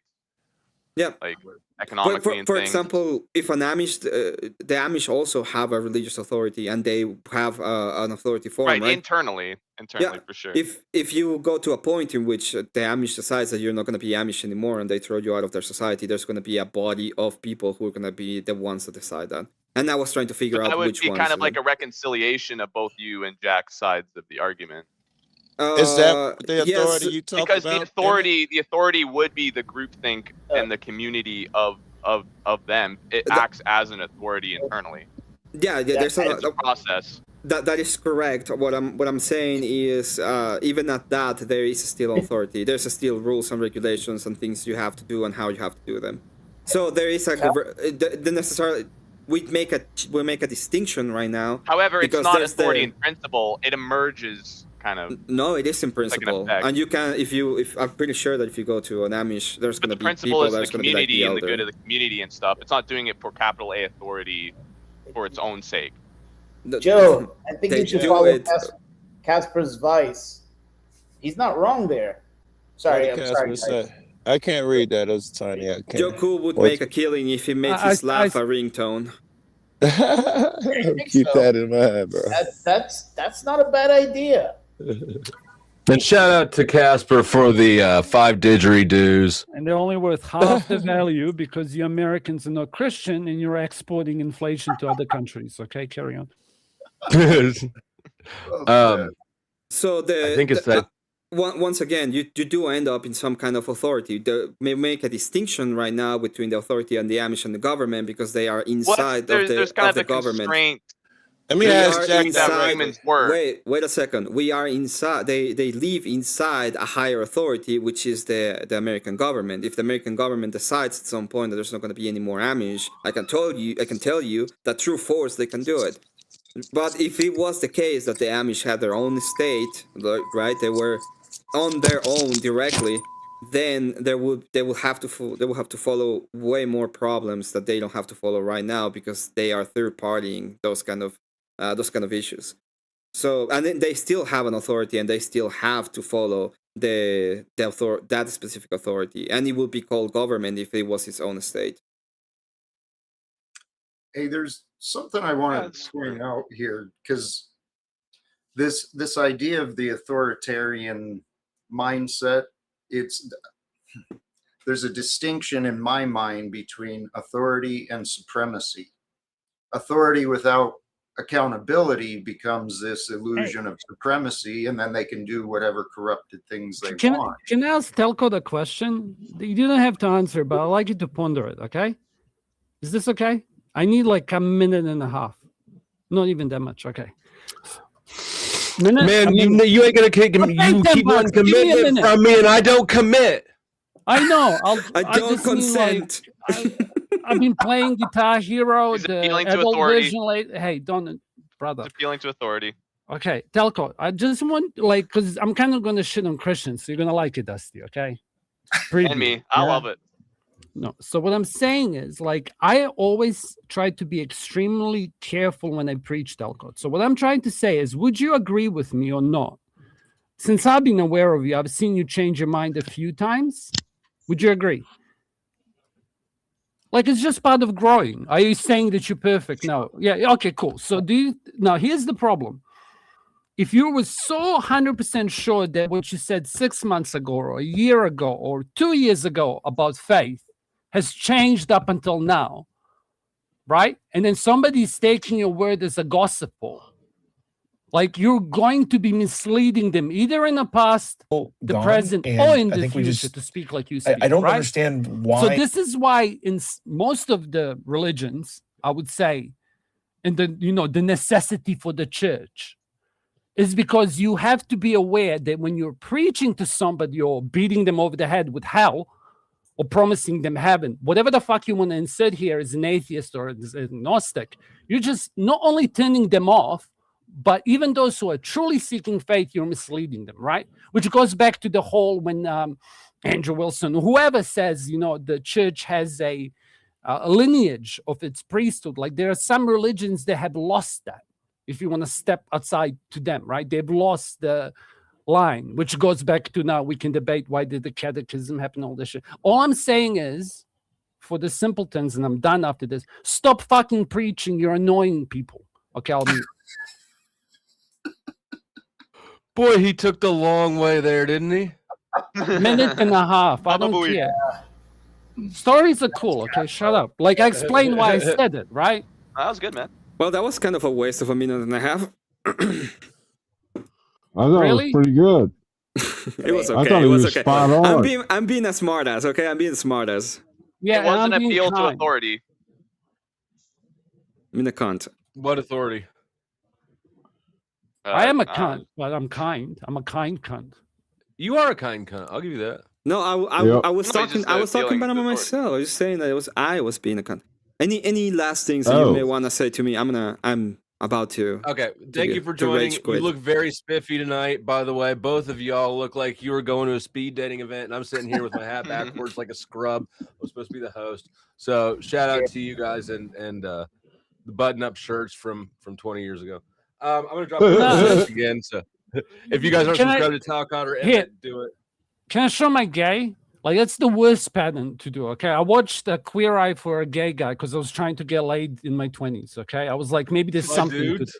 Yeah, but there was some fashion advice. So it's like, if you're fat, right, you should have verticals because it pushes you together. And then if you're like short, you should have like, do you know what I mean? It's like an optical illusion. So right now, the only thing that he's trying to leave, and I'm trying not to get AIDS. I feel like this conversation is going to give me AIDS. Yeah. You're just taking all your pent-up anger from that fucking debate on me now, bro. Maybe. Hey, let me thank Emmett as well. I appreciate this. This was very polite and good conversations. Next time, y'all can make it less polite. By the way, yeah, we'll try. I was asked. Thank you very much to you. Unfortunately, I was in a role where I couldn't contribute to the hostility. My last words is gonna be please release the files. We need more drama in the space. And thank you very much, everybody. Have a great one. Yeah, take care. Oh my god.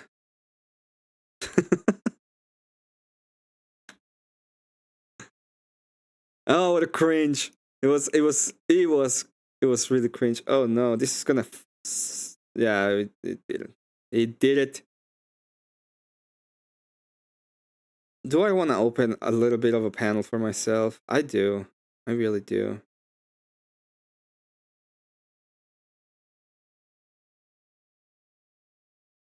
There.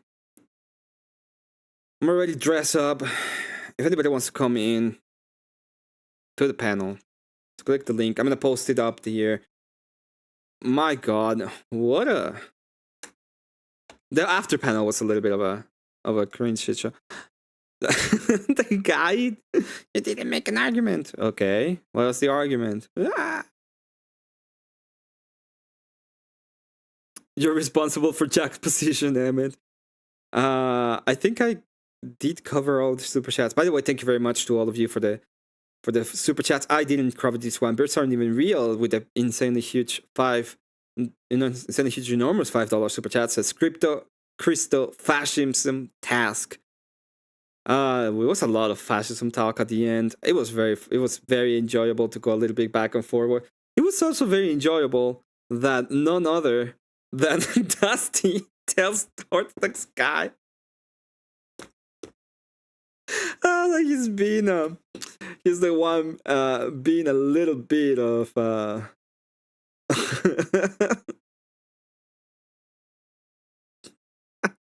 of tribal. That was freaking funny. Oh my god.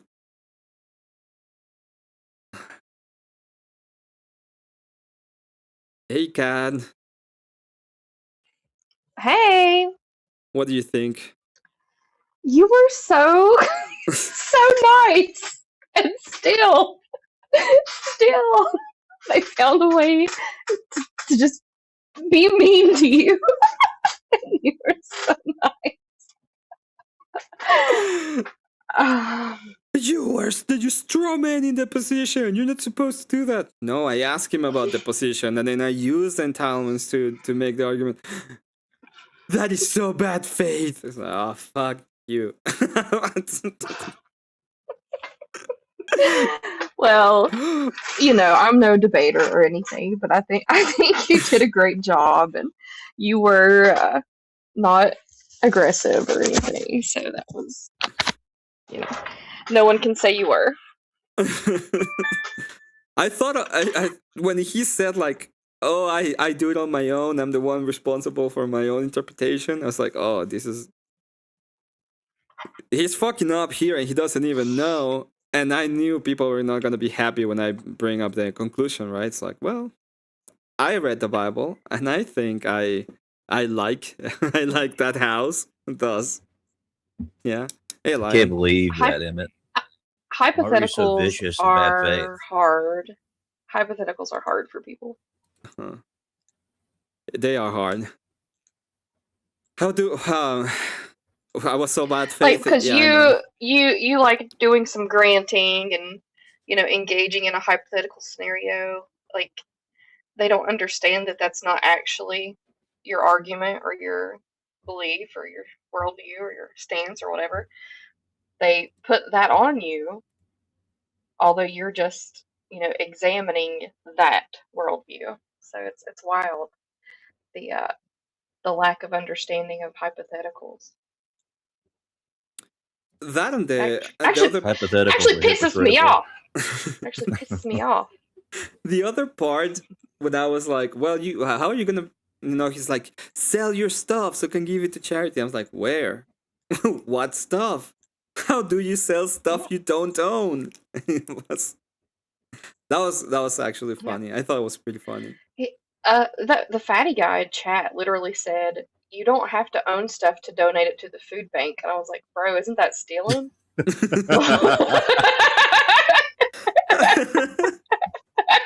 was like, that's not how that works. You don't have to own stuff to donate it to the food bank. Just give it, dude. Just give it away. Just give the stuff. It's fine. Don't you understand, man? Nobody owns anything, man. Oh, man. Just a modern construction of humans, man. It was cool. A cool experience. You got to go over there and. It was pretty funny. I was in the middle of the debate. I'm like, release the files, release the tomato files. I don't want those files. I'm okay with those not being released. I think I'm the only one. I honestly think I'm the only one, but I'm okay with those not being released. I don't want them released. I want them to be forgotten about. I don't care about the files. I just like to mention them because he gets annoyed. So that's the only reason why. Oh, yeah. But yeah, it was. I don't know. It was also pretty funny that Goji went at me as hard as he tried, and then he had to, like 2 times he had to eat his own words. You just want to go to get people to go to church. Like, well, yes, you wanna force him. Well, yes, that's part of my arguments, but the way that I make the argument is not the church is gonna force you. It's gonna be the government. And pretty much is to make people say at the end that they are willing to use the government to, you know, or they become violent. One of the two. If you really believe in democracy, why would you need to use violence? Well, they asked you if you actually believed in like the enforcement of church, and you were like, no. It's an argument that I made to show how far people are willing to go to use enforcement by the government. But then they still kept putting it on you, even after you said no. They're like, but you believe in enforcing church. You just want to force it. Like, although you had just said no, that's not my position. It was a hypothetical. It is hypothetical. Hypotheticals are hypocritical. Who said that? It was fucking. Who said that? Who said hypotheticals are hypocritical? Was it's it? like I don't know, but I remember it. It's a logic of probabilities. Oh, it was. Yeah, there's a lot of these- logics of probabilities there. There's a lot of logics, I can tell you that. A lot of people using a lot of logics. We learned that a lot about them logics. About faith, Emmet using the church. Hey Scott, good to see you. I did see you. I wasn't able to like say hi to all of the chat when I was in the debate. I had like 3 or 4 people also. I have one person who made a comment that kind of annoyed me. And I was not trying not to read chat as much because I was in the middle of the debate. Was it in your chat? Yeah, I respond to it. It was a while ago at this point. I had to find it. It was one of the first things I responded to.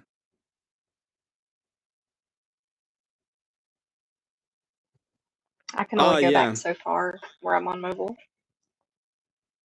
It's around here. Wait, you cool with the panel verse now? It's like, what do you mean by cool? Yeah. And then, oh my god, whatever, dude, lol. What do you mean by cool? Well, the thing is, like, you were there to debate. I stayed into the after panel because it was because I thought we were gonna talk more. Go on. Well, This guy Talcott. Mm-hmm. I'm sorry, I just have to get this out and then I'll bounce out or whatever. But this guy, people want to know why we have the church infiltration, right? And we have immigrants getting stashed in churches in North Carolina and Arizona. It's people like Jack Talcott. Like the concept of the compounded phrase socialist Christian just sounds like Muslim small hat to me. Like it's like, I don't know. I've had a few run-ins with them. Let's just leave it at that. But I think you did pretty good, Emmett. It was great. Yeah, you held it together. I didn't want to trigger them when I went out there, but I know asking that question, what do you do with people that don't agree in a socialist system? Well, we know, Russia, before it was full-blown communist, it was socialist. And they grab the people that don't agree and they tie their limbs to horses, and that's what you get. So, yeah. Yeah, the whole thing was pretty. I think it was pretty enjoyable. The debate was enjoyable, and the way it ended, and even the comments, right? Like the re-education camps. The whole point of him doing those kind of things, it needs an authority, and that's why I spent the beginning of the debate just trying to figure out how they're gonna decide, and it really paid off in the middle part of the debate when I was able to be like, yeah, I just read the Bible. I am the authority. I go with my friends. They agree. We're gonna take your house, and that was like a little bit of a kill shot, and that's why people get a little bit mad at it. It's because it makes perfect sense. It's but that's corruption. It's not. It's my interpretation of the Bible. I'm acting according to what I think is correct, and I am the one that decides it. And those kind of things are like, if people don't think all the way there, right? Most of the time they're like, listen to the good. Oh, it's a platitude. We're all gonna be singing Kumbaya and holding hands. That's what they hear only. So. He had this moniker a while back when I first got kicked off of that panel that Denizen was on with him. Mm-hmm. And it was called Living Without Fear, right? Just for asking a question that I got to ask finally tonight. But it sounded like some Greenpeace fucking libtard version of like, submission into the fucking liberal paradigm. Like it was like world organizations, Greenpeace, like, donate give all your money, and it was just like socialist crap. That's all. I don't know. I got to drop because this shit. You know how I get with it.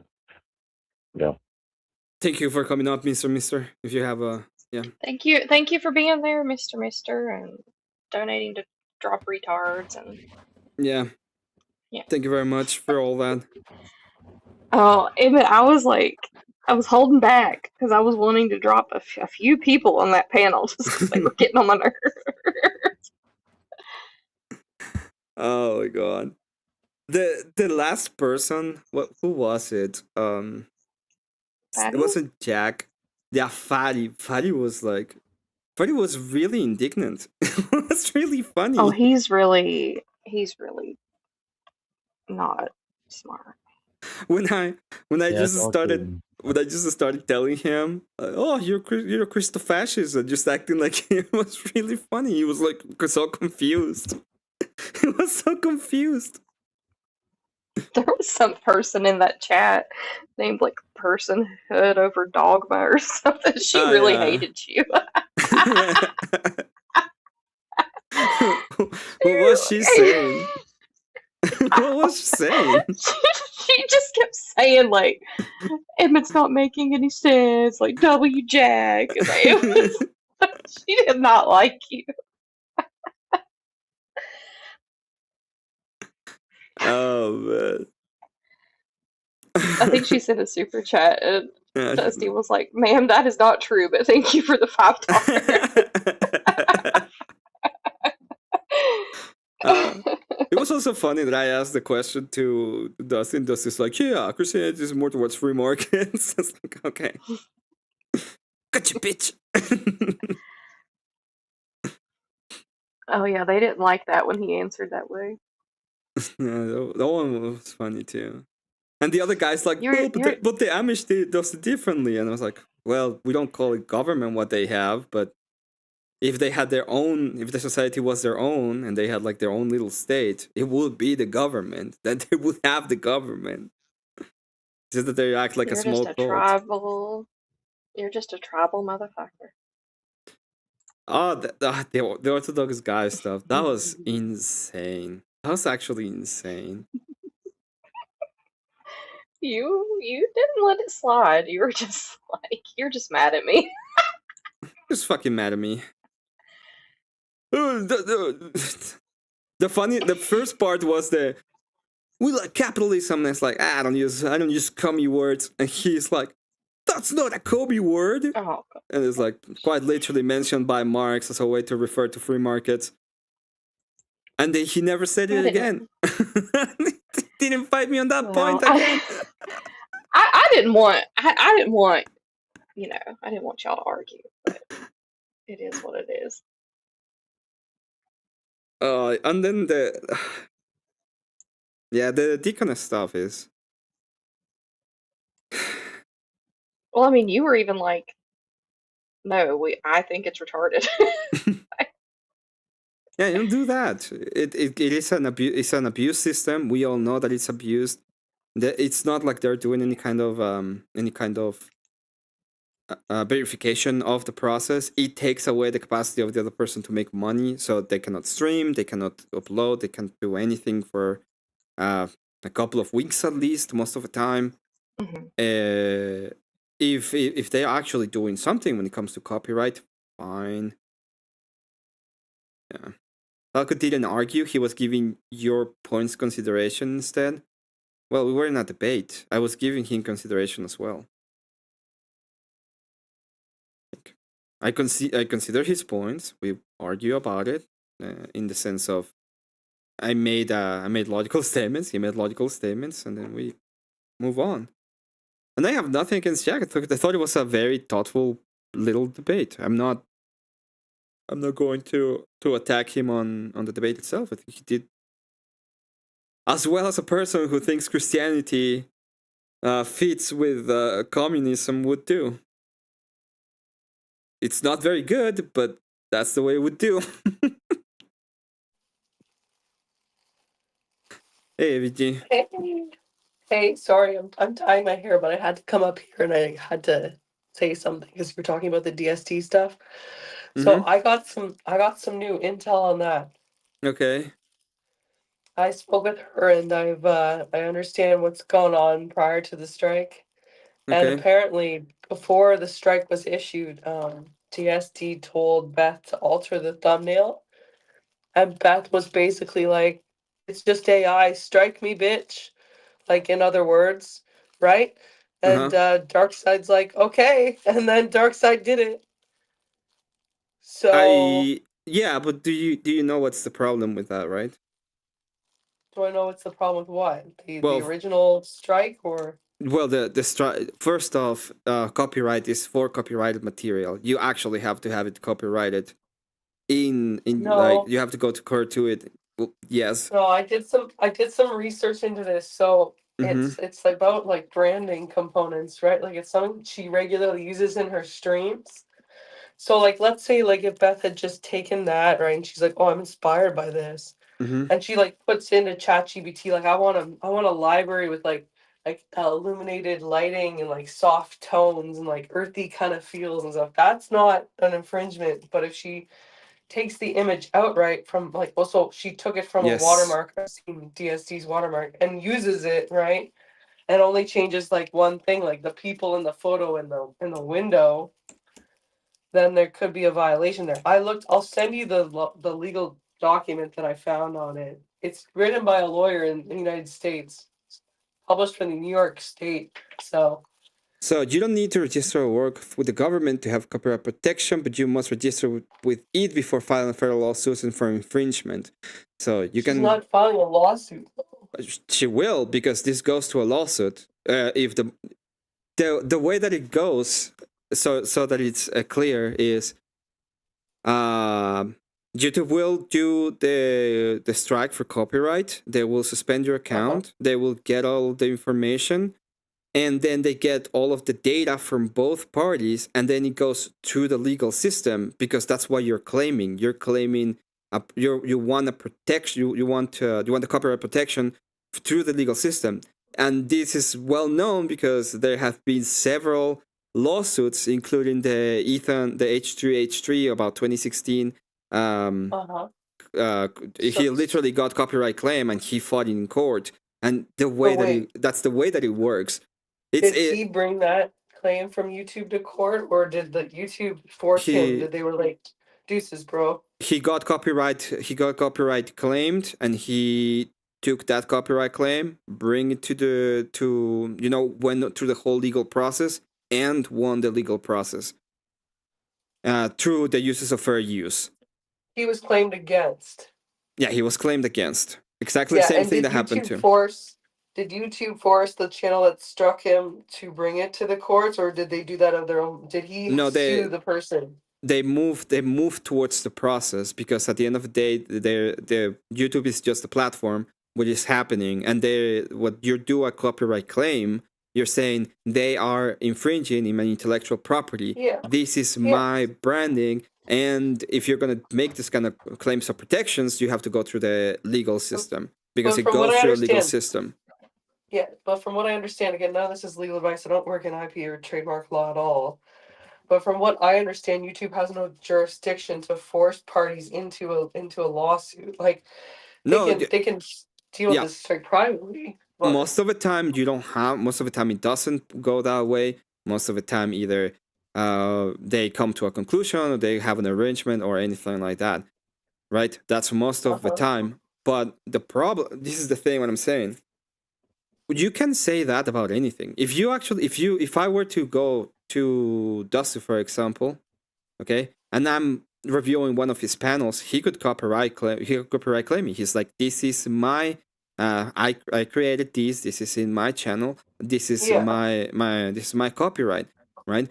And what is going to happen is the same thing that we have right now. And even if I'm claiming to be doing commentary over it, like having some kind of transformative process in the work, it would still take my channel down. And this can happen to anybody in the space. What is going on right now is that we are literally open the floodgates to get copyright stricken all the time. And there's no reason for them not to do it. There's no reason for us not to do it. They literally can be done through anything, even if you have protections or not of copyright, because the system, what it does is just it's automated. It's pretty automated, removes your capacity to stream, and it fucks up your channel for the next foreseeable future. Why shouldn't, for example, if it was the case that at some point DSD reviews anything in his channel,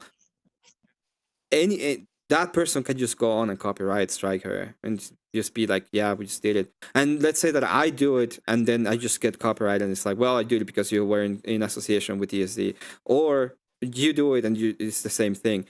Yeah, but is it different, Emmett? Because we all know the fair use provisions of the Copyright Act, right? Like, she's not talking about that though. She's talking about a design that she did for her background and her watermark. Yeah, but it's not her design. It was done through AI, and AI doesn't have copyright protections, unfortunately. It does to an extent. There's been case law on this, but it involves the interference of humans.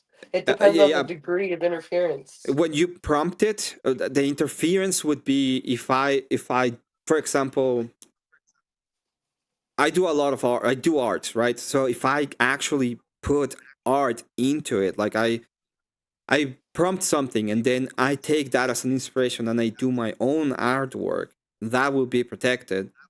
But if I just prompt it and the prompt and then the thing that gets done by AI is the thing that I use, that doesn't have any protections. It's been done for a while. There was a person who literally stopped doing AI art because of the specific case law, and it's been in case law for like 4 years at this point. Well, not 4, maybe 3. I'm gonna send you something, and if you want, pull it up and look it over and let me know if I'm like completely off base with this. I'm not trying to start some shit here. I'm just trying to literally. I know this because I literally asked this. Like, there was a person from NVIDIA that came up to my university. They were selling some AI stuff, and I asked him directly, like, what kind of copyright protections do I have with this? And he was like, well, you can make changes out of it, and you can have some protections, but you don't get the same amount of protections as if you were actually doing the artwork. It's your artwork. The art gets protected. I understand and even if it is protected, you still, like, if you want to have copyright protections for the artwork, you still need to have the registration. Like, registering, making a registration for the trademark is necessary for you to have any kind of legal protection for the artwork itself. Well, you pull this up. You let me know. I understand it's an emerging area of law because like we really haven't been working with AI generated images that long in the legal time frame. I know technically we have, but like it takes a while for cases to be brought to court and to be tested and for us to gain some precedent. But this is the article that I found. It's co-authored by lawyers. Oh, you sent it in the back. I thought you were going to present it. It's fine. I got it. No, I'm drying my hair right now. Got gloves on. We're knee deep in the chemtrails, man. We're going hard. Well, and even like aside from the legality aspect of it, like, is it okay to be doing that? Well, if somebody asks you to take it down, Kat, right? Like I think that's kind of different. I don't know. Maybe I'm off base. I don't know. Like, when being in the YouTube for a long time, it's actually you get it works against you. It doesn't work for you. It works against you. I know there's a reputational element, but at the same time, that goes both ways, right? Like, for instance, like the whole she didn't copyright her. That's the point. It's like the way that they're gonna the way that everybody is gonna be seeing it, and that's the way that's gonna be seen is one side is copyright strike. Has copyright strikes. Here they will do anything that it is to attack our side, that we're not even doing anything to them. That's exactly how it's seen right now.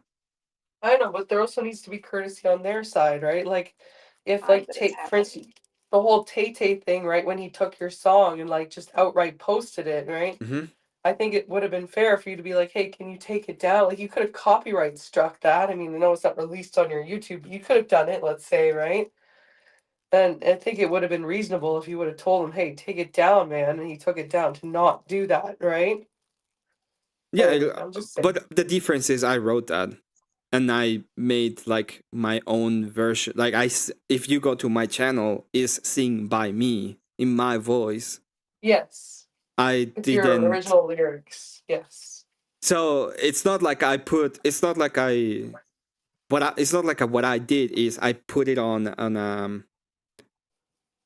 It's not like I went to Grok and say or Suno and I was like, hey, make me this song. The instrumentals. Obviously, I have no. If somebody take the instrumentals of that song and do something different, I would have no copyright protections for it because the instrumentals were done by AI, right? I'm not a musician. I cannot do instrumentals. But the lyrics and vocals were But the lyrics and vocals were mine. I did that, and there was an actual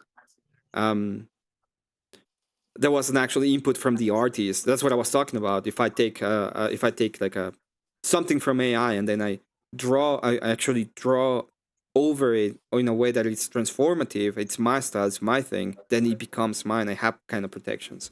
But it's not the same when it's just something generated by AI. Well, the optics of the situation are that it looks like there have now been 2 strikes to have come from this, like that side of the internet against the that other side of YouTube. So it just doesn't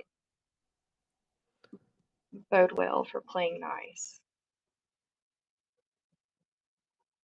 But she wasn't playing nice either when she didn't take it down and was asked to, right? Or change it at the very least.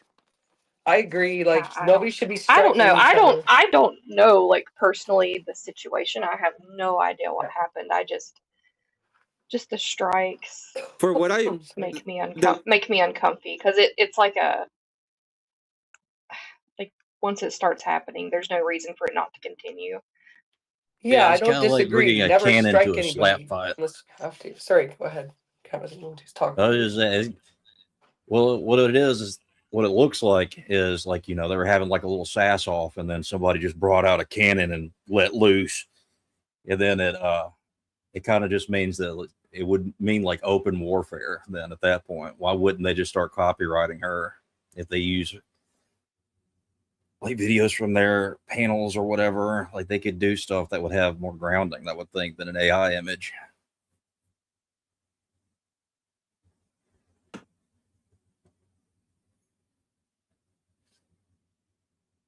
But I also don't know a lot about this stuff. I just see it from the outside as that's what it looks like. And I understand, like I get that she didn't like it. It has nothing to do with the like or not. It would be the other thing is I believe that they put it because I haven't seen the thumbnail from their side and what was like the changes made, because apparently they say that they use it as a way to put it on another AI, and that created a different AI work, right? She said, I think she used Grok, and she said that she used the original, like kind of ideas as her base plate, and the idea was to basically run, like basically do what Witchy and DSD would have done, but with Beth. Yeah. So the point of like I get the problem here is one is AI artwork. AI artwork is not subject to copyright protection. That's a problem. Two, I understand that she didn't like that they were using something very similar to her, but similar doesn't mean the same. So especially if you are not trademarked, like if you have let's say that I make a burger joint and I call it EmmetGames, right? And I use a very similar M to McDonald's. McDonald's will go and be like, hey, you're using my brand because I have it registered. There's a registry of the brand, and this is how it's going to affect my business. But if I'm just, instead, I call it Emmet's and I use an E, there's at that point, there's not going to be the same thing. And they wouldn't have like Can I yeah, of course. Can I interject for just a second? I think your chat, a lot of people don't know actually what's going on, so it might be a little bit rude for us to be discussing this without them even knowing what's going on since that's the audience. So maybe just give like a quick summary of what happened. Okay, so just a summary. Yesterday, Beth was making a coverage of like conspiracy theories with Witch they were inspired kind of by a. Did they have the show or they were going to have the show? I think they were going to have a show with They were Darkseid. going to have this show and They were with Witchy and it's yeah canceled. Yeah, well, with Witchy. with Witchy in Darkseid Deaconess. That was about the same topic. Beth took the background theme and the background and theme from Darkseid Deaconess, put it onto another AI, and started the show. Darkseid Deaconess didn't like that, asked it to be removed or changed, and Beth was like, "Sue me, I don't care." And Darkseid Deaconess made a copyright strike. The copyright strike is usually the process is very streamlined. Most of the time, it will be accepted no matter what the evidence is. And the problem in YouTube is that that's seen as a very low tier thing to do, and it can affect your reputation. So that is pretty much the if I'm not mistaken, that's a very broad of what happened. That's a good way of having it put without getting into too much of the nitty-gritty details. Yeah, I want to say, like, I don't think anybody should be striking anybody else. At the same time, if somebody keeps stealing your crap, like whatever, who was it, Panelverse or somebody kept just taking Andrew's videos, no commentary, and just posting them again and again and again. He was asked to stop, right? He didn't do it. Then you have no choice. But yeah, I think striking other creators should be a last resort. We all make money here. We all have a stake in this. If you have a regular, show, and it impacts people's earnings, it's a shitty thing to do, right? It should be a last resort. Yeah, that's correct, and that's what I'm talking about. For example, the Panelverse thing actually makes sense that he would go on and be like, "Hey, this is my content, and you're not making any changes, and this is under copyright. I will be protected from you doing that." But in this case, it's a lot harder and a lot muddier, especially for the use of AI. It is what it is. You don't get to claim artistic hard work when it's being done by AI. I'm pretty sure I can. Did you read the article? I'm trying.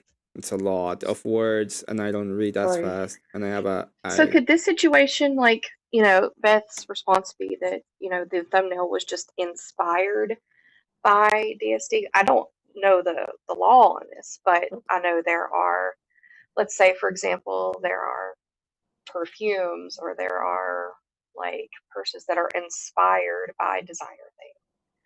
And as long as they're labeled as like inspired by and they're not exact copies, which from my understanding, it's not an exact copy because Beth added her and Witchy's image over top, then she could just label this as a thumbnail that was inspired by something DSD did. I mean, am I incorrect in that?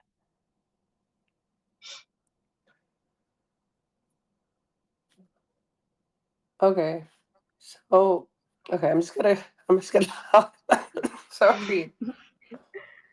For what I see, Let this me is bump myself on this is on the I see the protections that the artists are requesting so that they don't get ripped off by the AI himself.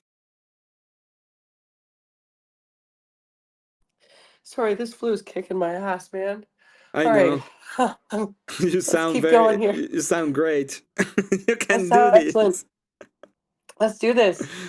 Yeah, so like if you go down to the artists who use AI section, it's like an artist that created a graphic novel using original text and AI generated images.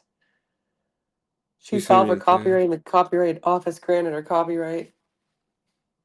In the text, obviously, right? As well as yes. the selection and coordination of the other elements. However, they don't have copyright in the AI generated images that are contained within the novel. So the images themselves don't have the copyright. That's what I'm talking about. Like you can, if you create a graphic novel and then you put you create it through AI, you create like different pages.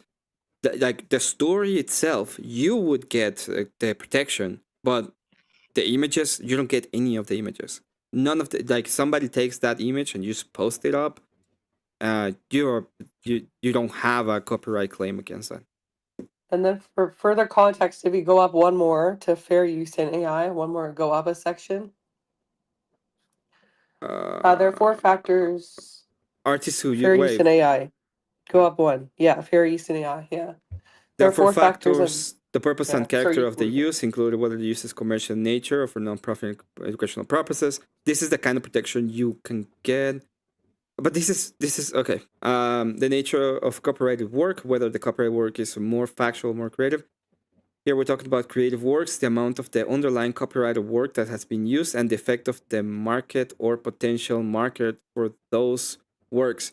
I'm pretty sure that this has to do with the protections that the artists are requesting. So the artists are requesting that these the companies themselves can be liable for copyright usage because they're using their old work for or the work that was on the internet to train the AI without necessary consent. And they are pretty much saying that the way that they have to, it's like the nature of the copyrighted work. Well, this work was created by me for use, and then the copyright is more. Sorry, is it for commercial nature, for non-profit educational purposes? They're saying, well, this is not for educational purposes. This is commercial. The AIs are selling it, and they're using our work as the basis for it. So these are like two different. These are two different accounts, right? One is in the sense of how the artists are trying to protect their work from AI, and the other one is once you use AI, if you have any kind of protection. So you don't get any kind of protection for the image generated by AI. You don't have copyright on those. This has been this has been known for a little while already. Yeah, no, I just wanted to focus on the factors. So the rulings tend to focus on the importance of factor 1, the purpose and character of use, and factor 4, the effect of the market or potential market. For the For the former, right, for factor 4, the effect on the market, it's the question of transformativeness, right?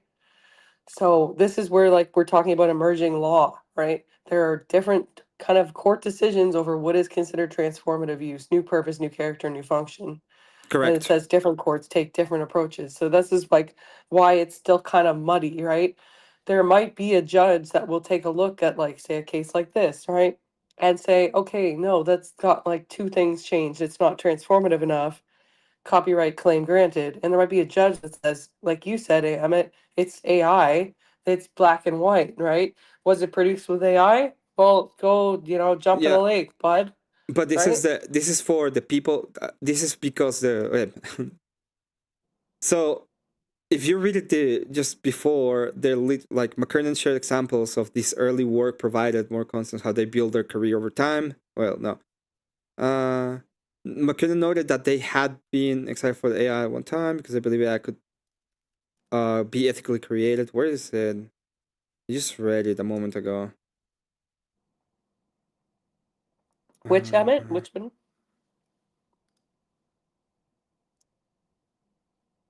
The artists who use AI section? Yeah, I always thought my own name and art has been turned against me. Who is next? Writers, journalists, voice actors, lawyers. I'm asking you, how do we solve this? We protect the human artists. How do we hold exploitative companies accountable? How do I protect my data, my content, my artwork, my name, so I can keep doing what I love for a living? This is like the artists are saying, hey,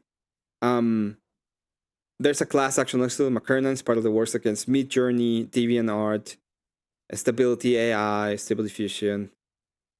So the point they're making is that the companies that are doing it, the companies, that the nature of the copyright work that they're using to train the AI is that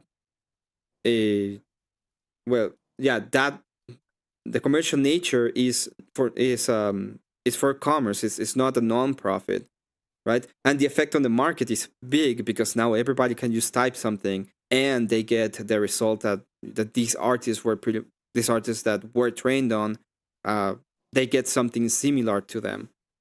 So what they're saying is the protections are on the artist side, on the guys that did the work to train the AI.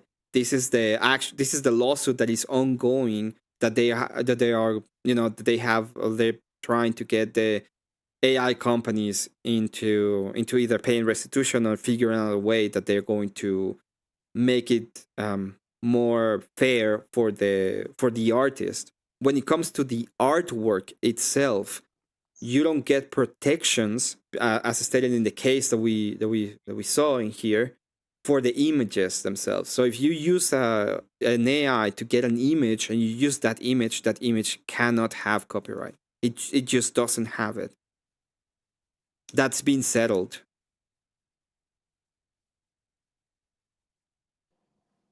Okay. I think some people want to see the images, but I don't know if we should. I don't think it's an issue to pull it up, but I have the images. If you have them, I will be willing, absolutely, to share them. I know they're very similar. I think the only thing that changed, well, the thing that actually changed is like the persons in the.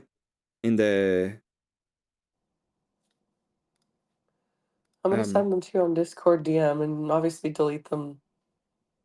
Yeah, that's afterwards. Just give me a second.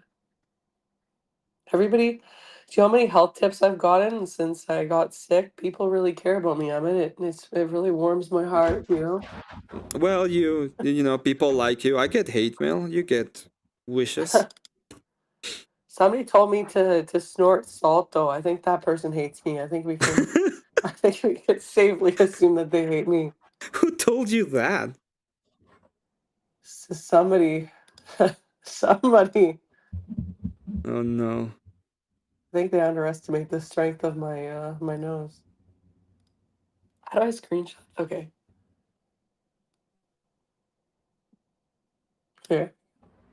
You're gonna send it through Discord, right? Yeah. Okay. I thought it was gonna be easier to because this is part of a message. I thought it was gonna be easier for me to just you can just click on the image and say copy, and then you should be able to paste it on. There's other stuff in the image. No.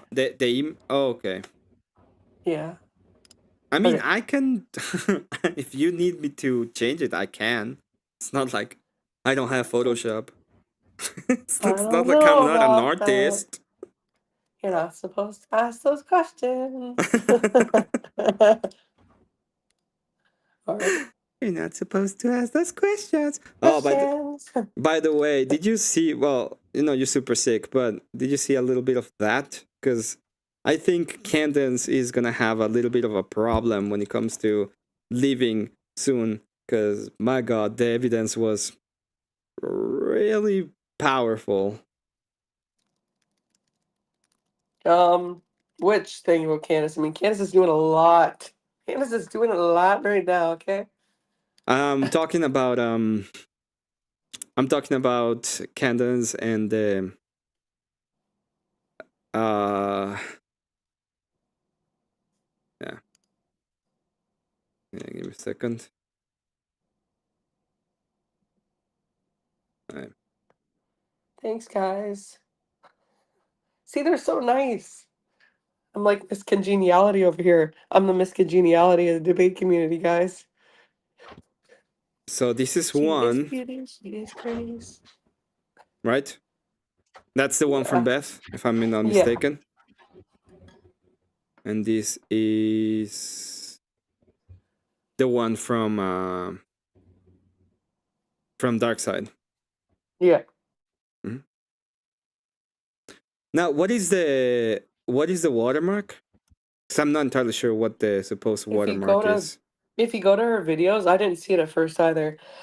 If you go to her videos, at the very bottom right, there's a tiny little watermark. It's like basically if you did a little cutout of the top right corner, of this. Uh-huh. You just did a little, like just a tiny little cutout of the top part where there's like the 3 little lamps and stuff and a bit of the window. That's in the bottom of all of her videos. Yeah, but I don't see it here. No, this is just her thumbnail. Like, okay, like go to a video of hers. But this is what was copyright. This is the part that was copyrighted, wasn't it?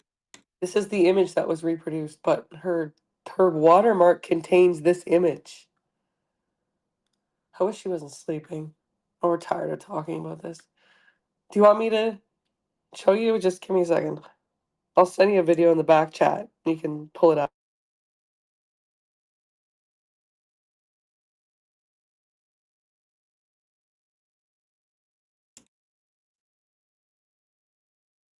Okay, I posted it in the back chat.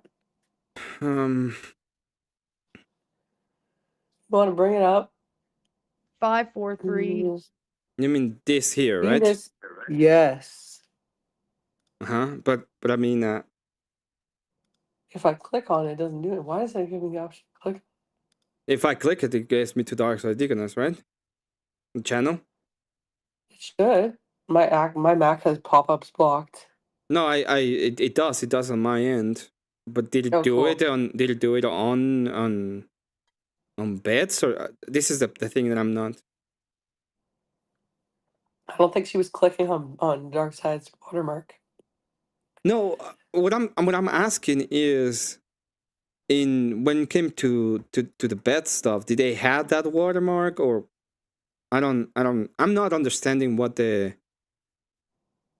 have the thumbnail, so that's what they have. That's what my understanding is. That's what the issue that DST raises is about.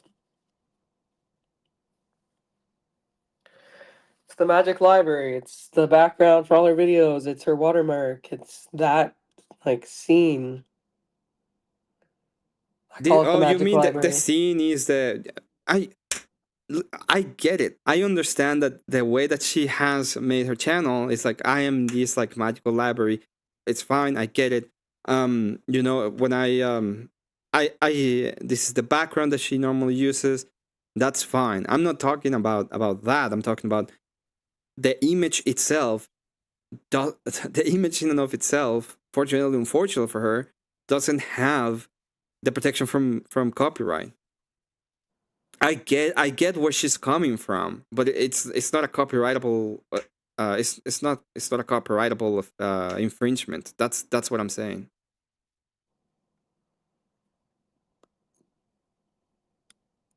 From what I understand, it's a gray area. It's not a gray area. No, when you come, like literally, the person made a full on visual novel. Every single part of the visual novel, like the characters and the written parts and the story, all of it has copyright, not the images. So the image on and of itself cannot be copyrighted. When people create like copyrighted stuff in even in videos, those get no copyright protection. That was like there were a lot of AI enthusiasts very angry when the decision was made that AI image has no copyright.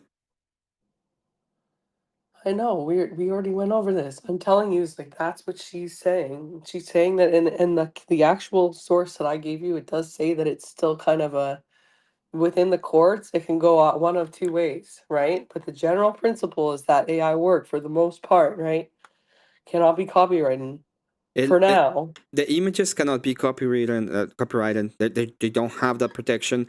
The part that is still in effect is what kind of protections do the human artist going to get, or if they're gonna get any kind of protections, right? Though that part of the those kind of lawsuits that are still ongoing, because there were a lot of artists who were really very unhappy by by different AIs using their artwork in order to train it.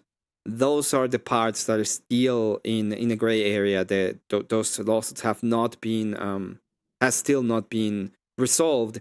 Now, when it comes to the image, like image generation and setting copyright for image generation, that's been settled. You don't get protections for using image generation. You just don't. Yeah, but copyrights don't always need to be registered. For instance, like I don't know if it's different in the United States, but in Canada, right? As soon as an original work is fixed into what we call a tangible form, it's copywritten. It's copywritten. It's protected. Not It's hard to take to court though. It's like verbal the AI doesn't get the protection. That's the point. That's what I mean. The AI doesn't have copyright protection. Did we read the same? Did we read the same thing? Yes. Am I tripping out? Because The point of when we talk about the protections when it comes to it, there's two things, right? One is I am an artist. I create my own images. I've been working on this. I put them on the internet, and then Midjourney and these big companies take those images and train AI. And now I'm competing against AI that can produce artwork that is similar to mine. That is that is one area that is being litigated at the moment. The other area is I am an artist that uses AI. Okay, and what they said was there was this artist, the person created a visual novel. The visual novel gets the protection of copyright when it comes to the story, the written words, the characters, but every single thing that is an image, because it was created by AI, doesn't get the protection. Those are not protected. If it was the case that they were using her words, for example, with this image, the words will be protected, but the thing that will not be protected will be the image. So anybody can use the image.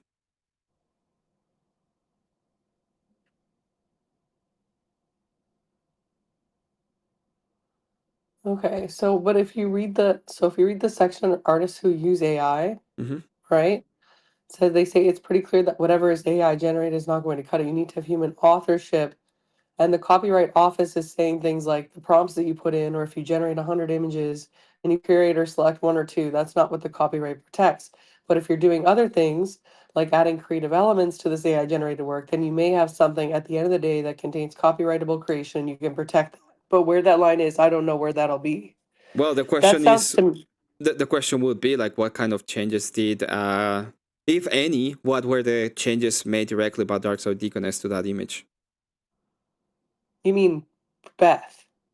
Or you mean, no, are you talking about the original process or the I'm talking about, process? I'm talking, no. This is, well, remember, I don't know. This is a dark, I'm pretty sure that this one, the Magic Library or whatever. The Magic Library one, where is it? Right. This one. Is this AI generated? That's my understanding to some degree, yeah. Okay, this is AI think generated. so. What Yeah. changes, if any, were made on this image? I couldn't tell you that. Okay. If it is the case, for example, that let's say that the image in the background, all is AI generated, but I added conspiracy groove into the rabbit holes, right? This part would be protected. Like over here, the background is the thing that's being used by the other AI, and they just changed that area that would be copyrighted. So I don't understand at what point or what kind of changes she's claiming that she made as an artist herself that would have the kind of protections from copyright. If you're gonna say it's I prompted and I got the AI generated and I used that is used, that image has no copyright protections. You didn't artwork it. Yeah, and I don't know what she did to the original process. I wasn't there for it. I haven't I've pressed her on a bit, but I haven't pressed her on I haven't put her through a deposition, right? Because I get that this is a lot of people are talking to her about this, and I think it's getting kind of frustrating. So for everybody, so I just haven't really pushed too hard on. No, I get it, and then the thing is, But this is, I know that this is new, but there's been set cases of it already when it comes to people using AI to generate things and then claiming copyright. They don't have protections of copyright. They just don't. When you use AI to let's say that I go to AI and I put magical library window on the on my right with blue light and orangey lights, and I get something similar, neither her nor me would have protections from copyright from the image that is generated. But if I, as an artist, I go and draw a library or even make a 3D image of the library, and I get like everything set up in accordance to me, I do get protections because it's my artistic work. That is what copyright is defending, is the artistic work. Yeah. No, I just wanted to present the No, I didn't want us to just completely shut it down, without considering I both sides of the understand. case. Yeah, I do understand and I get it, but in these cases, like unfortunately, this is a little bit of my area of expertise, being an artist myself. Oh. No, Appeal to credentials. Appeal to respect my authority. I did pay for. Whoa, power hungry much. Respect this my guy's out of authority. control. Respect my authority. Respect my authority.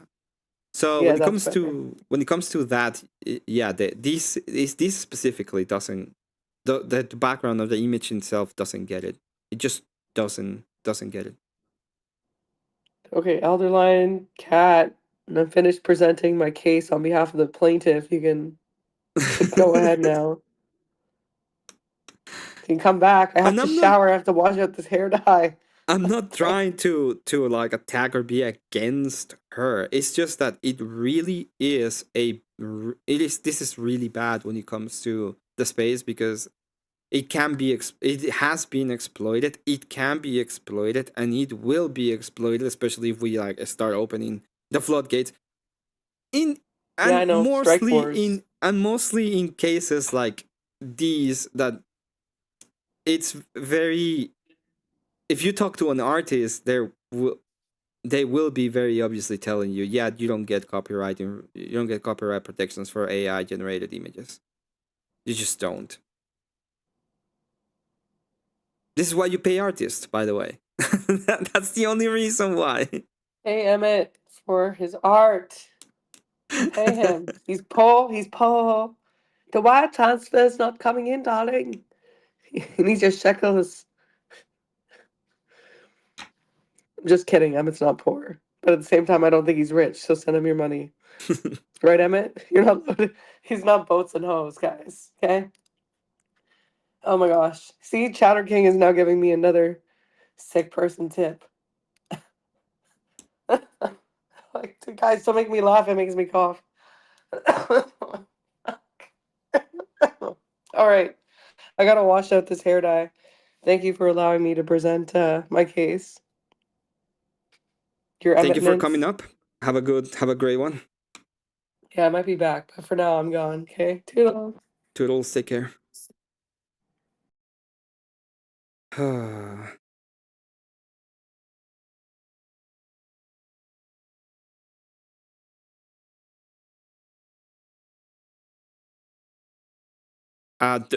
YouTube is not actually very strict with false claims at all.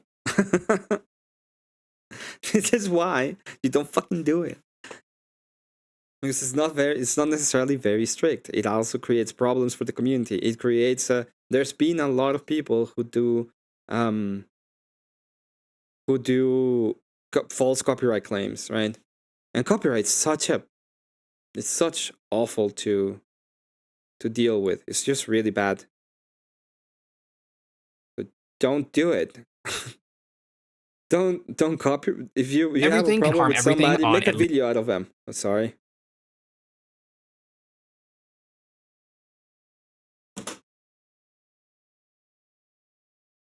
They just don't do it. I think that was my cat. Something just opened my door. in a very douchey way. I think that was the cat. That was the was my cat.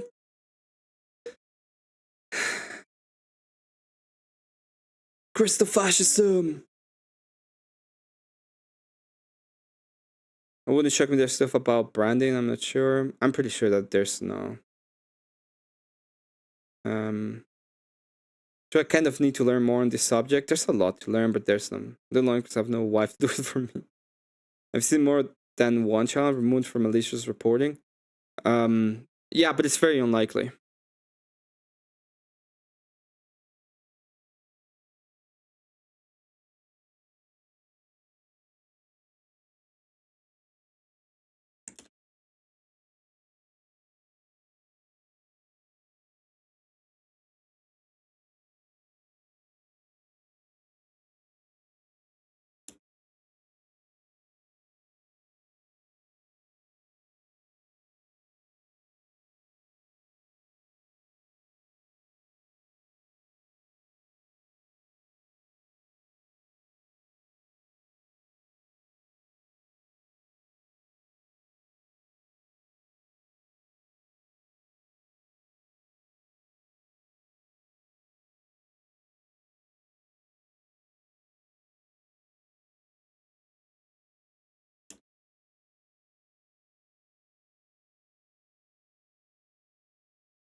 Yes, malicious copyright trolling will get you taken down due to the report was made in good faith. It depends on what. There's a card. I don't think DSC will lose her channel, but the stream will be up next week. We plan to do another. That seems fine. I don't think it's a good thing to do. I really don't.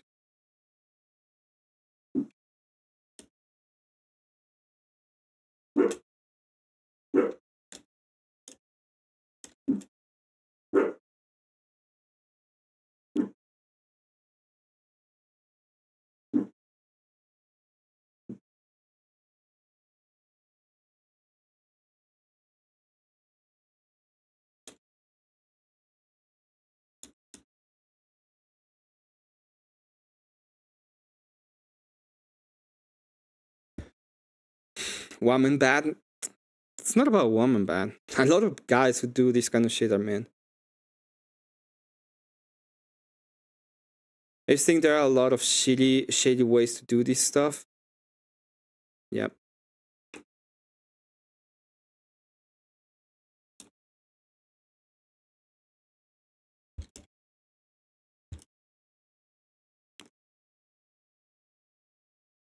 The cat really opened the door. The cat really did open the door. In fact, here it is.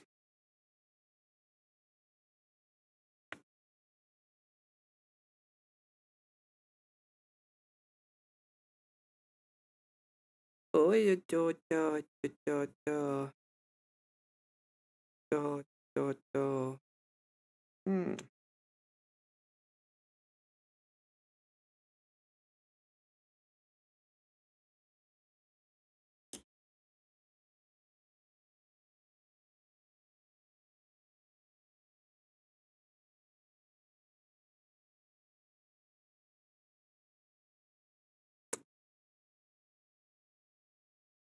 Big cat. Good girl.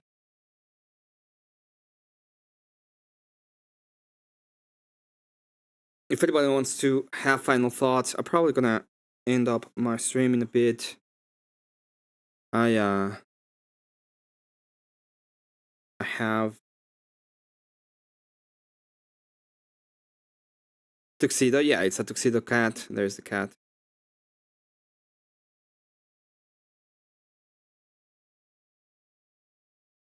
Well, I don't think it has to do with bashing. She thought she had a claim, and I think she still does think she has a claim. I don't think DSC was acting necessarily completely in bad faith. I was showing Elder how to get his misogyny card back, but saying woman ban.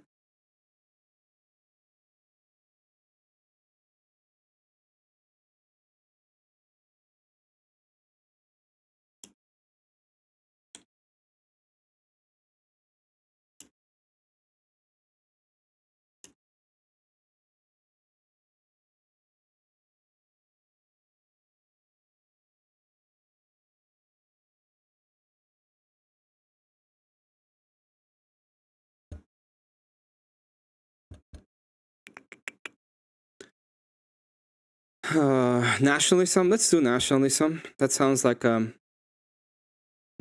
good idea. Let's do a nationalism. By the way, thank you so much to Bree for the insanely huge, enormous $5 super chat. Canadian says nationalism. Yeah, let's do that. Let's bring it up.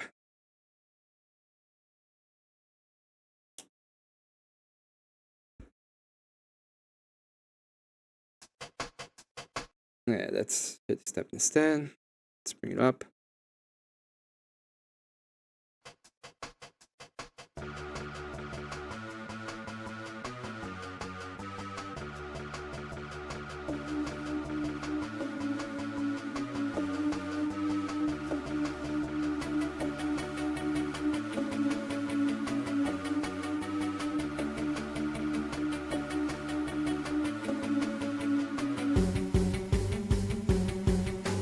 Baby, don't be absurd.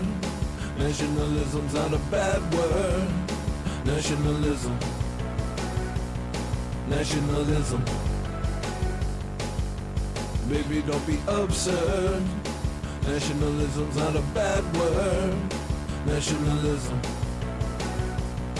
Nationalism. Well, I'm ready.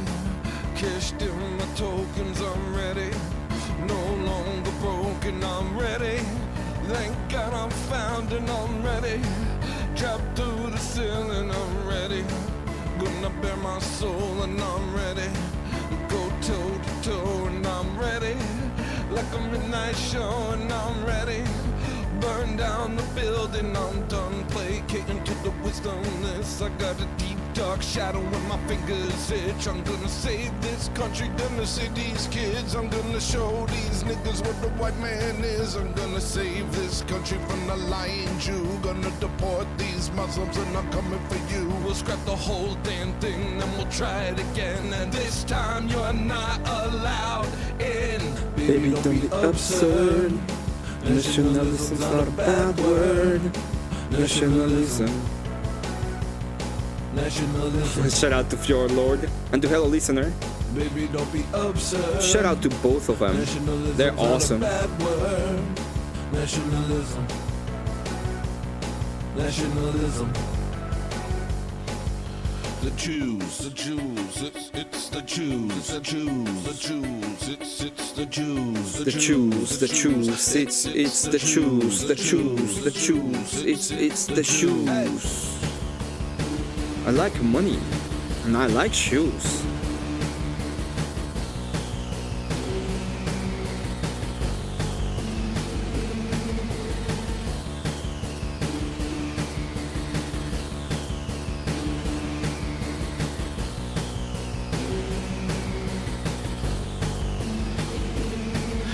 Gestapo leftists getting way too cozy. These media moguls getting way too nosy. All I ever heard a black man say is you owe me. If it wasn't for us, you'd be a cannibal, homie. It's time we start getting the respect we deserve, instead of giving these people something they didn't earn. These immigrants showing out with a whole lot of nerve. If she was back home, babe, they would have beheaded her. Baby, don't be absurd. Nationalism's not a bad word. Nationalism. Nationalism. Baby, don't be absurd. Nationalism's not a bad word. Nationalism. Nationalism.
Also, talking about AIs, everyone should look into AI trading bots for investment, and it's great for people who don't know shit about stocks. 15 to 35% in returns. Man, that's a lot. 35%, that's a fucking lot. Hey, HP Nubcraft, he says... I need to check. Thank you very much for that. For that dono.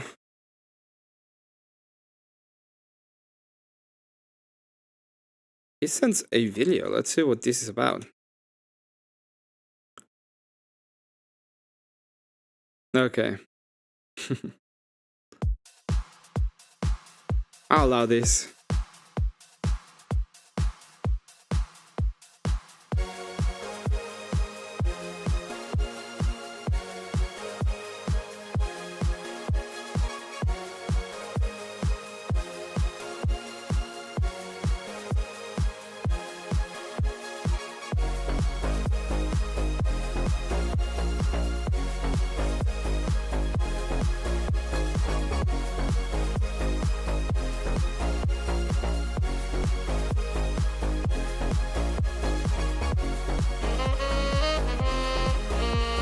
Is that where you get your FU money? Yeah.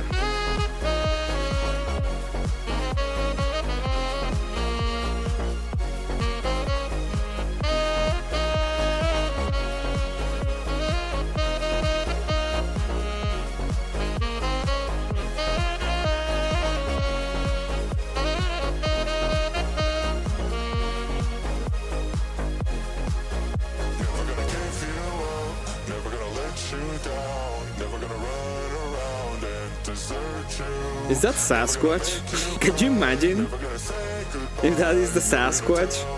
That would be so funny.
Well, it's pretty cool.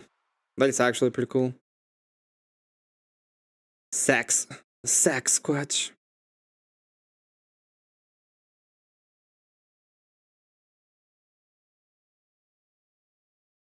Was Orthodox Guy on my channel? Didn't see him. This is so weird.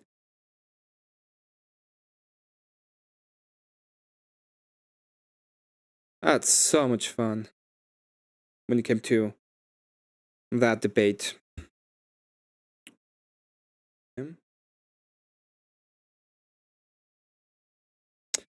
Thank you to HP Nubcraft for the $5 dono. That was really, really double. Yeah, I'm gonna put the link just once again. Anybody wants to come up and say the last words? If not, I'm gonna end the show. We can move forward with our lives and do something else. That is exactly what's going to happen. I want to thank everybody who donated, everybody who came into the panel. I want to thank AVD and Elder Lion and most everybody and all. Sorry, I want to thank AVD and Elder Lion and mostly Kat for coming up. They have been great supporters of the channel, especially Elder and Kat, who have been pretty much here from day one. I want to say that if you enjoyed the debate, please give a like to the video. It will be greatly appreciated. And And thank you all truly for being around. It's been like extremely nice of all of you. I am going to I don't see anybody, so I'm just going to end.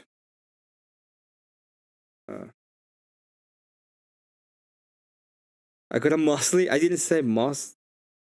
Wait, yeah, most like.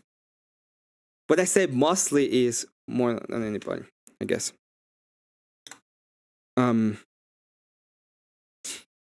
Thank you all for the support. It was really appreciated. I hope you have an excellent day. I'm gonna go ahead and find out who it is.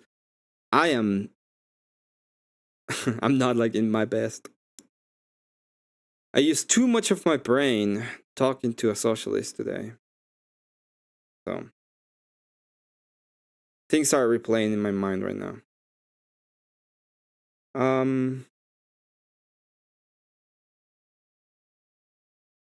Tomorrow I do have a debate incoming. It's gonna be about being mean on the internet. So hopefully you will enjoy that one. I will be streaming it here for all of you. That will be fun, I hope. Let's see who is live.